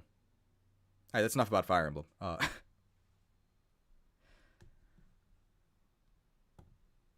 Yeah, Mist is bad. Okay, I guess you can use Z Mist to fully heal yourself and prevent stat changes. Is that worth your item and your Z crystal for your entire team? I don't think so, no.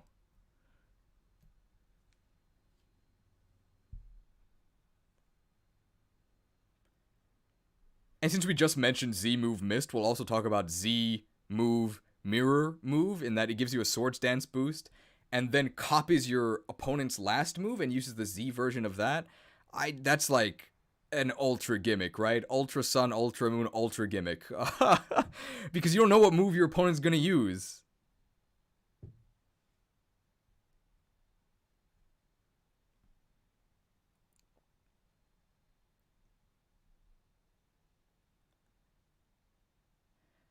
Alright, I think if Tapu Fini sometimes use Z Mist, we'll move it to the very top of mostly useless.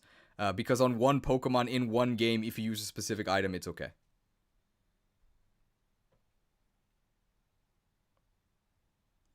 You know what you did miss? You missed these nuts. Alright, that's enough.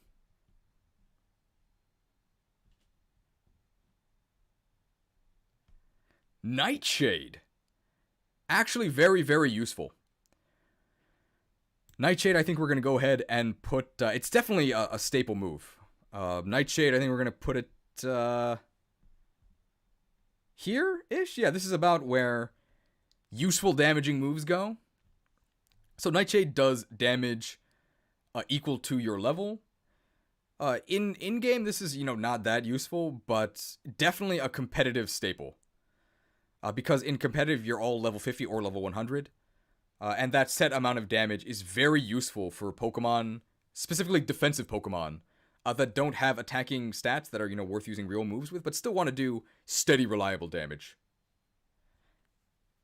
So Nightshade doesn't affect normal types, because it is a ghost move. We'll also do Seismic Toss, I guess, because they're the same. I think Seismic Toss is a little bit worse, because it doesn't affect ghosts. And ghosts are, I think, overall a little bit stronger than normal types. Eventually, like in the modern game. But you could argue for either of these above the other. I think they're both, like, very good. Very solid offensive options for defensive Pokemon.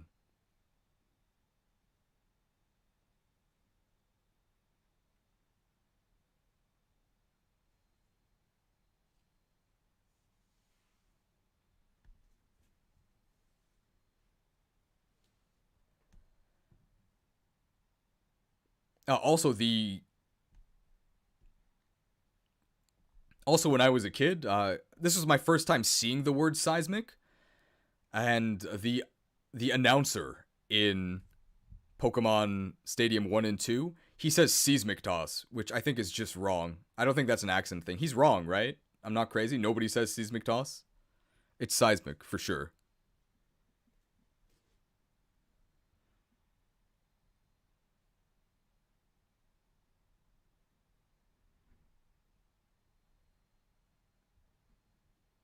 Yeah, he's just wrong. Okay.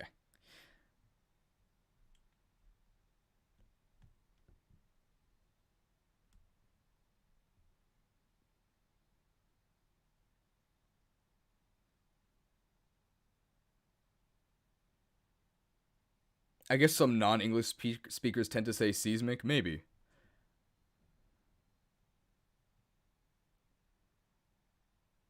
Yeah, it's definitely seismic, right? Okay. I don't know who the announcer is for Pokemon Stadium 1 and 2 is, but he says seismic, which is definitely wrong. And I think people make fun of him for saying Giovanni wrong. He says Giovanni, but is that how you actually say it? Is Giovanni correct?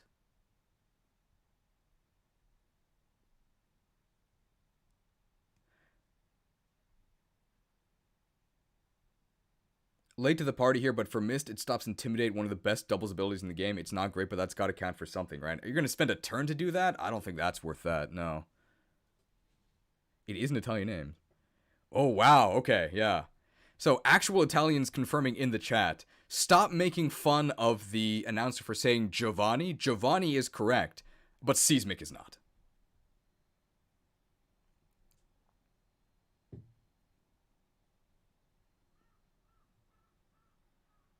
Okay. Peck. This should be pretty easy. It's your early game filler flying move. It's fine. Where do we put Gust? We'll put Peck right there with Gust. You could swap these. It wouldn't matter. I guess we'll put Gust above it. Because if your opponent is flying when you hit him with a Gust, they take double damage. Wow, incredible. Alright, it's enough of that. Pedal Dance! It used to be pretty bad. They buffed it a lot throughout the generations. In Generation 1, it's really underwhelming. I think it's only like 80-ish base power. Certainly not worth the drawback of being locked into it for 2 to 3 turns and then suffering confusion. But they've since buffed it. It's now 120 base power. So if you're Litigant, you start with the Quiver Dance, and then you start Pedal Dancing, and stuff goes down. Yeah, it's Grass-type Outrage. It's pretty good. I think it's definitely a staple. I think nowadays, I'm going to put it here-ish. We'll put it with Double Edge. So 120 base power with a significant drawback. But I think the power is actually worth the drawback in most cases. Any complaints about Pedal Dance's placement? I think this is fine.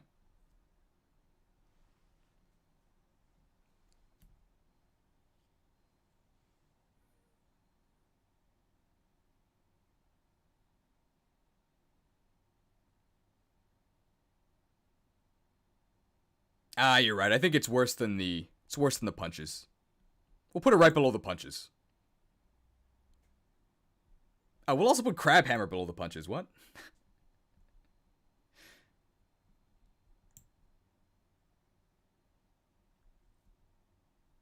Is this the physical one, or is Pedal Blizzard the physical one? I think Pedal Blizzard is the physical one. Pedal Dance is definitely special.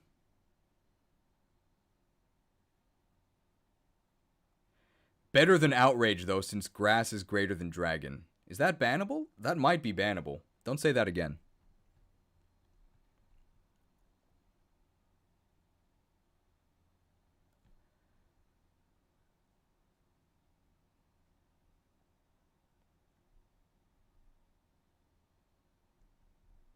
Okay.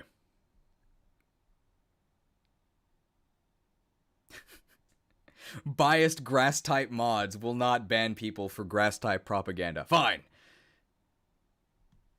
What's the context of Grass better than Dragon? I think it was a joke. Okay. Pin Missile. Always kind of mediocre, but very recently actually became a very Chad move.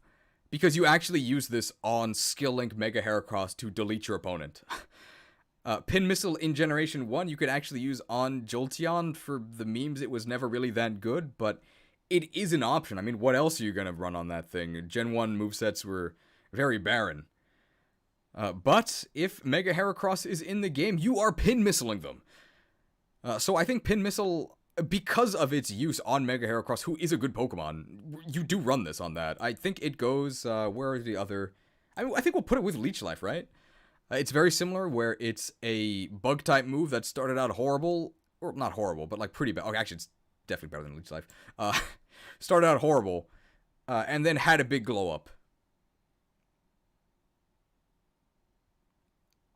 Pin Missile Jolteon was the only way to deal super effective damage on Psychics without being weak to it. That's true, but it's also, like, not that useful, right? Like, remember that super effective just means double damage, right? It doesn't mean your opponent's faint. So in general, you're better off just using a strong neutral move as opposed to a weak super effective move. Pin Missile can still miss. I think so, but it's like 95% accurate. It's pretty good. Bug is not a good attacking type. Just put it in niche, please. I don't know. I don't think it's that bad. It's 25 base power per hit now. All right, fine. We'll put it in niche. If you're Mega Heracross, this is really good. If not, it's niche. How's that?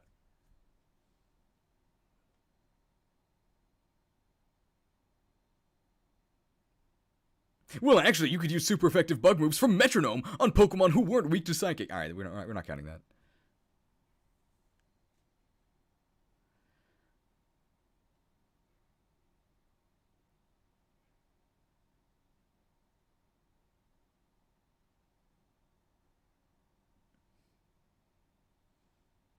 Oh wait, but we have the filler, we have the terrible multi-hit moves here in filler outclassed, right? Pin Missile is at least as good as those, right? But it's way better because you can actually use it on Mega Heracross and not be a joke. I think that's putting it back in staple under Leech Life.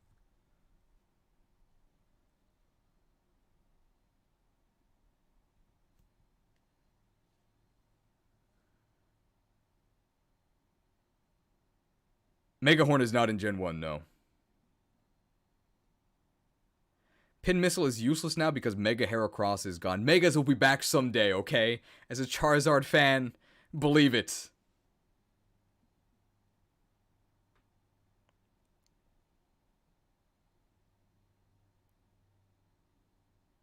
Top of filler? Okay, how about that? We'll put it with Bone Meringue. Top of filler. It's definitely better than these multi-hit moves.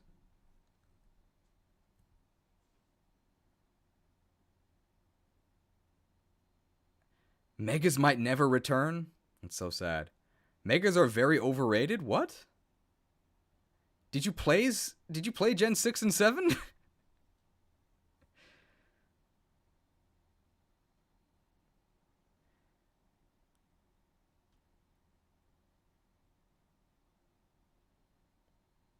This is moves in the context of the entire series. This is just for moves that were introduced in Generation 1.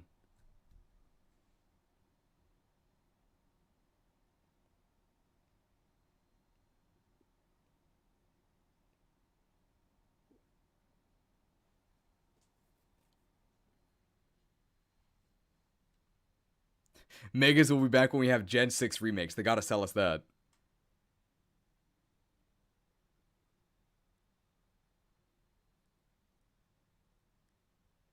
Okay. I think we'll leave Pin Missile at the top of filler.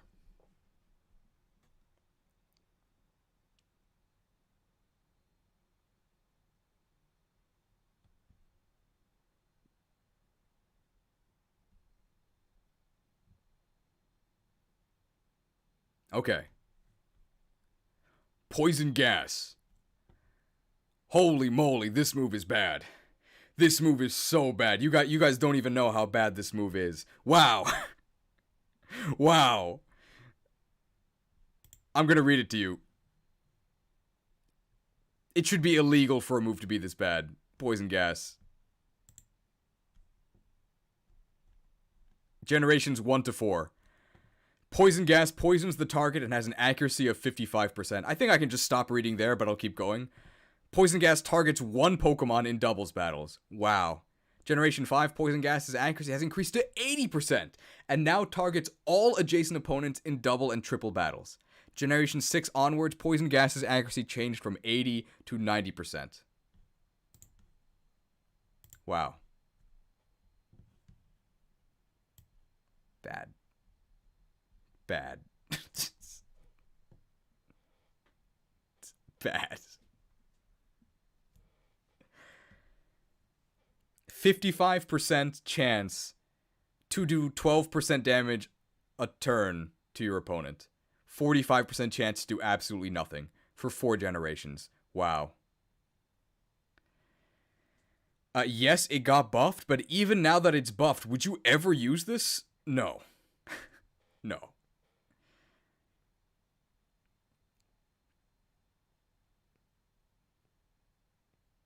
I don't have much hope for Toxic. Keep that comment in mind. Wow, poison all 3 in triple battles?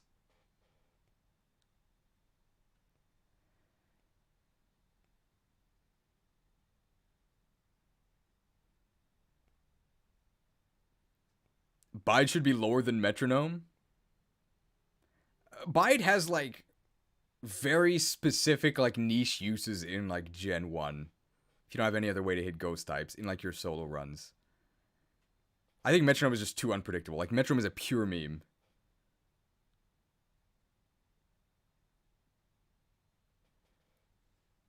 Alright. Nobody will cry for Poison Gas. Poison Powder. Well, it's definitely better than Poison Gas.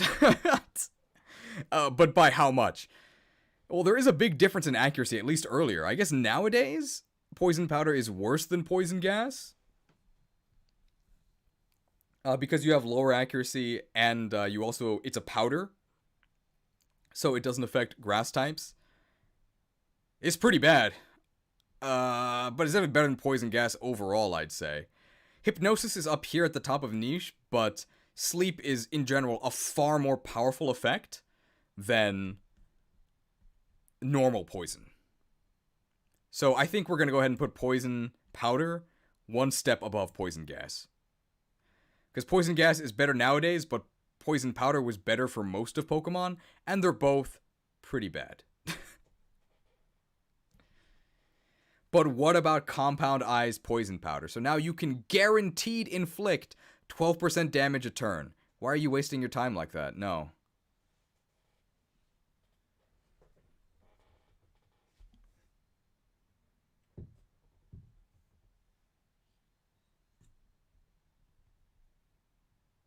Okay.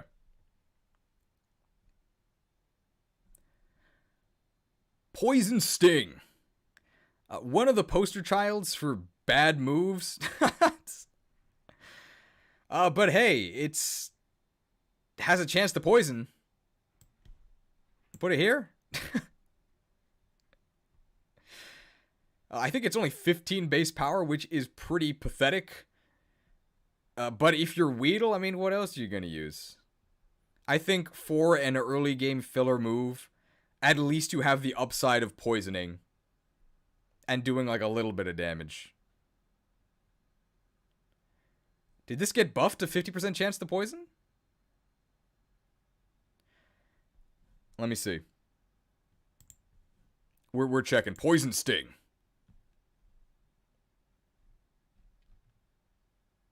No, it's 30%. See, it was 20% in Gen 1. And then it got buffed to 30%. It's still bad, though. But I think unlike poison gas and poison powder, there are points in the game where you would have poison sting as your best option and you would use it. Sure.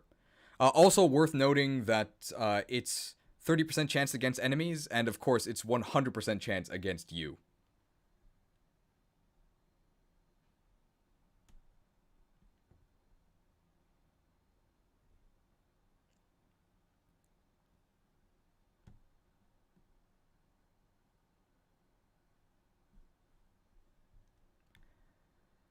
Pound! Can you say filler? Pretty much the definition of an early filler move. Very good for memes. You can talk about taking things to, Pound Town, but I mean, does that actually affect its ranking? Not really. I think we're going to go ahead and put it here. And we'll also go ahead and we'll do Scratch and Tackle at the same time here, right? So Pound and Scratch, I think, are actually the exact same. It's just 40 base power, 100 accuracy. And they're better than Tackle. Or at least they used to be. Where's Tackle? Here it is. Here's Tackle. Boop. So Tackle, actually, kind of interesting. So we're going to talk about the history of Tackle because it actually has been changed. I think it's one of the only moves ever to have been buffed and then nerfed. So Tackle up until Gen 4 is the Tackle that we know, and I don't know if we love, but we definitely know it, where it was 35 base power and 95% accuracy. And then in Generations 5 and 6, they buffed it. They said, we're going to make it 50 base power and 100 accuracy. And then they decided, you know what? That's just too much power to give you in the early game. We're knocking it back down to 40, so now it has parity with Scratch and Pound. Such a tumultuous history for a move that you're going to delete as soon as you can. I guess Hypnosis got buffed and nerfed, yeah.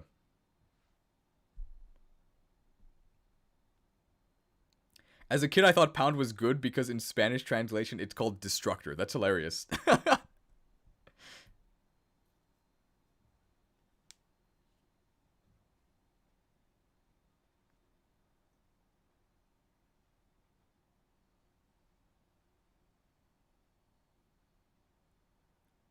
Let me just check to see if Pound was ever buffed to 50. I don't think it was. Pound. Nope.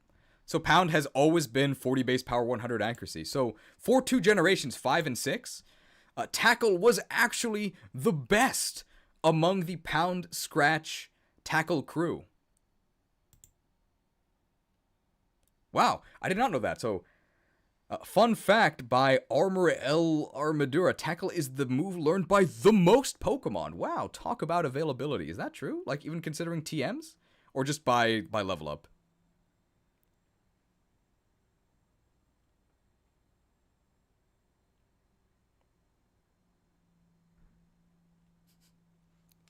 Another Italian translation error. So Pound was translated to Libra, which is the unit of measurement for weight in pounds. That's pretty funny. Yes, my favorite move. Libs. Okay. Psybeam. This one I think is pretty straightforward. It's, I believe, strictly better than Confusion except for PP, so we're just going to put it right above Confusion. And we'll just make sure you can actually see that on the screen. There we go. I think that's fine. In fact, we'll put it ahead of Bite. Confusion, but gooder. Yeah. Psychic. I think another terrible translation, because why would you have a move that's the same name as a type? Like, imagine if there was a water type move just called water. In Japanese, this is closer to like psychokinesis, like actually using your mind to like move things. Psychic in Gen 1, yeah, obviously ultra meta defining, did a bunch of damage, and it had a 30% chance to drop special, which again in Gen 1 was both your special attack and defense, so absolutely insane. Since then, it's just been a very good staple move, right? I think in overall, it's basically, it kind of goes with Flamethrower. It's definitely not as good as Flamethrower, but it's in that crew of pretty much best move of its type, right? Not quite as good as Flamethrower, because I don't think the typing is as good, and not as good as Ice Beam, but still very, very good. You're not upset to be running Psychic.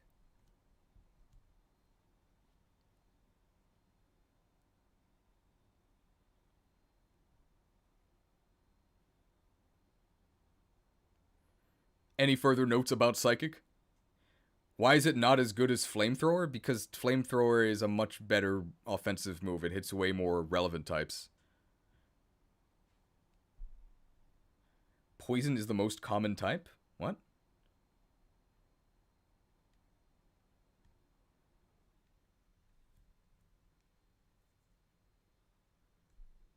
Yeah, water is the most common type. Flamethrower, fire moves also beat steel types, and steel is the best type in the game, so that's another reason why Flamethrower is really good.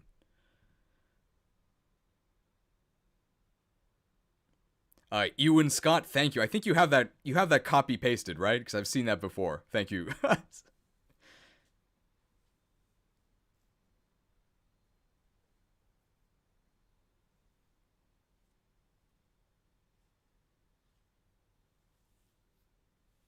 I think about half of all poison Pokemon, like to this date, were introduced in Generation 1.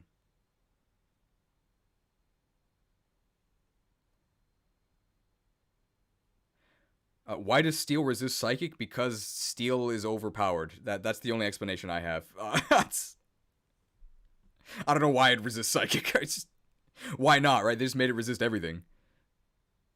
You think Psychic is below the punches? I think I disagree with that. I think it's stronger.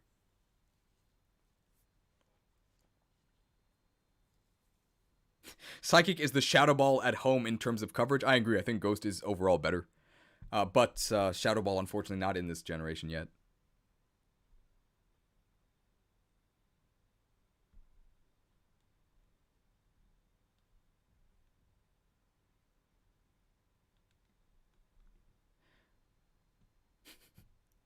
Right. It's a major flavor fail to have Steel resist Psychic, because you can use psychic powers to bend spoons which are made of steel. Come on, Game Freak, fix your game.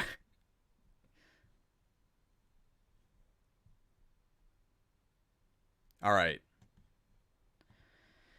Okay, guys. I try to keep the channel, PG-13. But the younger among you might want to leave the room, okay? Psywave is unspeakably bad, okay? It's unspeakably bad, but because my setup is kind of sus and you can't really read the details, I am going to have to speak about Psywave. Are you ready? You might not be ready. Okay, Psywave. Generation 1. Psywave inflicts a random amount of damage varying between 1 damage and 1.5% the user's level. Wow. Generation 2. Psywave inflicts a random amount of damage varying between 1 HP and 1.5 times the user's level. The damage is always rounded down, not even rounded up. However, don't worry, because Psywave will always deal at least 1 HP of damage. Wow. Generations 3 and 4, the formula changes a little bit. It's important to note that the calculation can result in 0. But don't worry, they won't let it do 0 damage, it'll at least do 1. And this entire time, up to Generation 6, it's not even 100% accurate, it's 80. But don't worry guys, they buffed it, it's now 100% accurate. Wow.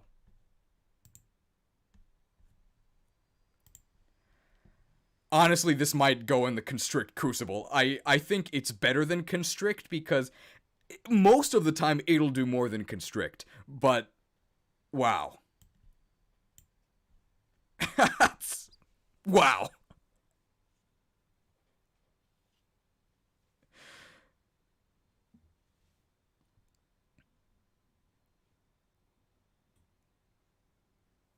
Please tell me this god-awful move has been removed in Sword and Shield. It might still be in the game, guys.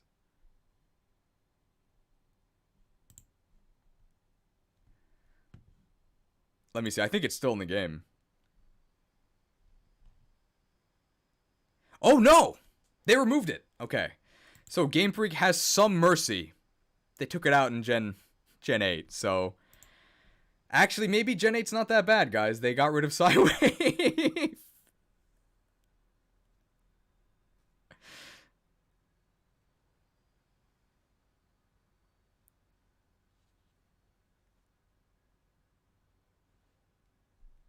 What a horrible move. But for as bad as Psywave is, I think the average result is still more damage than Constrict. But good lord is it bad.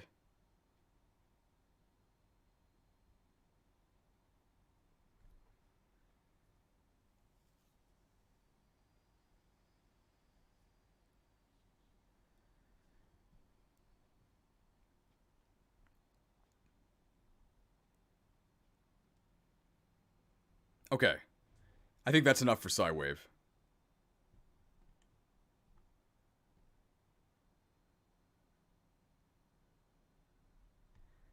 Quick Attack.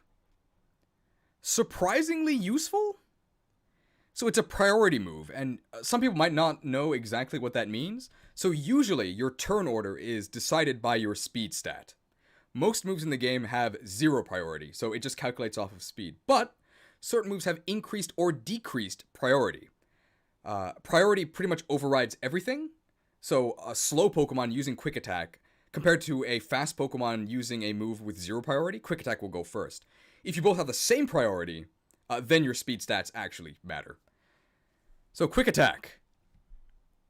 Pretty weak at only 40 base power, but this might actually...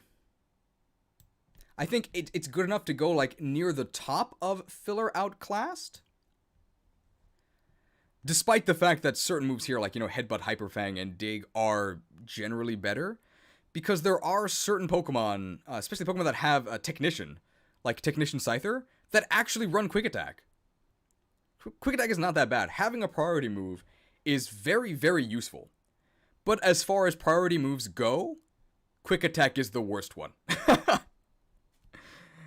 You would pretty much rather have any other priority move, but quick attack's useful. Yeah, you can use it on the Fear Ratata set, which is a Ratata that uses Focus Sash or like Endure to survive at 1 HP, uses Endeavor to drop the opponent to 1 HP, and then quick attacks to hit them for 1 HP and knock them out, but that is a pure meme. Like, this is not good.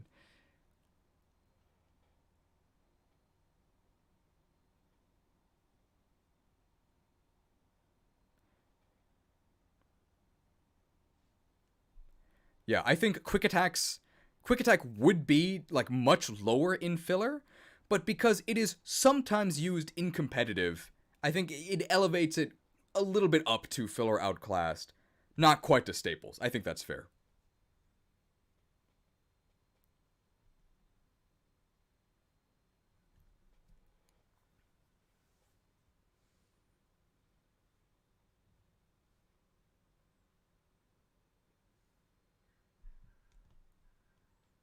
Anything else to say about quick attack?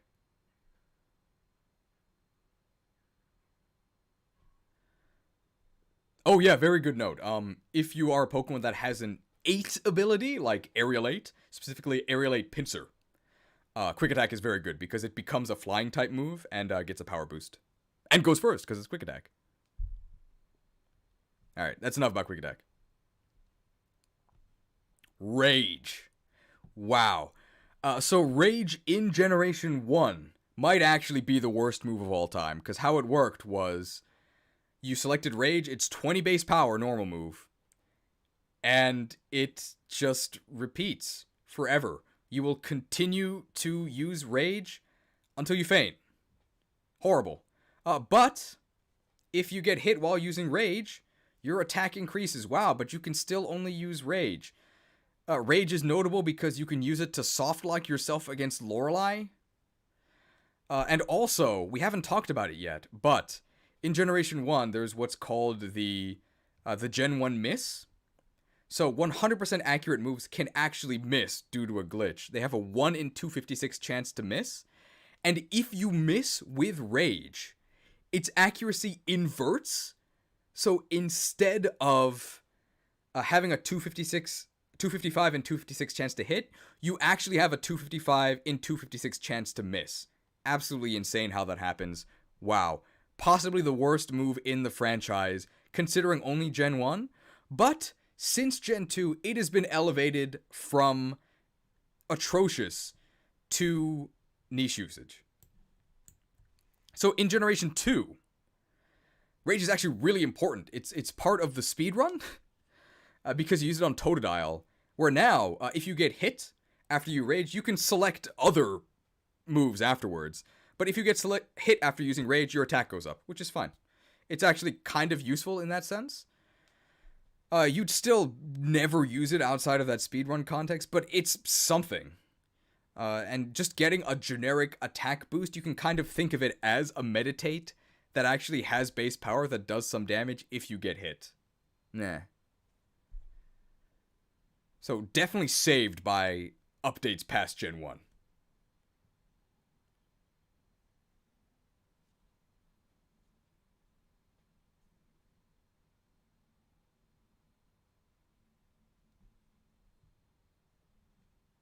Anything else to say about Rage?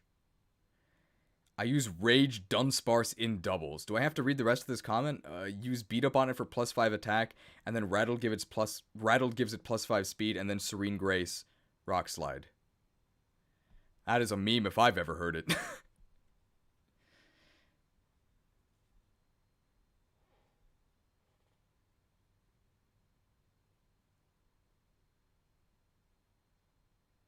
I use Rage in real life, yeah. Alright, well, I think that's enough for Rage. Razor Leaf. OP in Generation 1 because it is a high crit move. And high crit moves in Gen 1 basically always crit. So Razor Leaf is actually so good in Generation 1 that it not only defeats the Toxic Leech Seed meme, but if you want to beat Generation 1 using only the A button, Razor Leaf is a key part of that very specific run. So in Generation 1, I would actually consider this like a staple move, really, really good. But we've got 7 other generations where Razor Leaf is, unfortunately, a very solid filler move. We'll put it right about here, right next to Bone Club. How about that? We'll put it above Bone Club, because more people use Razor Leaf. I said people, more Pokemon use Razor Leaf. And I think it also hits both opponents in doubles.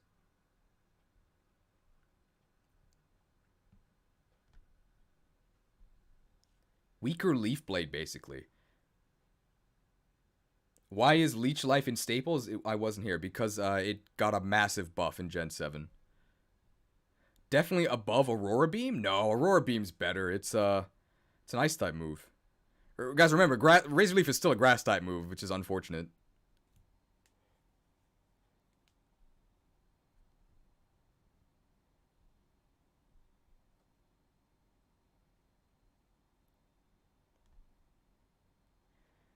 So, I mean, F's in the comments, or I guess this is a live stream, right?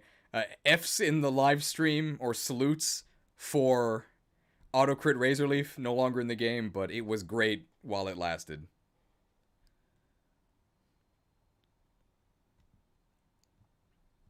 It's 80 base power? No, it's not. That's Leaf Blade.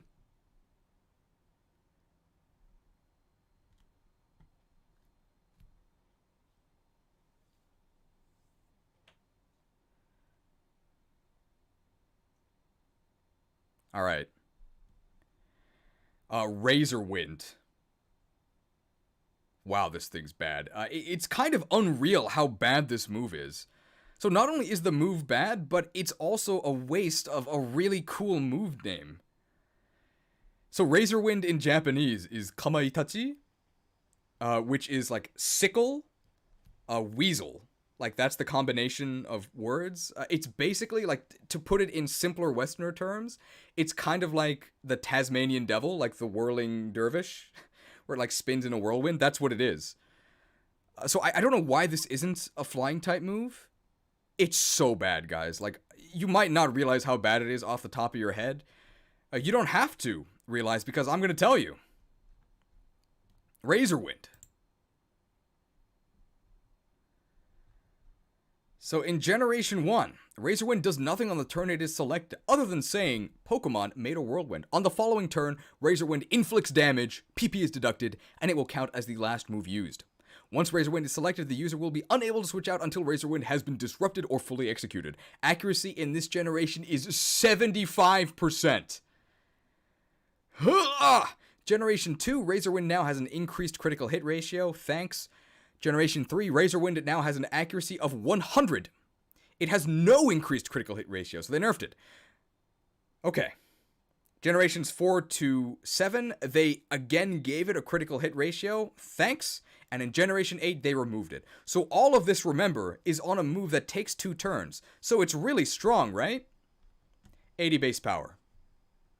Wow. Yeah, this is bad.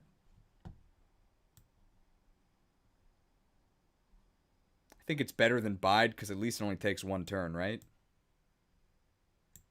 There you go. Atrocious. Any complaints? I'm assuming not.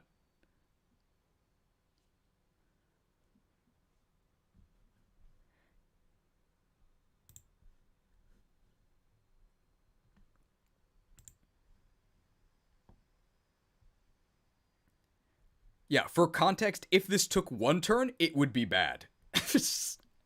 And that's enough of that.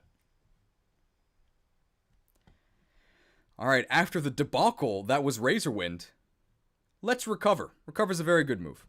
Very good move. In-game, it's not that useful, because you can just use, like, potions or whatever. You'd rather not use a move slot on it. But, in competitive, having a reliable way to restore your health, like with Recover, is very good. Where do we put this? This is pure utility. Maybe like below the punches, maybe? It's definitely a staple. Recover's very good. If you have Recover and you're a defensive Pokemon, you're probably using it.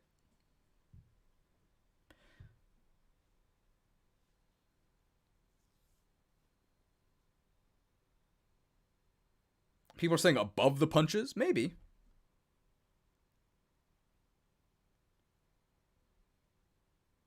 In game, it's not that useful. It saves you money that you can better use elsewhere. Tell me what else you're using your money on?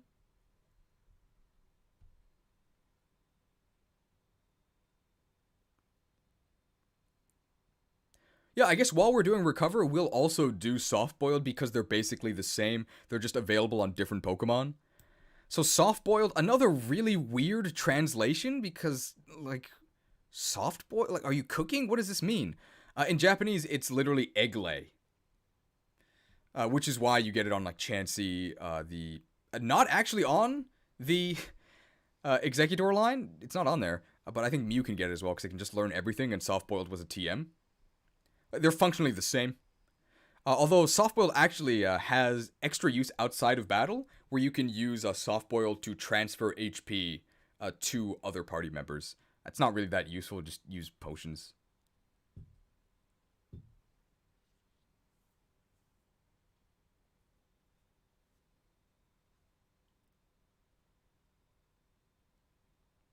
Finally, a top tier egg move, yeah. Would you like an egg in this trying time? That line has now appeared in both of the tier lists.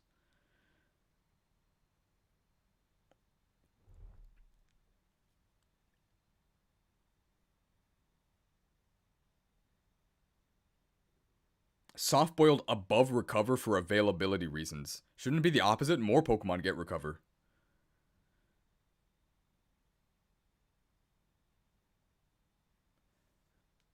I mean, I think you could argue these in either position. They're basically the same.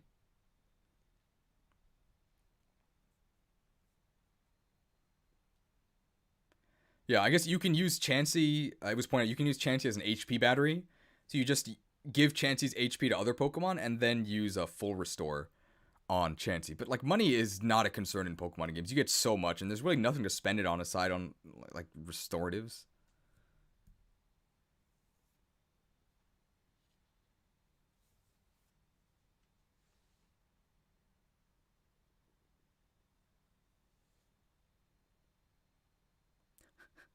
Alright, this is the first I'm hearing of that. Soft boiled has a very weird Spanish translation. It translates to amortiguador. I did my best there, which is a car's shock absorber. Wow.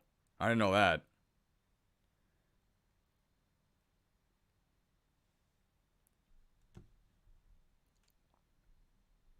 Alright. Enough of soft boiled. Rest.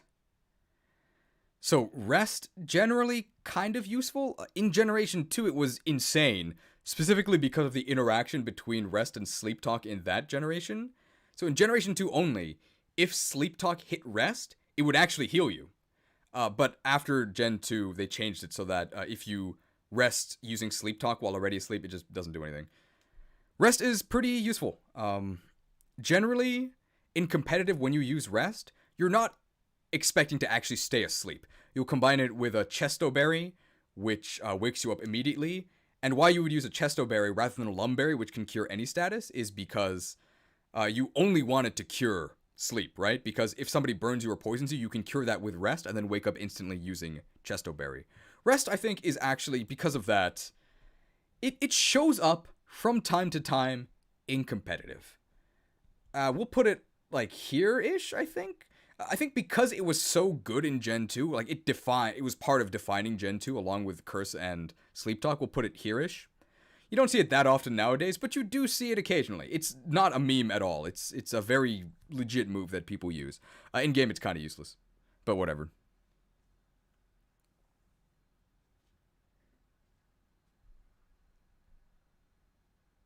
Meta defining? If this was Gen 2 only, then sure. Chesto Besto. I mean, I don't know about Besto, but it's pretty good.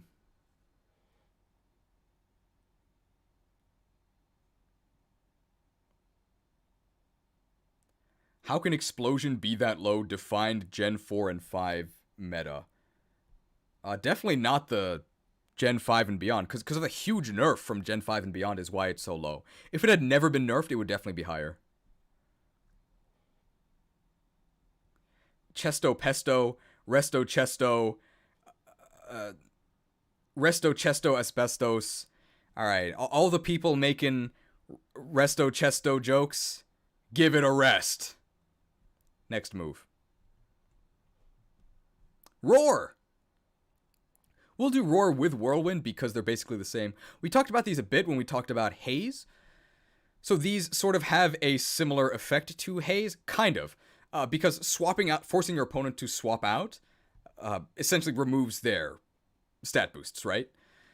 Both, yeah, I would say both are staples. They are both very, very useful in a competitive context. In-game, they're basically useless. But we'll put Roar and Whirlwind together. I think Whirlwind is still a normal move, which is kind of weird. And in Japanese, I think it's Fukitwasu, which means blow away. Which is why there's that one episode where I think Ash tells Bulbasaur to use Whirlwind, and he just like blows away some like spores or something. I think it was like a stun spore or something. I think Whirlwind is actually strictly better than Roar, because soundproof Pokemon dodge Roar, but they still get hit by Whirlwind. So I think Whirlwind is actually strictly better. But they're both pretty good. It's very dangerous when your opponent in competitive sets up. And to stop them from doing that, just force them out using Whirlwind or Roar. And they'll also take damage from entry hazards if you've set those up.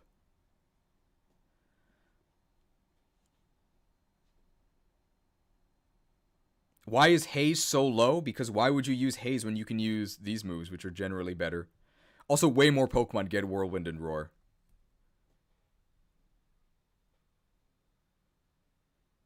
Oh, does Roar hit through sub? And Whirlwind doesn't? Oh, that might be true, yeah, because Roar sound moves bypass subs. Let me check that. I think that's true.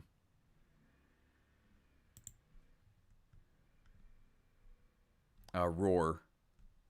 Roar. Roar. Here we go. Roar.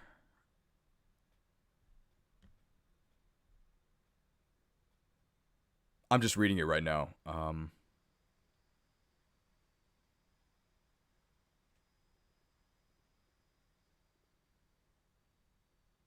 don't know if it bypasses substitute. I can't see if it does here. I'm not sure if it does.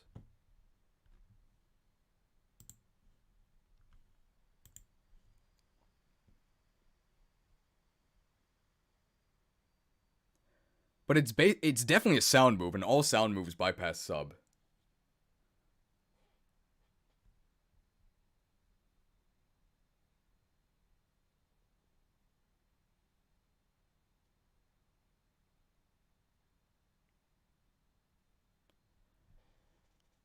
I guess one way that Haze is better than these two is that Whirlwind and Roar are both negative priority, like mega negative priority. Like, Quick Attack is +1.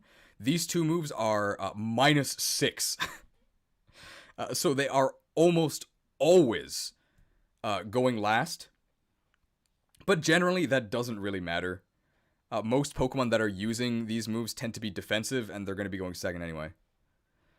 Oh, both of them bypass sub. Okay, yeah. So in that case, Whirlwind is just strictly better.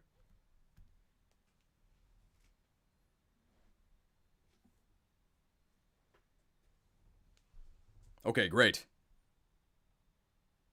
I think that's enough for these two, right? Do Roar and Whirlwind go after Vital Throw? I think so. I don't remember the priority of Vital Throw, but nobody uses Vital Throw.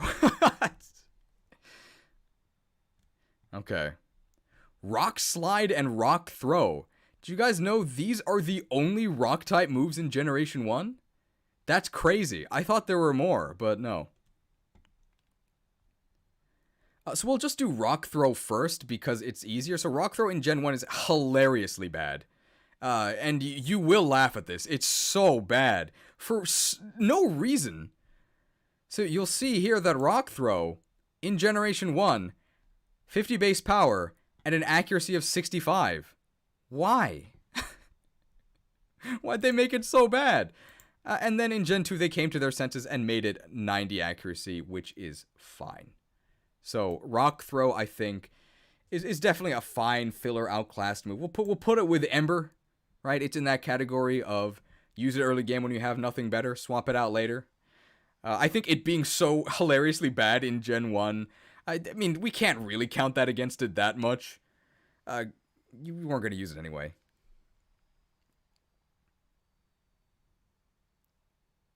Anything else to say about Rock Throw? I don't think so.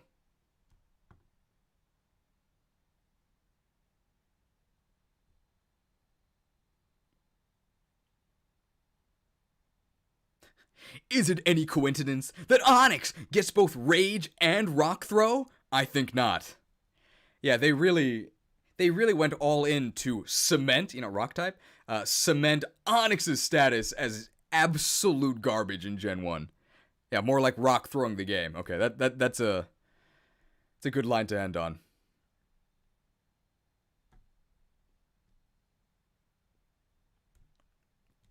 Okay. Rock Slide. Good move.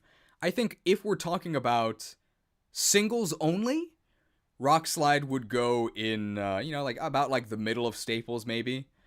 But like considering, I think, how insane Rock Slide is in doubles, it's gonna go in meta defining. Because if you're in a double battle, get ready to get Rock Slid. It's coming. Rock Slide hits both your opponents in doubles, and it has a 30% flinch chance. So if you're in a doubles battle, you're about to get hit by Rock Slide. Yeah. So I think in Gen 1, Rock Slide only had a 10% chance to flinch. It did exist. Then in Gen 2, they buffed it up to 30%. So in singles, I would probably put it like mid staples. In general, you would just use Rock or Stone Edge. But in doubles, yeah, it's get ready to slide. Gen 1 could not flinch. I thought that too, but then I looked it up yesterday and it says that it did. We'll check this right now. Prepare to get destroyed, chatter. Generation 1. Rock Slide deals damage with no additional effect. Okay, I was wrong.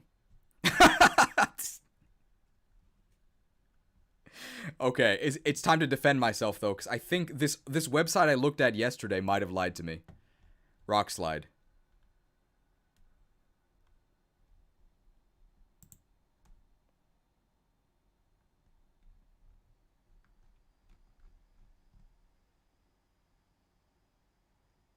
It just doesn't talk about the absence of flinch chance in Gen 1. Okay.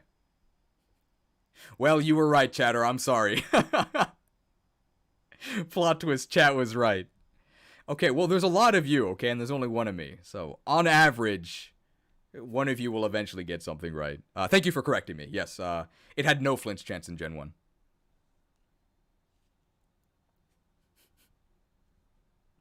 Oh my god, the recoil damage of trying to attack a chatter. I'm sorry.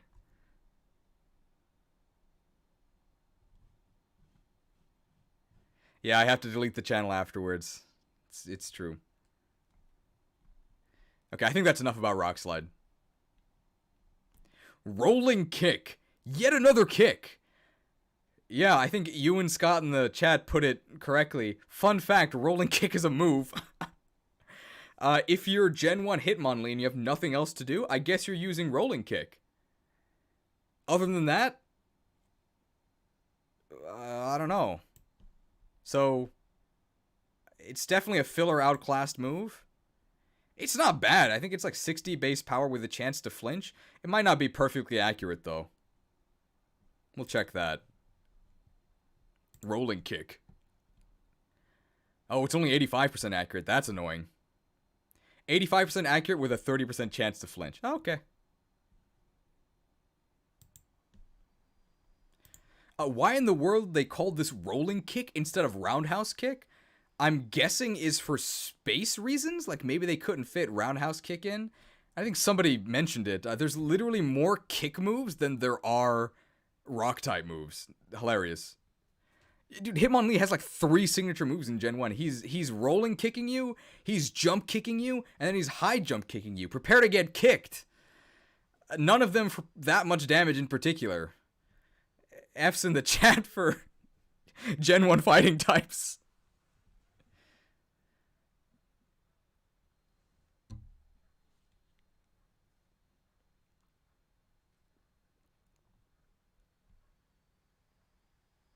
Low kick doesn't count, because, yeah, multiple Pokemon get a low kick. All rock-type moves have rock in the name. Yeah, in Gen 1 they do, and all electric-type moves start with thunder. All of them.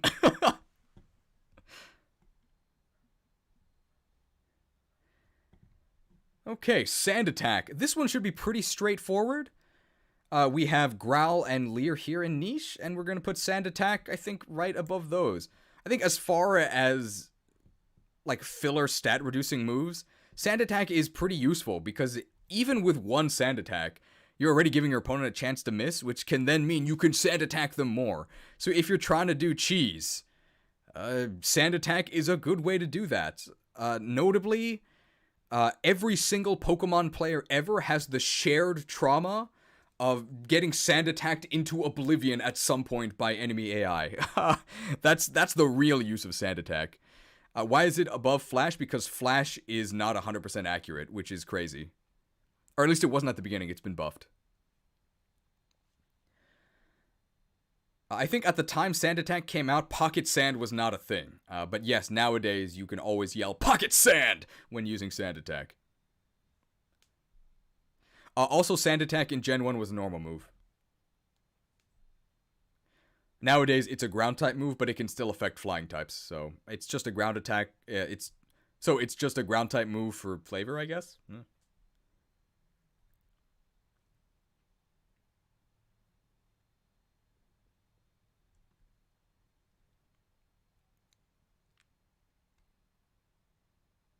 Okay. I think that's it for Sand Attack. Okay, last comment about Sand Attack. Sand Attack is meta-defining for the AI trainer meta. Yes. I'll do that again because that's going in the edit. Last comment about Sand Attack. So Sand Attack is meta-defining for the AI trainer meta. Yes, that is true. Okay. Screech.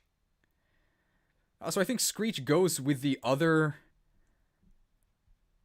moves that lower stats. I think it does 2 stages, whereas Leer does only 1 stage, but Screech is also, I think, inaccurate. I don't think it's 100% accurate. Let me make sure that statement is accurate by checking it. Screech. It's only 85% accurate. Has that ever been changed? No, it's always been 85% accurate. So you basically have to weigh your options, right? Like, do you want to lower defense by 1 stage for sure? Or do you want to probably lower defense by 2? Neither of those effects are that powerful. It is worth noting that Onyx uses Screech, so you're going to be hearing it early game. And it has a terrible, terrible in-game noise that really hurts.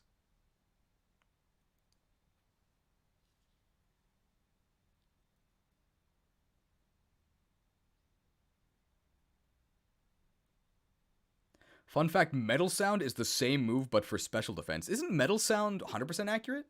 It might not be, though. The in-game Ear Assault is a perk of the move. I don't know if I'd call it a perk.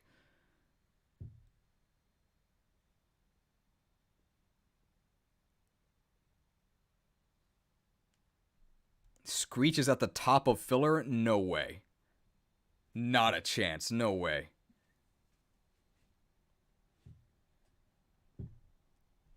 Alright, that's enough for Screech. Sharpen is a move that exists. It's one of Porygon's like 8 signature moves. He doesn't actually have 8, but he has a ton. He's got like Conversion 2, and Sharpen. I think Sharpen just increases your attack by 1 stage? So where's Meditate? We'll put it with Meditate. What's the Z effect of this? I feel like it's gotta have some crazy Z effect, because Z Conversion gives you an Omni Boost. Z Sharpen, I think, just makes it Swords Dance. Let's check that. If powered up by Normalium Z, the user's attack rises by another stage. So yeah, if you use your item and your Z crystal, it just becomes Swords Dance. Wow. We'll put it next to Meditate. It's still going. Yeah, there's a lot of moves, bro. I don't know why people are like upset that this stream goes on for so long. I'm sorry, there's a lot of moves. We got to talk about them all. I think Gen 1 has the most moves introduced, so future lists of this will be a little bit shorter, but probably not by much.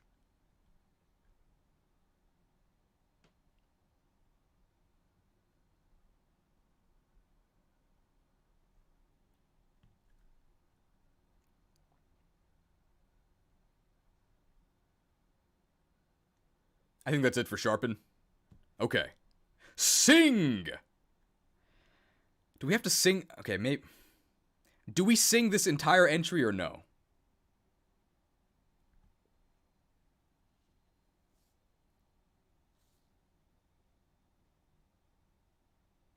No. Yes. No. No. I'm seeing no's. For the content, yes. Do it. Yes. Alright, it's not going to be a long entry, so we'll sing it. Maybe. Sing! 55 accuracy. Normal move. Put your opponent to sleep. It's worse than hypnosis in every way, but hypnosis is okay. There you go. It's as much as you're getting. Sing like Jigglypuff. It's Jigglypuff, right? I don't know how to do it. Jigglypuff has a really high voice and I don't. I can't do the Jigglypuff voice, guys. Jigglypuff. It's so bad. I'm stopping.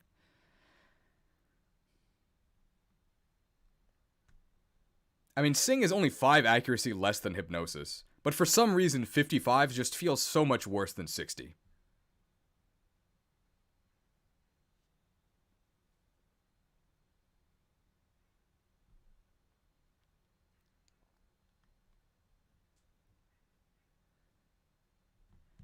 And hopefully the stream itself is not putting you guys to sleep. It is really long, but hey, we're almost done. Probably another 2 hours? Uh-oh.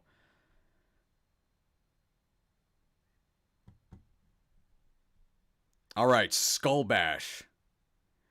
Another terrible translation, because the Japanese is Rocket Headbutt, which is way cooler. And we got Skull Bash. Okay. Well, so I think in Gen 1, you didn't actually get a defense boost during the charging turn. Since then, you do. So where did we put the defense boost moves? Defense Curl and Harden. I think it's better than those, because eventually you do deal damage, but man, is this underwhelming. Are you really going to use 2 turns to... I think on the second turn it does deal 130 base damage and the defense boost. So... I don't think it goes to filler or outclassed. Like, 2 turn moves are really bad, guys.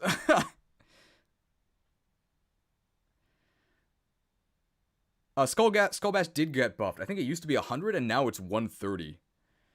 So, I mean, that's decent. That's decent power, but again, like, average that over 2 turns, and that's just so much worse than return. And I don't think that the defense boost is worth it. If it raised both your attack and your defense, yeah, it would be pretty... I don't know about pretty good, but it would be usable. I thought Skull Bash was water type for like 20 years. Yeah, because it's always on like Blastoise. Power Herb makes it a 1-turn move. Yeah, but that's not worth it, because that's your item. Oh, $5 donation for Be My BFF. More Jigglypuff singing, please. Okay. I'll try it, but it's going to be lower than actual Jigglypuff, okay? Oh my, this is going to be so embarrassing. I'll try, okay?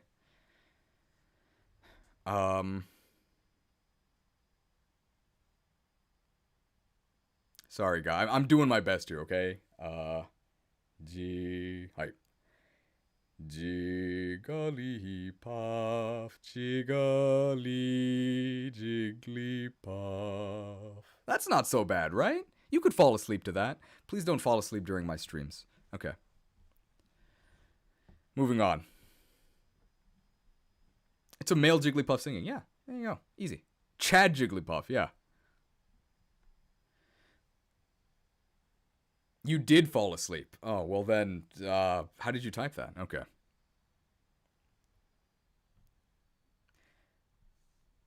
YouTuber inflicts sleep on his entire stream. That's a bad strategy. Although, I guess you're going to be stuck watching the stream, right? I get the watch time.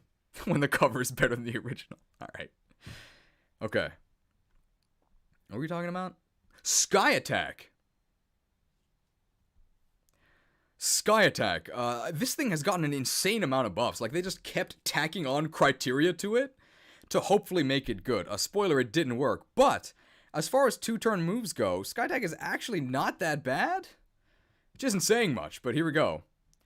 So Sky Attack, another nerfed translation because the Japanese is Godobado, Godbird. Wow, how did we get Sky Attack? Probably because they didn't want to, like, have any religious illusions. Extreme Speed in Japanese is actually Godspeed as well, so they nerfed that. So Godbird, how good is it? Not so good. So, Generation 1, I think its base power was 140, which, hey, that's not bad. Then Generation 3, they added a 30% chance for it to flinch, and they added a high crit rate. Then in Let's Go Eevee, they bumped it up to 200 base power, and then in Generation 8, they knocked it back down to 140. So, I mean, you get a 140 base power move with high crit rate and a flinch chance, and also an awesome animation in the stadium games. You, like, turn into, like, a fire god and, like, slam into them. Really cool. Is that worth 2 turns? No. No.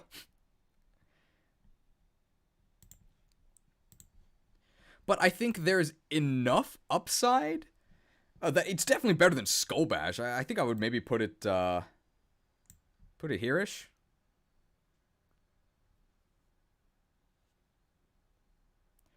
Yeah, Sky Attack is not nearly as good as Brave Bird. There's no comparison. Brave Bird is like top of staples. Brave Bird is amazing. So Brave Bird's better than God Birds. Wow. This really is a JRPG where bravery beats deities.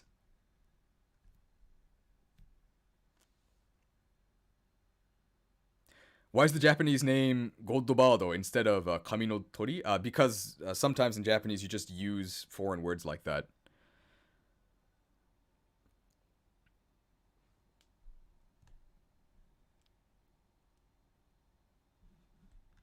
I think that's it for Sky Attack. Isn't Brave Yusha? No, Yusha is Hero. Yuki is Bravery.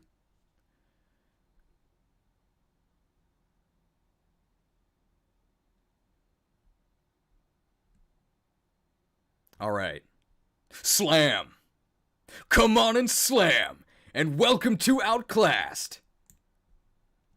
I think this is actually worse than Dragon Rage. I think actually, considering how garbage Slam is, because these moves like Pound, Scratch, Tackle, Gust, Peck, not so much Mega Drain, but Lick, Poison Sting, Bubble, like you're using these at the beginning of the game, right? Because you have no other options, and in that context, I don't think it's fair to call them like bad moves, right? You gotta use something. Slam tends to be fairly late game, and it's just atrocious. Like, why is this move so bad? Like, look at this. Slam. 80 base power? So it's gotta be 100% accurate, right? 75 accuracy. Does it flinch them? No. Does it paralyze them? No. Why? Like, it's treated as if it has an upside, and it doesn't. So, we're gonna say, slam, bam, no thank you, ma'am. Bad. But, I mean, at least it does damage 75% of the time. Do I want to slam and jam? No, I don't. We're out of here.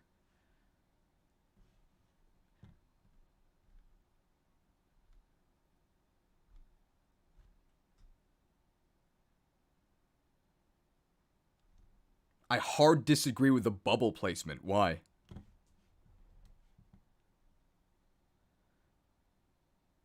Please edit in Space Jam for this entry. You already know.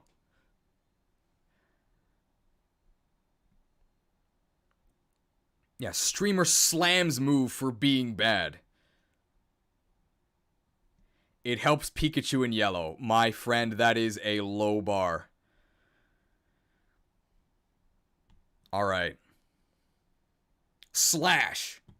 It's a high crit move. So in Gen 1 and Gen 1 only, it was a very Chad move because it auto crit and did a ton of damage. Past then, it's just a very mediocre filler move. I think I'm just going to put it with Headbutt and Hyper Fang. I think it's actually worse than those because the high crit rate upside is not as good as flinching, is what I would say. There you go. Sad times for Slash, but at least in the OG generation, it was pretty good.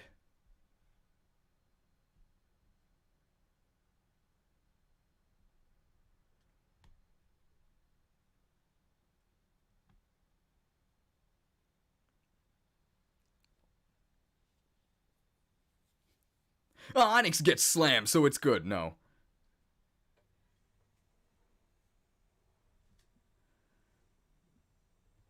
Using that logic you said for Bubble, you can say Slam is a good move because it might be an early on move for some Pokemon. Okay, but the thing is it's not an early move for Pokemon, which is why it's bad.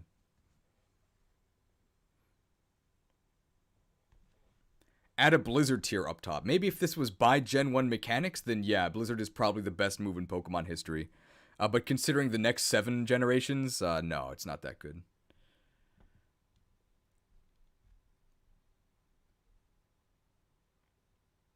Okay, Ewan Scott definitely has that on his clipboard. Thank you, though.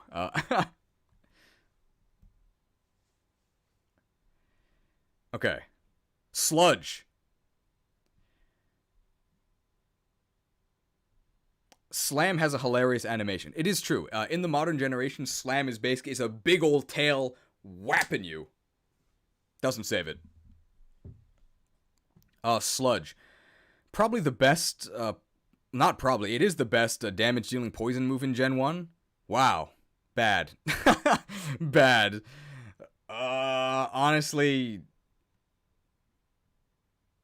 I mean, Acid is down here, right? It's better than Acid. Yikes. Yikes. This move just has no home because in Generation 2 you get Sludge Bomb as a TM and that's what you're going to be using forever. And Poison is arguably the worst offensive type in the entire game. So to be a usable Poison move, you got to be really good or you got to be like your only other option in early game, right? Like Poison Sting. But yeah, Sludge is like a weird mid-game move. Why would you ever use this? Bad. It's like 65 base power with chance to poison. I guess it's not that bad. Yeah, it's better than Acid. Oof. How many moves left? Not that many. We're mostly done, right? I think we're like 70% done.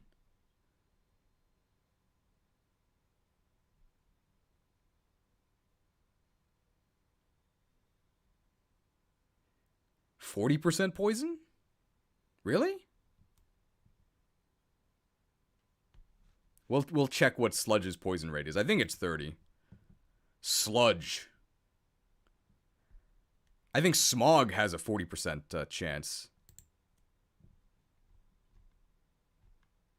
Wow, Sludge has 40, but then it got nerfed to 30. And while we're here, we'll check Smog.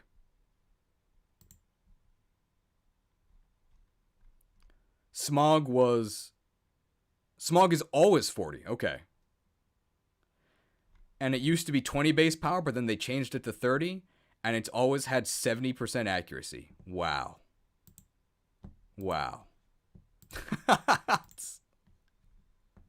Okay, so yeah, Smog. Whoa. Poison is right. Do you feel ill? How bad is this? I think it's worse than poison gas. No, it's better than poison gas. Put it with that. Yeah, it's bad. It's bad. Hey, 40% chance to poison. But you also have to factor in that you have only a 70% chance to hit. Good lord, these moves are bad. Smog. Ooh.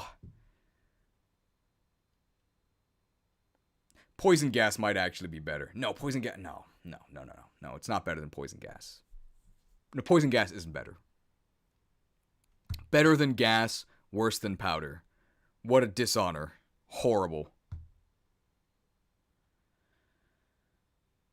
Smog is the best move for competitive Pokemon information. That is true. I don't know why it's called Smogon, but there you go.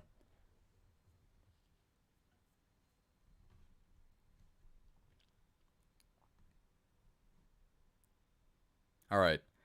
Smokescreen. I think it's exactly the same as Sand Attack.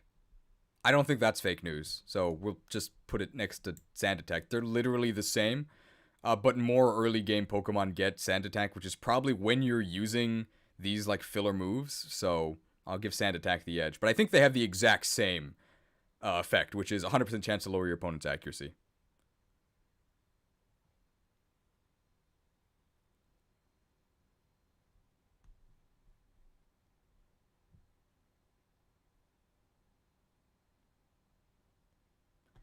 Missed the beginning of the stream. Is there a reason for not including Splash? The reason is I forgot to make it. Sorry, so please remind me when we get to Splash. I also missed Counter and Cut, by the way. We did talk about them, and we will talk about Splash. And in the final edit, you'll see them.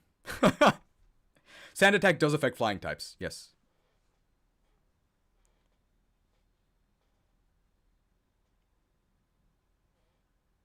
What a streamer. Sorry guys, I had to make over 150 of these, okay? Some of them got missed. Tackle is here. We did Tackle. Here's Tackle.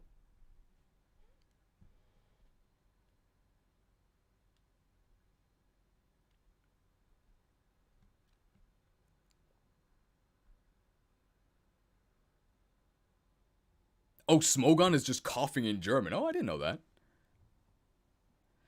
Alright. I know we got a lot of grass-type fans in this channel. Solar Beam. I'm sorry, guys. Solar Beam is not good. Solar Beam is... It really got the short end of the stick. I mean, sticks are made of wood, right? Grass-type. Really unfortunate. Really, really unfortunate. I'm not really sure where to put this. It definitely does not go in staples. It definitely does not go in staples. Solar Beam is so bad, guys. It's so bad. So, like, the 2-turn charge basically means it's Razor Leaf, right? Because it's like you're using a 60 base power move each turn. So what about Sunny Day? So here's the thing. So Sunny Day, if you use Sunny Day, Solar Beam goes off in 1 turn, right? But if you're using a Sun team, it's probably because weather is really powerful, right? So that means other people are also using weather teams. And here's the thing. If your opponent switches in their weather setter, like Tyranitar, as you use Solar Beam, the weather changes before you Solar Beam. So now you are stuck charging Solar Beam, and it does half power. Yikes. Yikes. I think Solar Beam is actually worse than Razor Leaf. Yeah, it's really good on Mega Charizard Y, and that's about it. So if you literally are the Drought Pokemon, then Solar Beam is pretty good, but that's about it. Yeah, so ironically, it's not very good on grass types. It's mostly used by non-grass types that are able to set up Sun.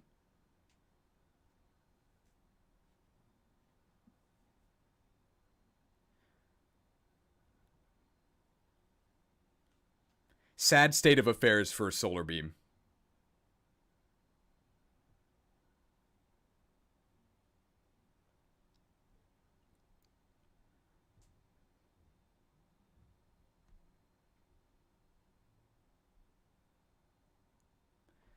Any words in defense of Solar Beam, or can we move on? I think most people agree it's not very good.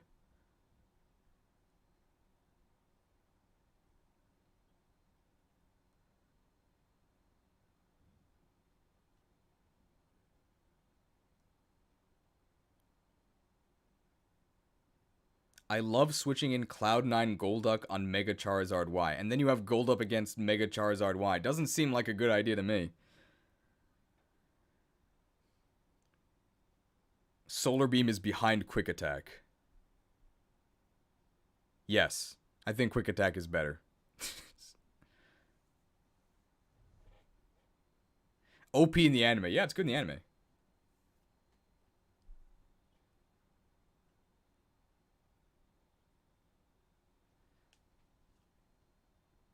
Oh, you mean put it directly behind quick attack?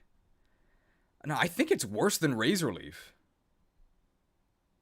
Because you can just Razor Leaf twice, and at least you're doing damage and you can't get locked into stuff. It makes Charizard charge the Solar Beam and is locked in, then Golduck surfs. Okay. So Golduck surfs and does like mediocre damage. Mega Charizard Y has pretty good special defense. Like you can do okay damage to Charizard and then you die to Solar Beam when it hits you. Bad.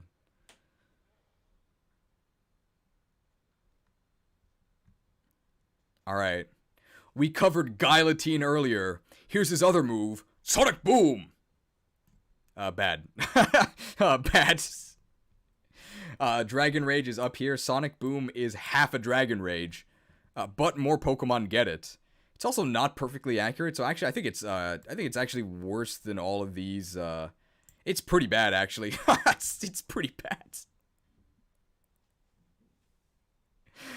I don't think it's so bad that it because it's not really niche, right? It's just like if you're an early game Pokemon that has Sonic Boom, you're probably gonna use it, but it's not that good.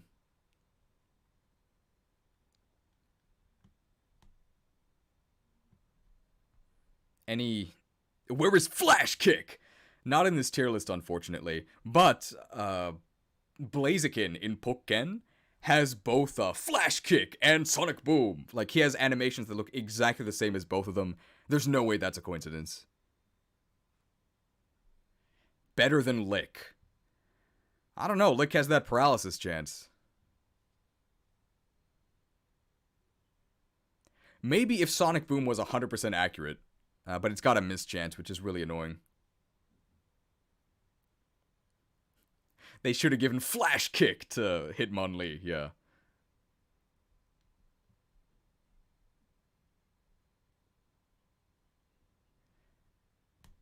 Okay.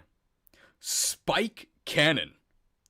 Of the multi-hit normal moves, Spike Cannon is definitely the best, because I think it has both the highest base power and 100% accuracy. But it's still not very exciting. So let me make sure I'm not lying to you. I'm pretty sure Spike Cannon is just strictly better than both of those. Yeah, 20 power. Wow. And 100 accuracy. Wow. And was that accuracy ever buffed? Doesn't look like it. Nope. So it's always been just the best of these multi-hit normal moves. But that's not saying much. That's not saying much. So where are the multi-hit moves? Yeah, we'll put it right above them. Wait, what? Acid. Wait, what's happening? Oh no, acid. Where did acid armor go? Goes here, right? Oh, what happened? Where's Spike Cannon? Okay, here we go. Spike Cannon. There we go. The best of the multi-hit moves for sure. But still pretty bad. And notably, I think the only Pokemon that get this are like Cloyster and Omastar, and neither of them are that interested in using this. But they can, I guess. Isn't Bubble better than Poison Sting, since it got buffed to 40, and attacking with water moves is better than Chance to Poison? Yeah, I think you could argue that. Oh, Corsola gets it. Whoa, watch out.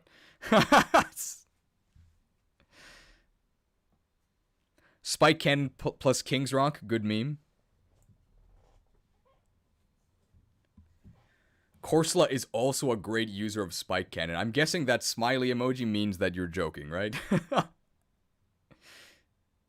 If Spike Cannon was a water move, it would actually be amazing. Like, no joke, it would be great, because then you would definitely use that on your skill link Cloyster. But no, it's a normal move, so it's not good.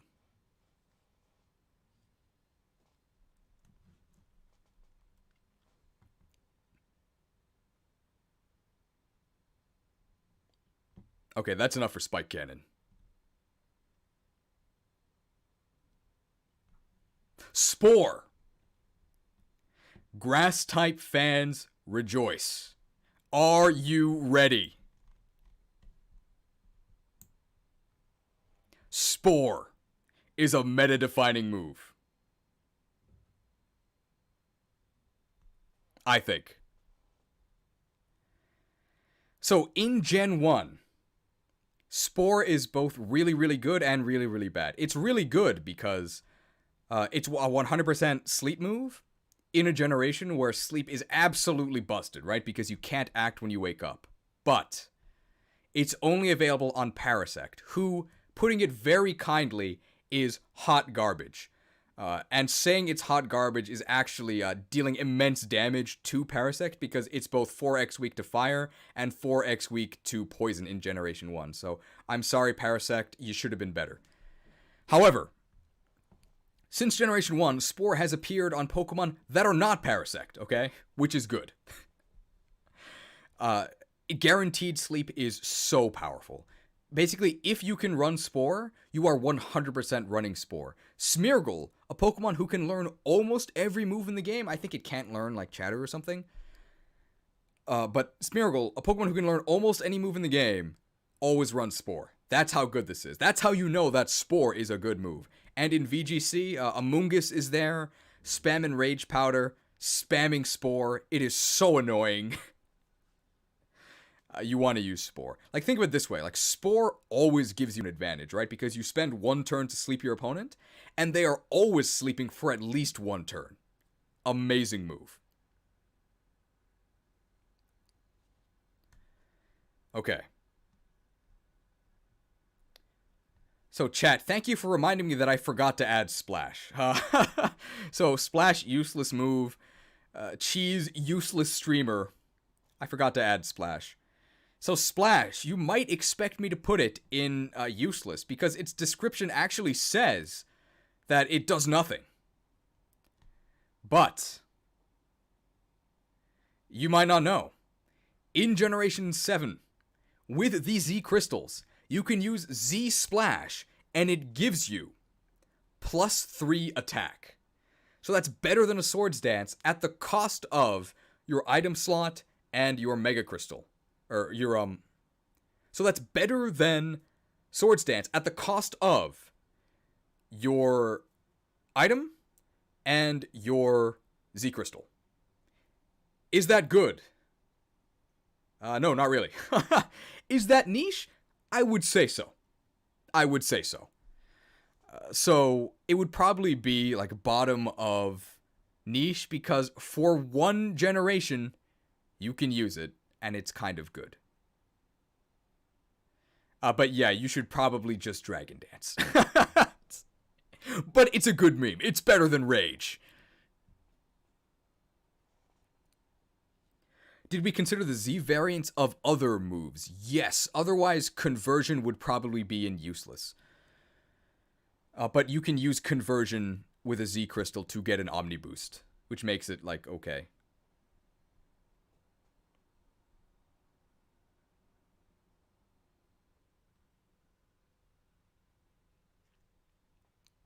So you'll see Splash, Counter, and Cut in the edit, because I think I forgot them.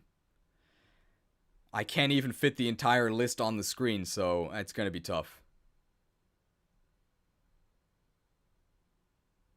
Yeah, we also considered Z-Mist. Z-Mist heals you to full.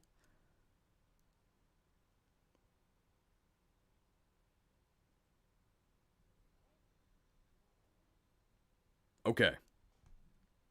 Stomp. Somebody in chat really wanted to see Stomp. Well, here it is. It's filler. Where's Horn Attack? There you go. It's basically Horn Attack. I think, what is it? Is it like 60 base power? But it has a flinch chance, which is nice, so I guess we'll put it above Horn Attack. And also, if you minimize, Stomp destroys you. Okay. Whatever. Filler. Done. Strength. This is a move that people will also try to defend as not bad, and yeah, I guess it's not bad. It's an 80 base power normal move. That's so unimpressive. Past Generation 1, when you can get Return, I don't know why you'd ever use Strength, but hey, considering where we've put these other filler outclass normal moves, we'll put Strength right here. I mean, 80 base power is not the end of the world, and it's 100% accurate. That's not bad. But the thing is, like, it would be so easy to change this from, like, a weird niche filler move to legitimately good. And that would be to just make it a fighting move. Why isn't this a fighting move? Why? Rock Smash is a fighting move. Why isn't this? It's literally called Strength. Come on. Come on, man. Filler. The question is, do I have the strength to complete this tier list? I think we do. String Shot. Used to only drop speed by 1. Now it drops speed by 2. And in doubles, it's AoE. Is that good? No. But, I mean, we'll put it here with the other moves that lower stats. In fact, we'll put it above Growl. Because, hey, String Shot is AoE and lowers by 2 stages. So, that's worth something, right? I don't think it's better than the accuracy lowering ones. Because the accuracy lowering ones are actually pretty useful in-game when you have bad Pokemon and, like, this is your only option.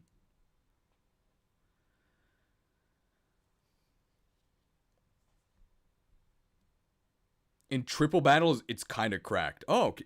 Does it hit all opponents in triples? Just use Trick Room, bro.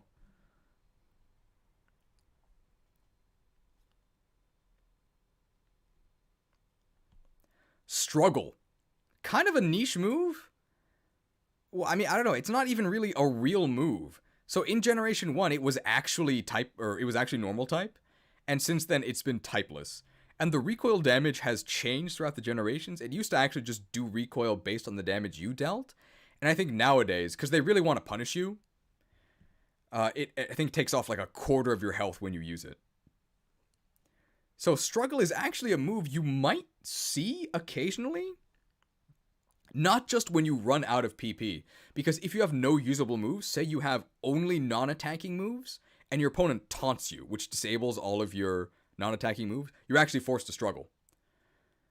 So I think Struggle, because you will actually see it, I mean, you can't select it, but I mean, it's not useless, right? I mean, it pops up.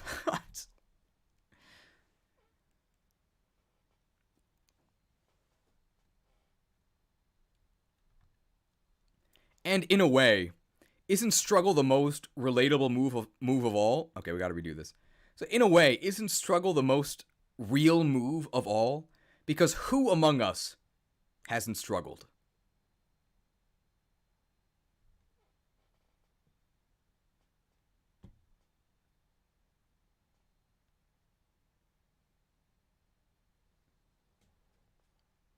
Yeah, it's better than doing nothing.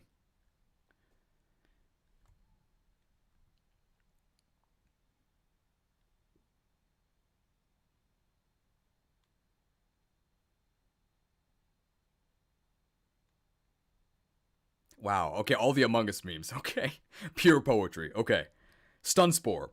I'm actually going to Stun Spore the stream because I have to go to the bathroom. But, I'll be right back.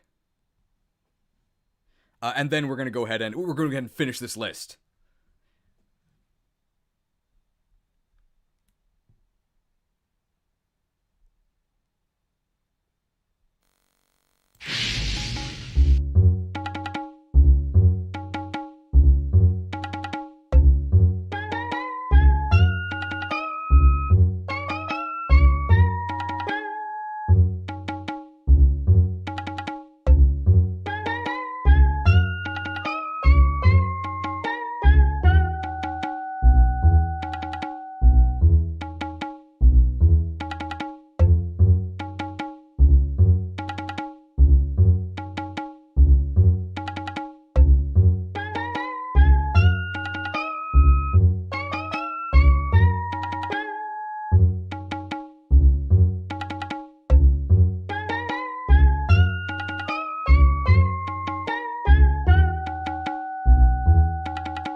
And we're back.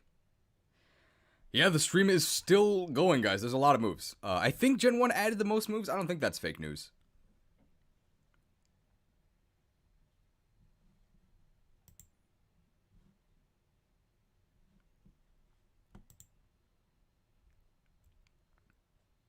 Okay. Hopefully people are back.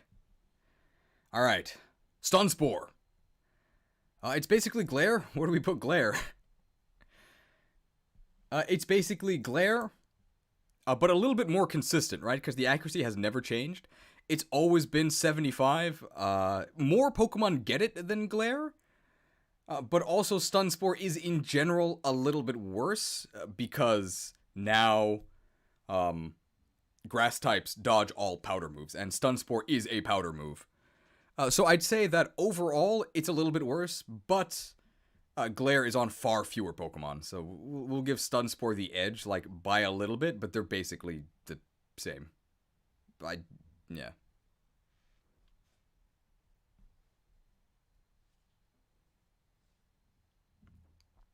Who actually uses Stun Spore, though? That's true. You'd rather just use Thunder Wave most of the time, right?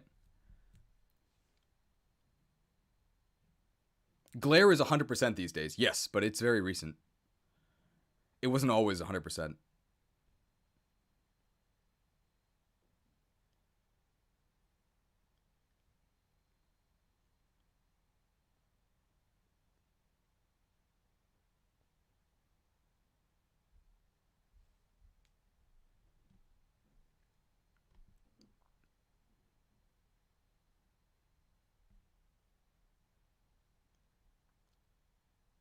Okay. Next. Submission. This is one I had to check because I was almost certain this thing got buffed to be like a fighting type double edge, right? Like 120 base power, 100 accuracy, and recoil. No. It's 80 base power, 80 accuracy, and recoil. What? Why is it so bad? What? I think considering that, we'll put it... Ugh. I think it's worse than... Well, I think it's better than Rolling Kick, I guess. But, yikes. This was your best option for fighting in Gen 1 if you weren't Hitmonlee, I guess, with the kicks. But yikes, why isn't this a fighting type double edge? Also, another instance with a massive naming nerf, because in Japanese it's Jigoku Guruma, which is Hell Wheel, which is awesome, and we got submission. Awful. Yeah, let's put it below Solar Beam. It's bad. Why does this have recoil? Why doesn't this have perfect accuracy? Why is this so bad? Okay. They nerfed it in Gen 5? Is that true? Let's check that. Submission.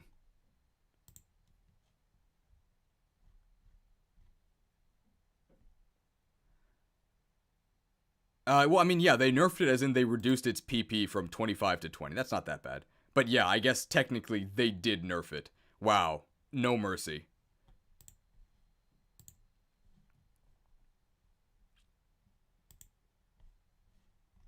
Alright. Substitute.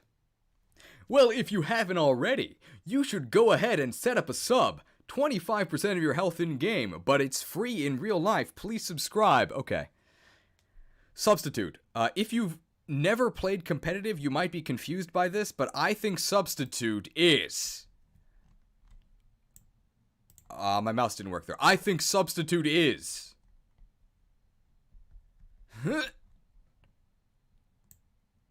a meta-defining move.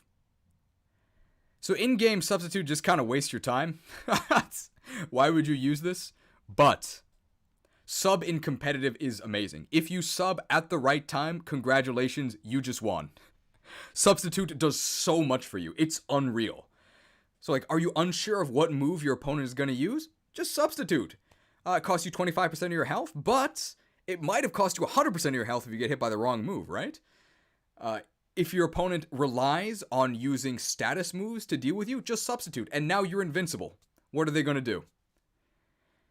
There is, honestly, like, there is no worse feeling in competitive than messing up and letting your opponent substitute, because you are going to lose at least one Pokemon. You might actually just lose the entire match. Substitute is incredible. And it's also a very, very fun, like, skill testing move. Like, if you're a bad player, substitute sucks. But if you can use substitute to your advantage, wow. Wow. It's so powerful. So powerful. And it's really cute. Better than Ice Beam? I don't know about that.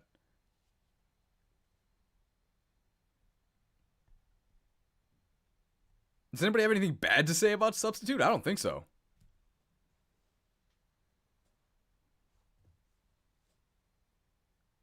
I saw that Daniel wrote substitute is kind of outclassed. I don't know if he then redacted that or if that got deleted. Either way, it was the incorrect thing to say. What is it called in Japanese? It's just called substitute. Migawari.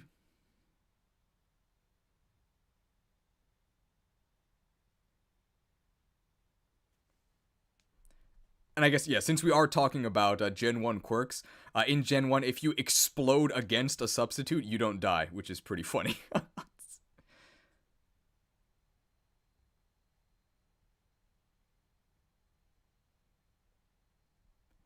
And one thing to note about substitute is that it makes all multi-hit moves better, because one of the benefits of multi-hit moves is that they continue after breaking substitutes. Yeah, in competitive, you pretty much always have to consider, what if my opponent subs? Do I lose? You might. But if you sub to this channel, you win. That's enough. Okay. Super Fang! Super Fang is honestly pretty useful. So what Super Fang does is it halves your opponent's HP. So much like Nightshade and Seismic Toss, this is a move that you use on defensive Pokemon that want an offensive option that doesn't rely on their stats. I think the big meme Pachirisu that ended up winning Worlds had Super Fang.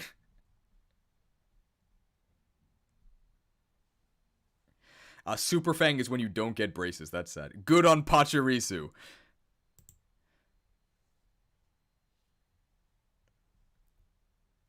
Rock Slide to the bottom of meta defining.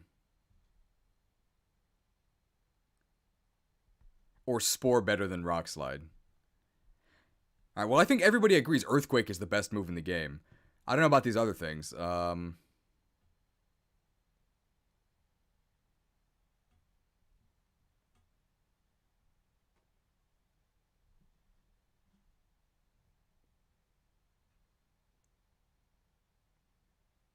Spore was banned in Gen 5 for being too good, right? Yeah.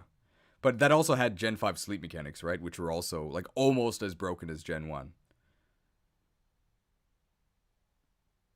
Yeah, I think Rock Slide is too good.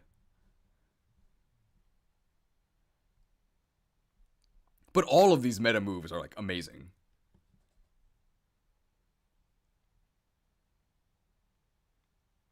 Okay. Supersonic.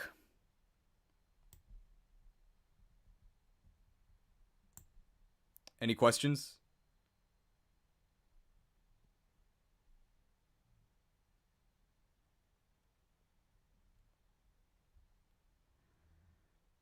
Yeah.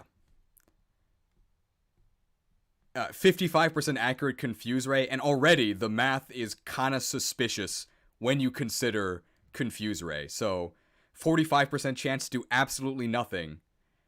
And if you do hit with it, there's only a 50% chance that it does anything at all on the first turn. Wow, awful, bad. Enough.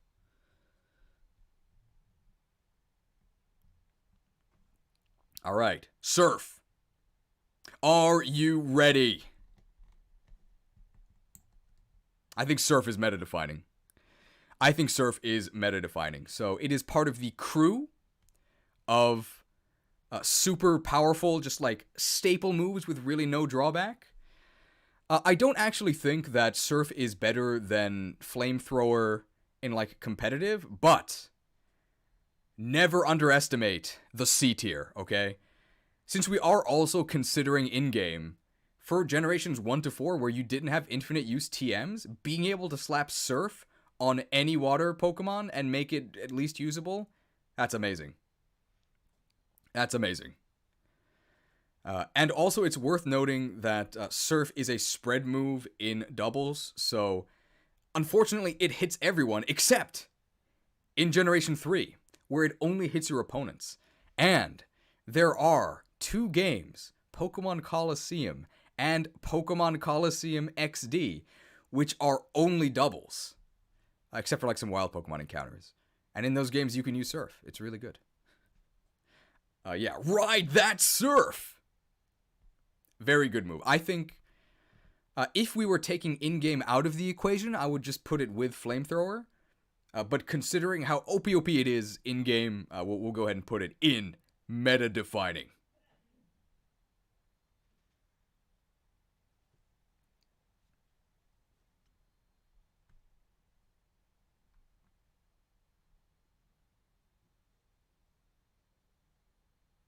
Pokemon XD does not use Coliseum as a subtitle. Well, you got me. 4th time I have to delete my channel this stream.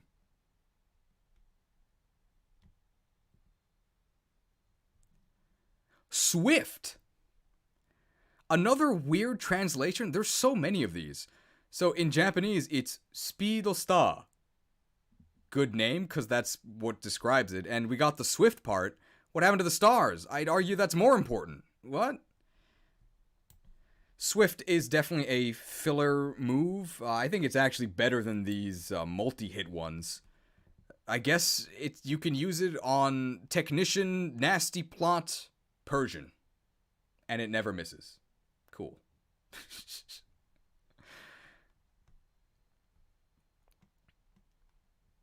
Since we are talking about Gen 1 in this tier list, it's worth noting that Swift is the only move in the game that, as a base, cannot miss because it doesn't have an accuracy check. It's as if you used an X accuracy where it doesn't say, like, does this move hit or miss? It just says it hits. Okay. That doesn't really make it that useful, but sure. Nice perk. Doesn't Strength get a massive consideration as it... doesn't Strength get a similar consideration to Surf as it has massive availability as an HM compared to a TM? Yes, but Strength is just not that good to begin with.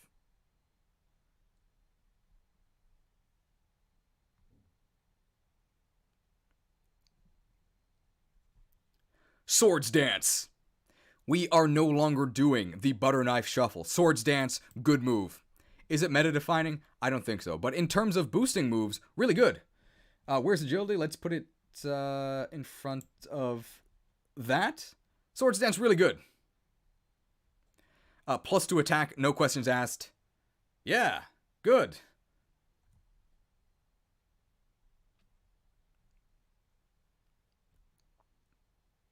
Any complaints? I'd assume people would want it even higher.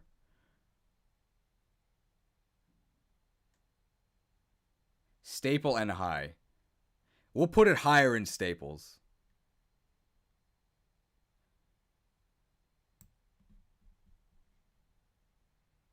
We'll put it here. As far as boosting moves go, it's really good. There's better ones. I would put Dragon Dance in meta-defining. But Swords Dance is like... Yeah, be careful. I think Swords Dance very rarely wins by itself. It's definitely very good. It's definitely better than like agility and growth.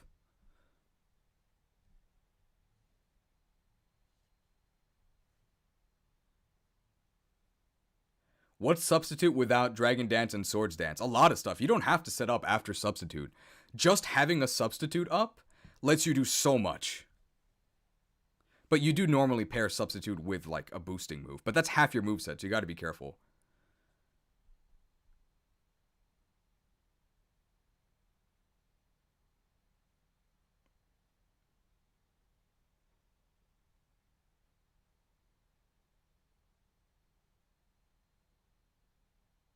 Yeah, Swords Dance Scissors, Swords Dance Chains, Dragon Dance Garchomp ruling Gen 4. Wait, Swords Dance Garchomp ruling Gen 4.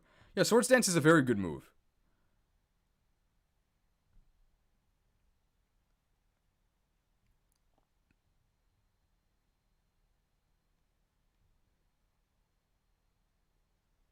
Oh, that's true. A lot of Pokemon also get Swords Dance. Alright, we'll move it up to meta. Swords Dance is pretty good. How about that? Anybody upset by this? I don't think so.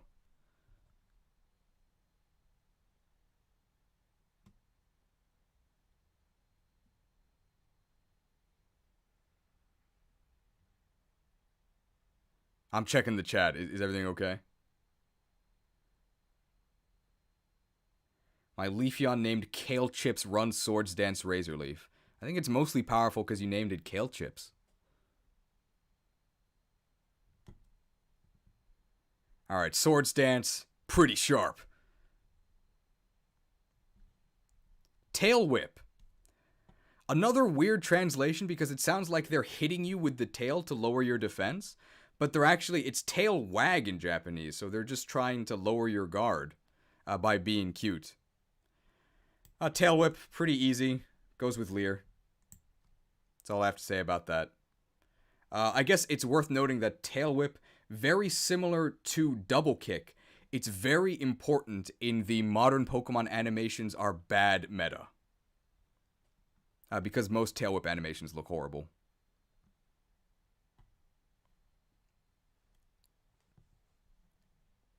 Takedown. Very underwhelming move. Where did we put Submission? It's better than Submission.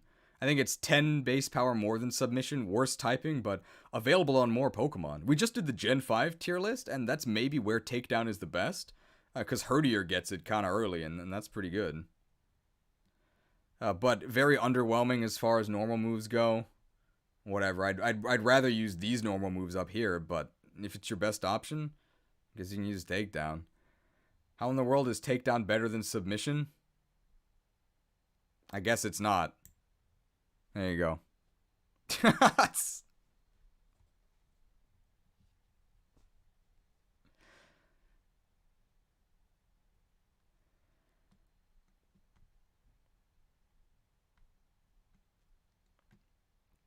Oh, it's 90% accurate and Submission is 80? Yeah.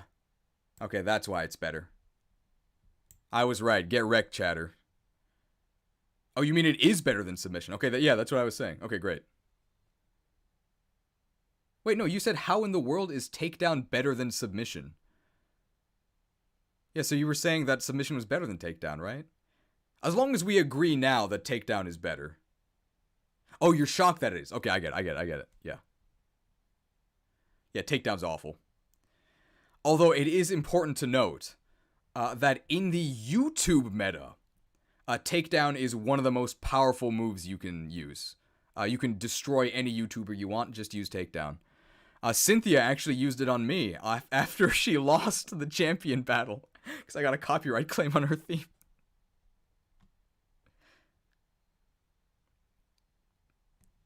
Teleport. It's bad. I had to check this because I thought this allowed you to at least like switch out with priority if you're like trapped, which would make it like kind of okay. So it did absolutely nothing up until Let's Go Eevee, where it did get buffed, and now it lets you switch out with priority, but that priority is -6. What? Yeah, bad. Bad.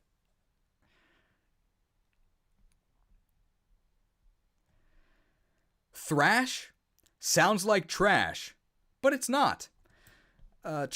Thrash is eventually one day going to be an Outrage clone.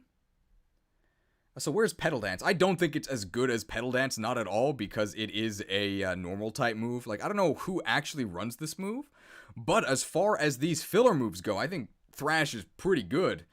Also, notably, the King of Gen 1, Nidoking, gets Thrash really early and uses that. But past that specific use, I don't really know when you're thrashing.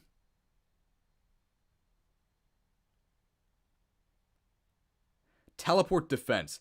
It's good on Stallmons who want to take a hit so you can switch into glass cannons. Yeah, I guess, but are you going to use a move set? Are you going to use a move on that?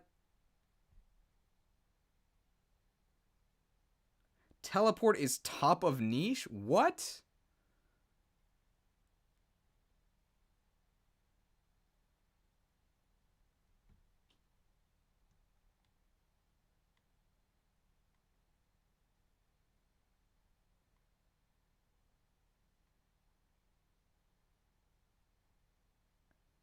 Teleport is GOAT on Sword and Shield meta, makes Clefable broken.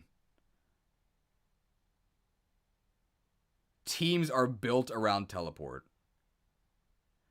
Alright, we'll put it in niche. Where do we go? We'll put it with the stat boosters, I guess. How about that?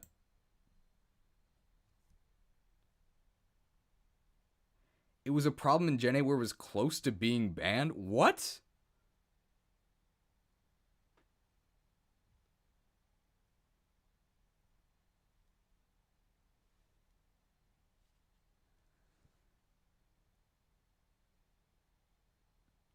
Yeah, alright, so if we consider only Gen 8, we would maybe put it at the top of niche.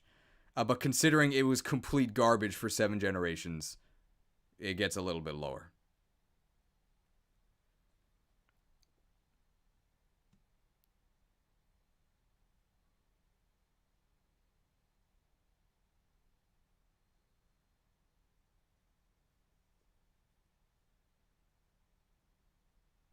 Okay, there we go for teleport.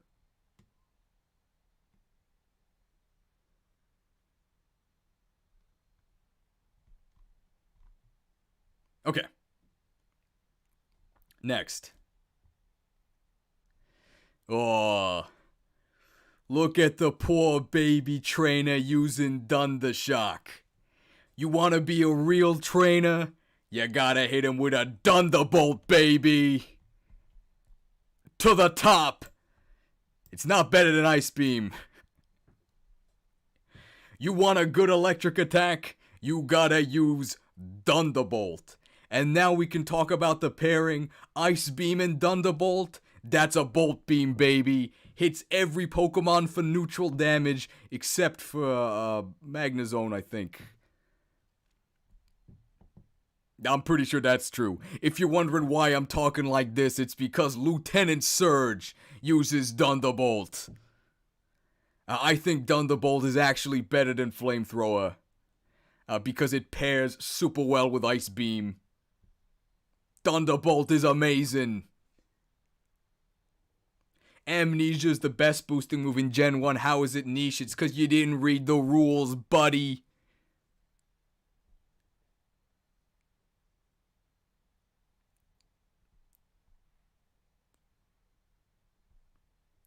Thunderbolt. Meta move for sure, baby. That's enough of that. Thunder! Where did we put Blizzard? We'll put Thunder with Blizzard. It's sort of in the same thing of... I don't know why its accuracy is so poor. It's definitely not as good as Fire Blast and Hydro Pump, but if you're Kyogre, Thunder's really good. Or if you're Galvantula, I guess, who use Thunder. But 70 accuracy is really shaky. 30% chance to paralyze is pretty good. And yeah, if it's rating, it's 100% accurate.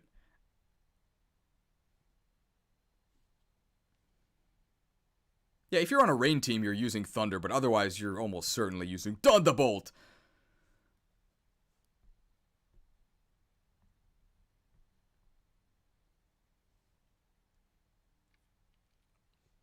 Yeah, Thunder has the same chance to paralyze as it does to miss. Yikes. Also, more translation shenanigans, because I think Thunder is just an awful name.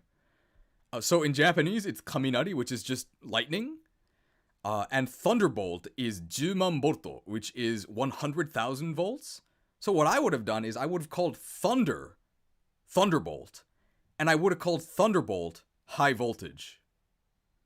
And I would have just left Thundershock the same. That's what I would have done.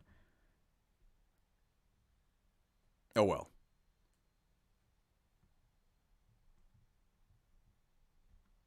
Okay.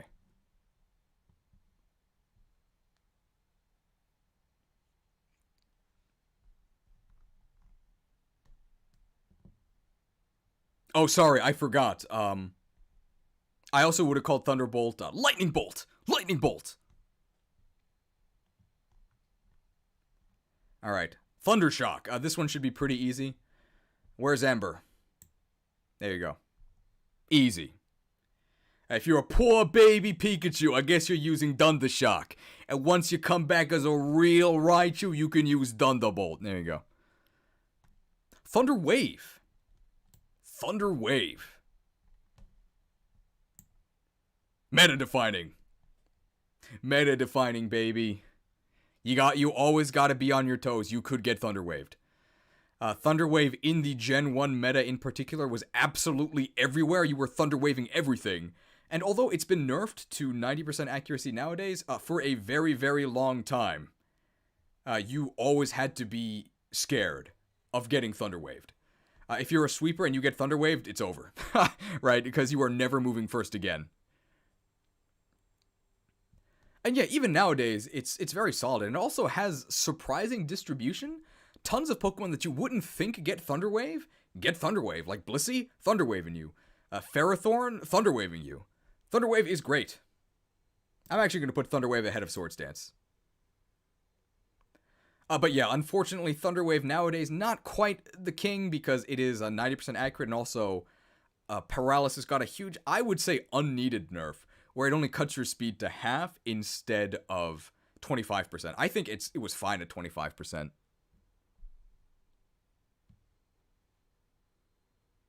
But yeah, Thunder Wave definitely meta defining. Very good. Is it a decent translation? Yeah, it's fine.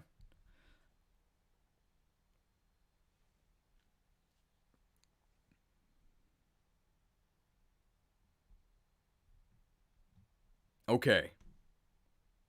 Toxic. I mean, you just heard my explanation for Thunder Wave, right? There's no way that Toxic goes anywhere lower than meta defining. Yeah, Toxic absolutely everywhere. Like, honestly, without Toxic, Poison type would be... Oh, Poison type's still kind of a joke. But Toxic, incredible. It's basically a way for almost any Pokemon. It has insane distribution. Almost every Pokemon gets Toxic, and Toxic is how you put a timer on anyone. Defensive Pokemon, out of here, okay? Sweeper, out of here.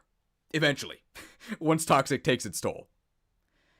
Part of the reason why Steel is so OP is because part of being a Steel type is being unable to be forced out by Toxic.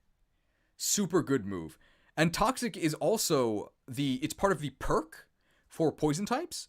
So I think from Gen 6, it might have been Gen 5. So either Gen 5 or 6 onwards, Toxic, although it has 90% accuracy, when used by a Poison type, has better than 100% accuracy. It has sniper accuracy. So it will always hit. When they say that, they mean even if you're digging, even if you're flying, even if you're diving, you're getting Toxic. I don't know why you'd be using any of those moves, but Toxic will still hit you. Toxic, really, really good.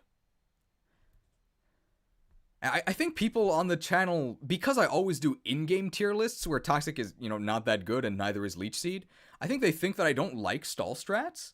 But I really do. When I played World of Warcraft, I was a Warlock, which was all about using damage over time effects.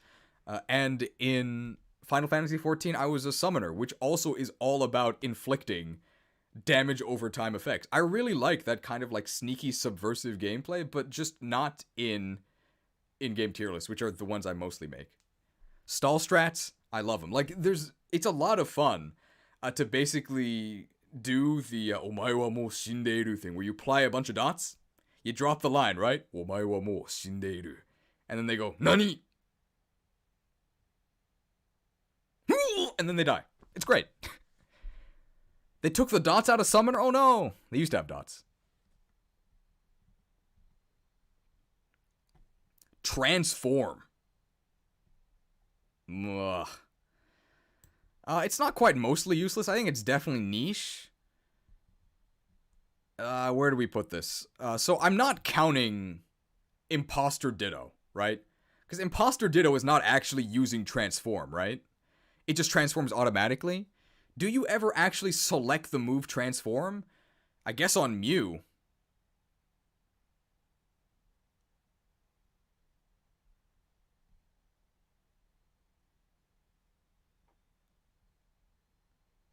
Can anybody tell me if anybody uses transform Mew?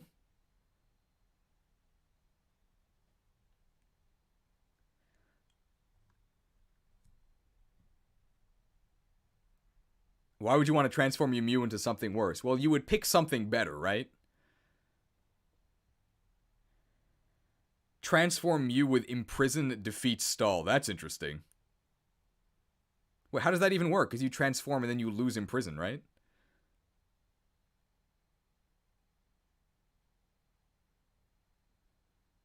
Was Transform used more before Imposter was added? Well, before Imposter, you would never use Transform because you would just die because Ditto sucked.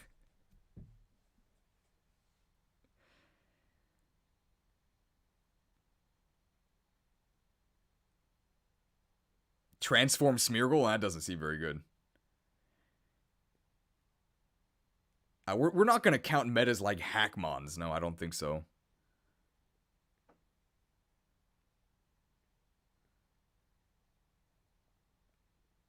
Oh, Imprison works between movesets? Wow. So you imprison and then transform, and then it blocks all your opponent's moves? That's 2 turns, right? That seems so niche. Well, good thing there's a tier called niche. Just, we'll put it above these. How about that? Ultra gimmick, but at least it does something. And I guess theoretically there are other uses for it out there somewhere. I don't know them.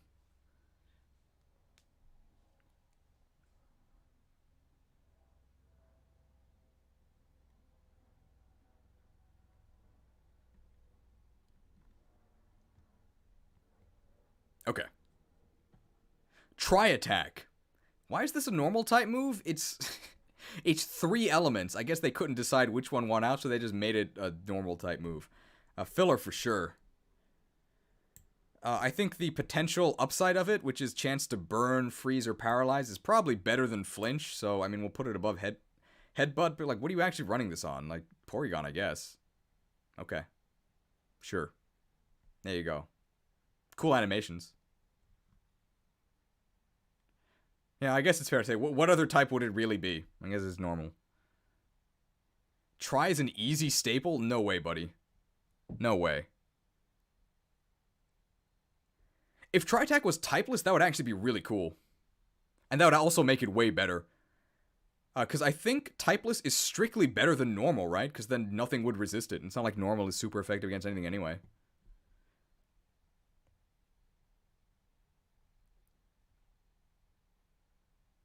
In Gen 4 and after, staple?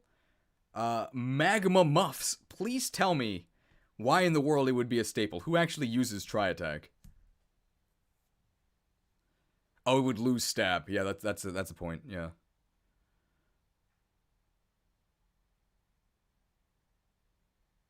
It's a staple, but only for Porygon line. Yeah. Porygon uses it, that's about it. Why is Leech Life a staple? Because it got Omega buffed in Gen 7.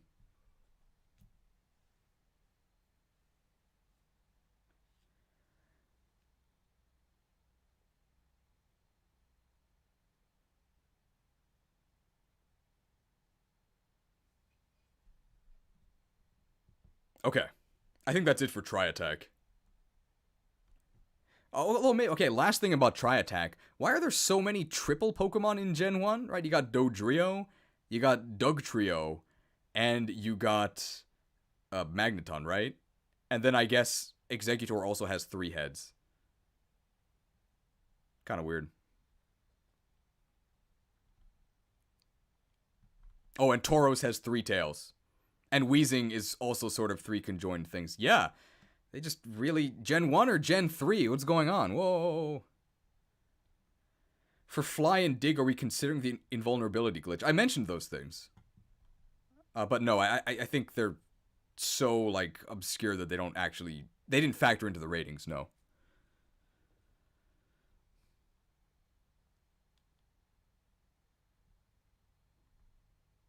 Nine tails has 3 tails times 3. Okay, that's a little bit too much. Acid Armor's text is so much bigger than everything else. Can you guess why?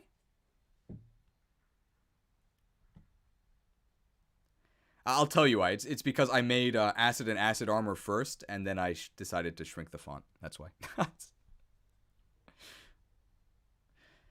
Okay. Twin Needle.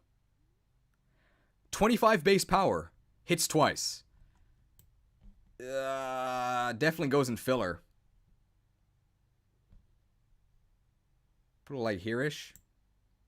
So, signature move of Beedrill. Fun fact, using Twin Needle, you could actually poison or steel types in generations 1 and 2. Is that worth it? Not really, no. But it's neat. Yes, the best Gen 1 bug move. What a travesty. It's so sad. I think small bug is an emote, so small bugs in the chat, please. Sad.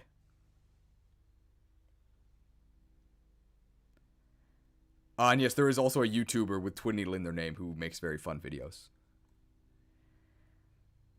I agree, this should have been buffed to 50 base power per hit. That would actually make it pretty good.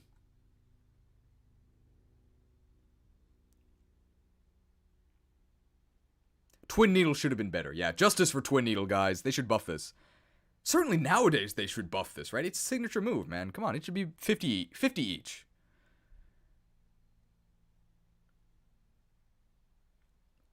And people with the budget bug emotes, yeah. Okay.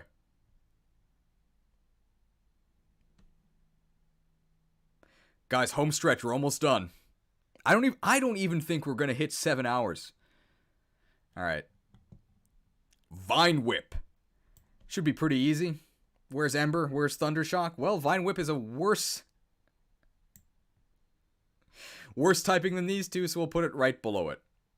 It was 35 base power, I think, at the beginning. They've buffed it now a little bit. I think it's 40. There you go. Your early game grass type filler move. Vine Whip. There you go. Isn't Karate Chop a normal move in Gen 1? Yes. I mentioned that when I talked about it.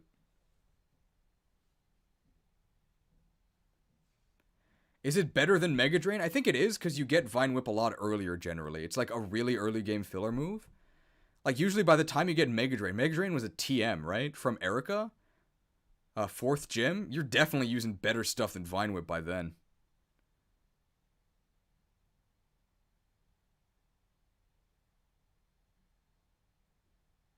Rock Throw under Vine Whip? Yeah, Rock Throw is garbo. It used to have 65 accuracy in Gen 1, and since then it's like not that much better. You could argue for Rock Throw above Vine Whip, sure.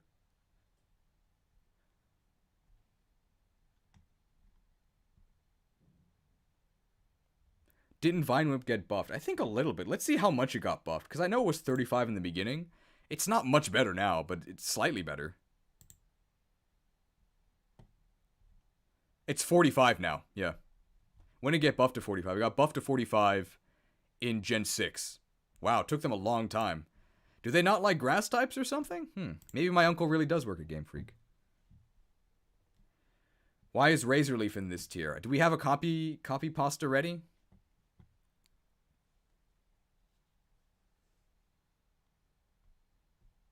Bone Meringue needs to be bumped out of filler. It's a staple for Marowak. He just has garbage distribution. I think you'd mostly run Earthquake on Marowak, right?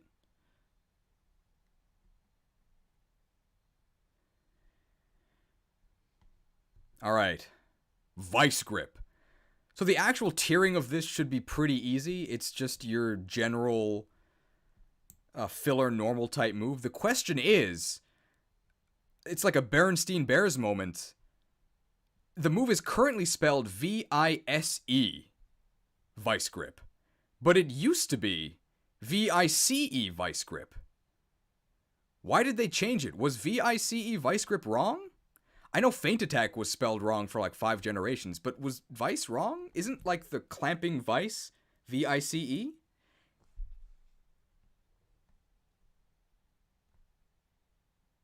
It's like Feint Attack. So Vice Vice was wrong. And now Vise Vice is correct? So this is Vice as in like a clamp, right? Like you'd have it in a workshop where you use a vice to hold something steady. Okay, and the tool vice grip is S. Okay. So it should have always been Vise. They should revise that spelling. That's good. Yeah, I was gonna ask if there were any vice presidents in the chat who could tell us the correct spelling, but yours was definitely better. I guess the translator needed a word of advice. I do welcome these Vice memes. So yeah, Vice grip in terms of actual use, it's just a filler move for Pokemon like Krabby to use until they get moves like Crab Hammer once they're actually Kingler status. Whatever. It's okay. Come on, chat. Get a grip. These are good jokes. You guys are good.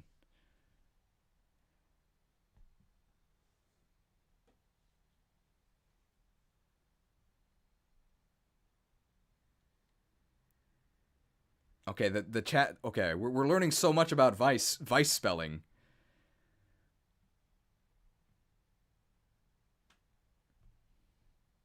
Okay, enough about that. Waterfall. I bet you guys didn't know that Waterfall was a Gen 1 move. Never underestimate the C tier, okay? It's everywhere. And the king of C tier, C King, was using Waterfall in Gen 1. We'll put it here. It's very good, obviously. Not in Gen 1. In Gen 1, I think it's basically just worse than Surf. It has a flinch chance, but what are you outspeeding with C King? What? In general, it's a worse Surf, but they're also just very different, right? Waterfall is for physical water types. And in general, up until Gen 5, which had infinite use TMs, just used Surf, bro. I guess Waterfall was extra useful in Gen 4, where if you had a physical water type and you finally had the physical special split, congratulations! Waterfall now has a use.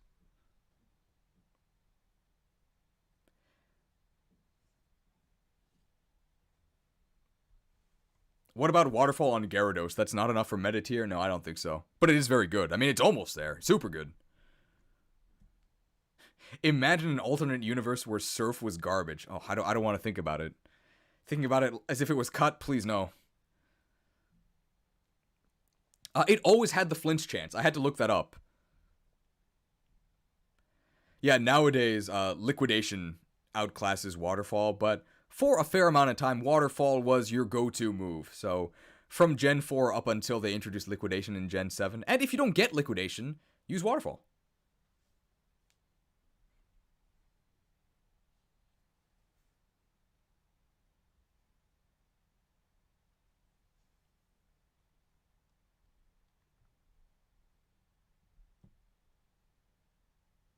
Generations 1 to 3, Waterfall does damage and has no secondary effects. Chad, I lied to you. Okay, Flint's chance was added in Gen 4. Is that true? Let's check. Let's check. Hang on. I don't want to have to delete my channel for the 6th time this stream.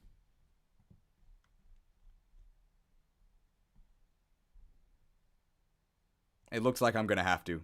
Flint's chance was added in Gen 4. Sorry. Darn, I have to delete my channel 6 times. That's a lot, yeah. Flint's chance was added in Gen 4, but that's also when it became useful, because that's when it became a physical move.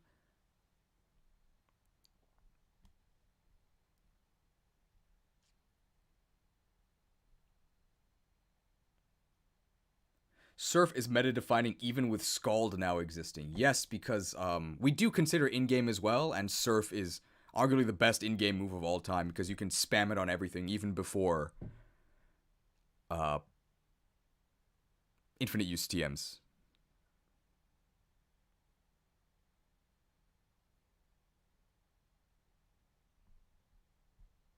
Scald and Brine. Scald is really good. Brine is not.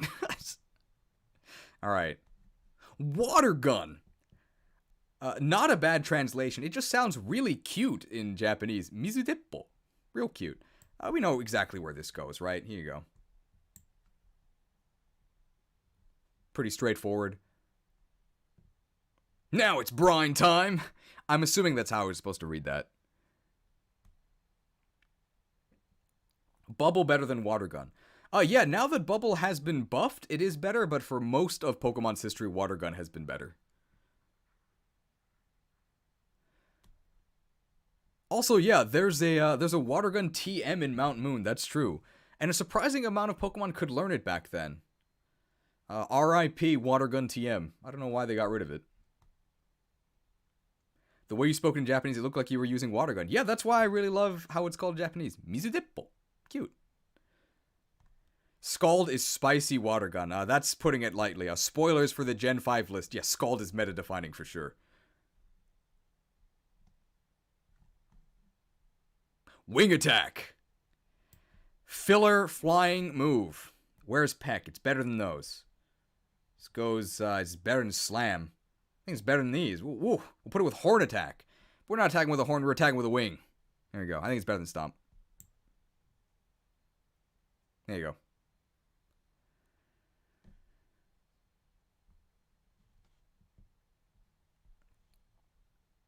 Low staple? For wing attack? Huh? Wing attack used to have a 35 base power, but they buffed it.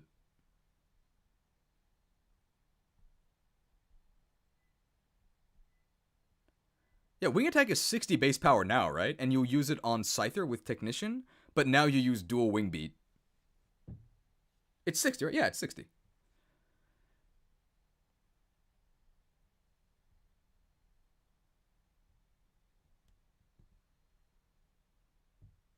Yeah, wing attack right now is just strictly worse aerial ace. Oh yeah, so I guess you would use aerial ace on Scyther instead of wing attack. Yeah, in Gen 1, wing attack was only 35 base power, but it got buffed in Gen 2 to be stronger.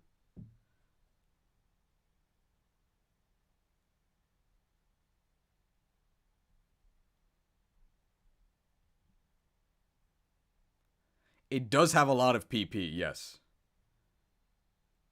Wow, wing attack, pluck, and aerial ace all have 60 base power. That's interesting. Did you guys know pluck was a move? It eats your opponent's berry. Wow.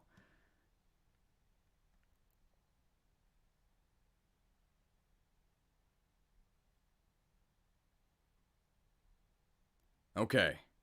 Guys, it's been 6 hours and 43 minutes. We're almost done. Last move. Withdraw.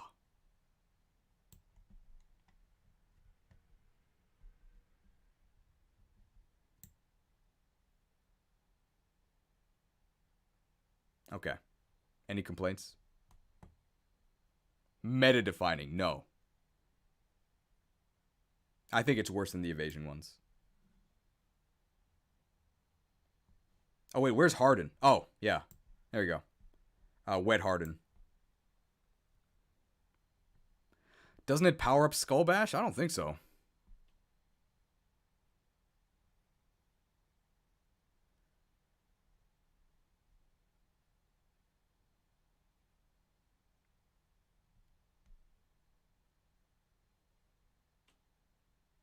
Yeah, and we ended with a not very exciting withdraw.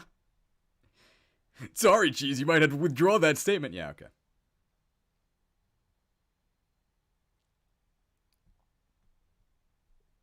Z withdraw. I think it just gives you +2 defense. I feel like withdraw does something else, but I don't know what. I know that Skull Bash has withdraw combined into its effect. It raises your defense when you use Skull Bash.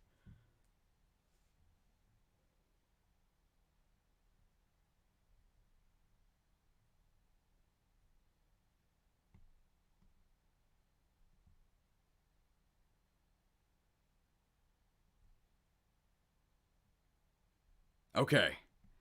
Guys, we did it. So just over 6.5 hours to rank every move introduced in Generation 1. Here is our completed tier list. Look at this. Look at this text.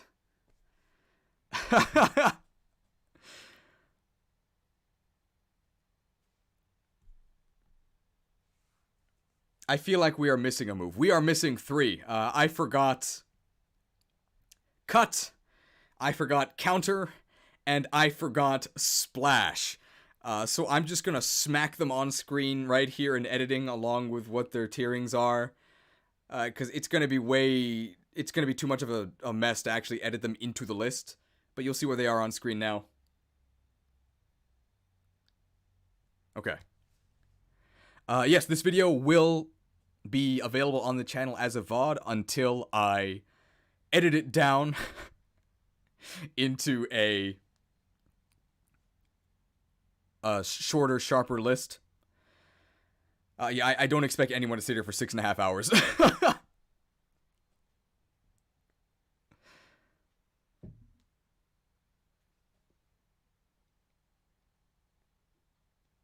Okay.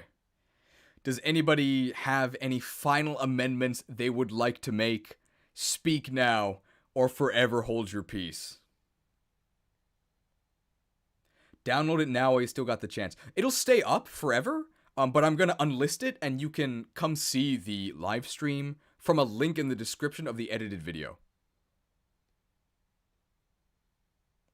When will I do another stream like this? Probably in about 2 weeks. So the last thing I'd like to do for this stream is both get people's final thoughts and figure out what the next stream is going to be. Earthquake best move ever. I don't know about ever, but probably... I don't think anybody has any objections to it being the best move introduced in Gen 1.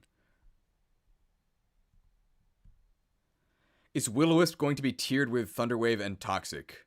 Maybe. I'm not sure yet, but Will-O-Wisp is very good. Disable definitely directly behind Mist or even in front. Where's Disable? Disable should be bottom of niche.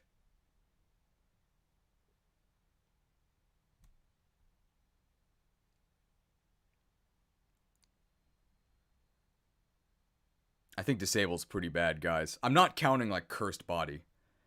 It's better than Flash? I don't think so. It's like, Flash you can use for, like, cheese strats. I guess Disable is good against choice items. We did say that. Alright, we'll put Disable at the bottom of niche. There you go.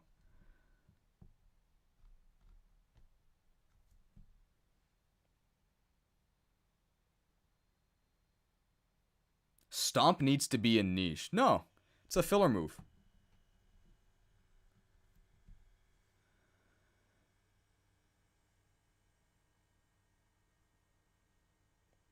Flash is niche now, I think. No, it's got really bad accuracy. It doesn't even have perfect accuracy for a couple generations. It's bad.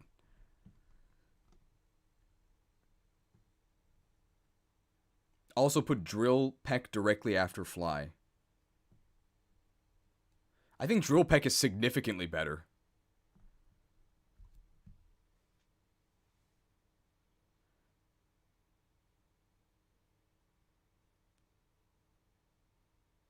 So many normal moves. Yeah, there's a ton of normal moves. That's why I added the normal, small normal emote. So if you are a channel member, you can use small normal. Why is agility above the paralysis moves?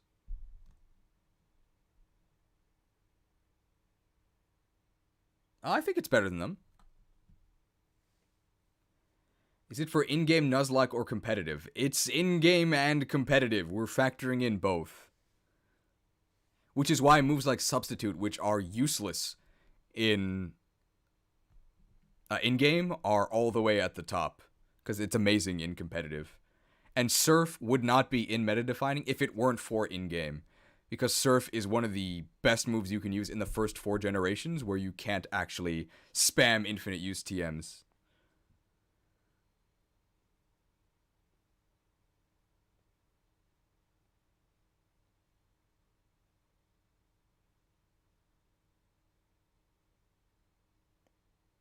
I think it's kind of unfair making the tier list highlighting gen moves, but judging by their long-term meta viability, but I like how this format allows you to just add the Gen 2 moves next time. That's why we did it like this. Because we're going to do Gen 2, 3, 4, 5, 6, 7, 8. And we like, guys, it took us 7 hours to rank all of these. If we had to re-rank every move, every single generation, it would be impossible, okay? That's why we did it this way.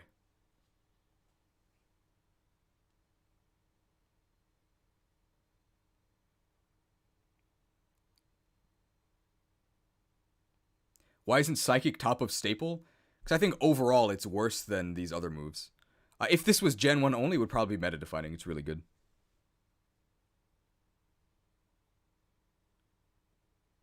This has been going on for 7 hours, yes, but it's about to end. Okay, I think that's about it for changes to the list.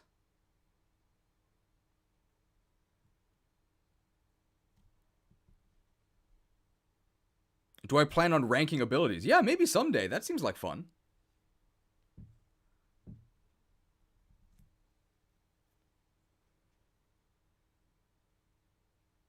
All right. So the next stream. The plan is... The next stream is not going to be 7 hours. The current plan is...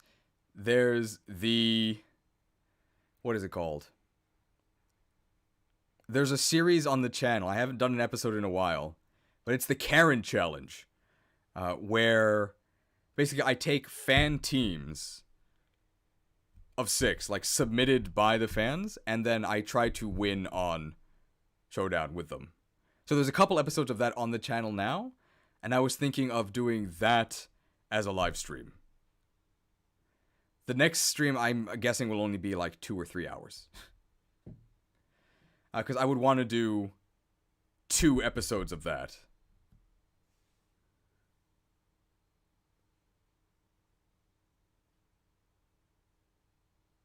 No second 7 hour stream week. I mean, it might be 7 hours. I don't think so. Hopefully it doesn't take that long to win.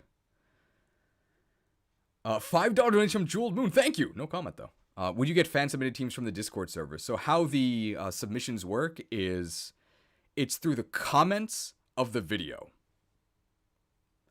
So I already know what the team is for one of them. I'd do a poll for the other one. Toxic Stall Live. We might see it.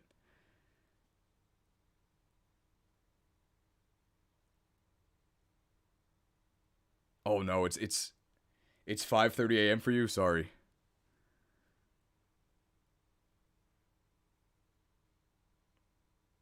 Okay. That's not like 100% decided, but that's what I'm thinking of doing.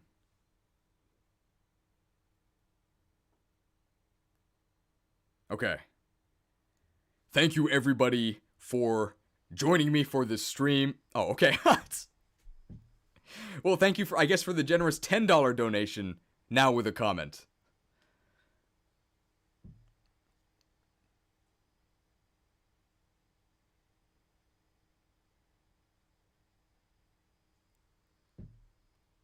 Alright, thank you everybody for joining me.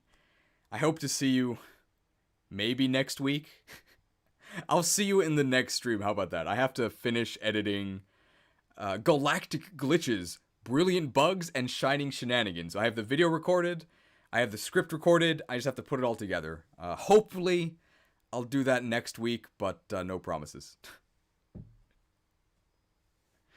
Alright. Thank you, everybody. Thank you for your input. And please look forward to the edited version of this video soon-ish. Maybe today? What time is it? It's 1:30 here. Maybe not today. Okay?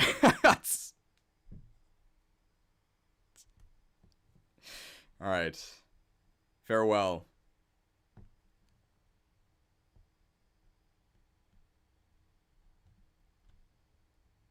How do I switch the scene? Here we go. Whoa.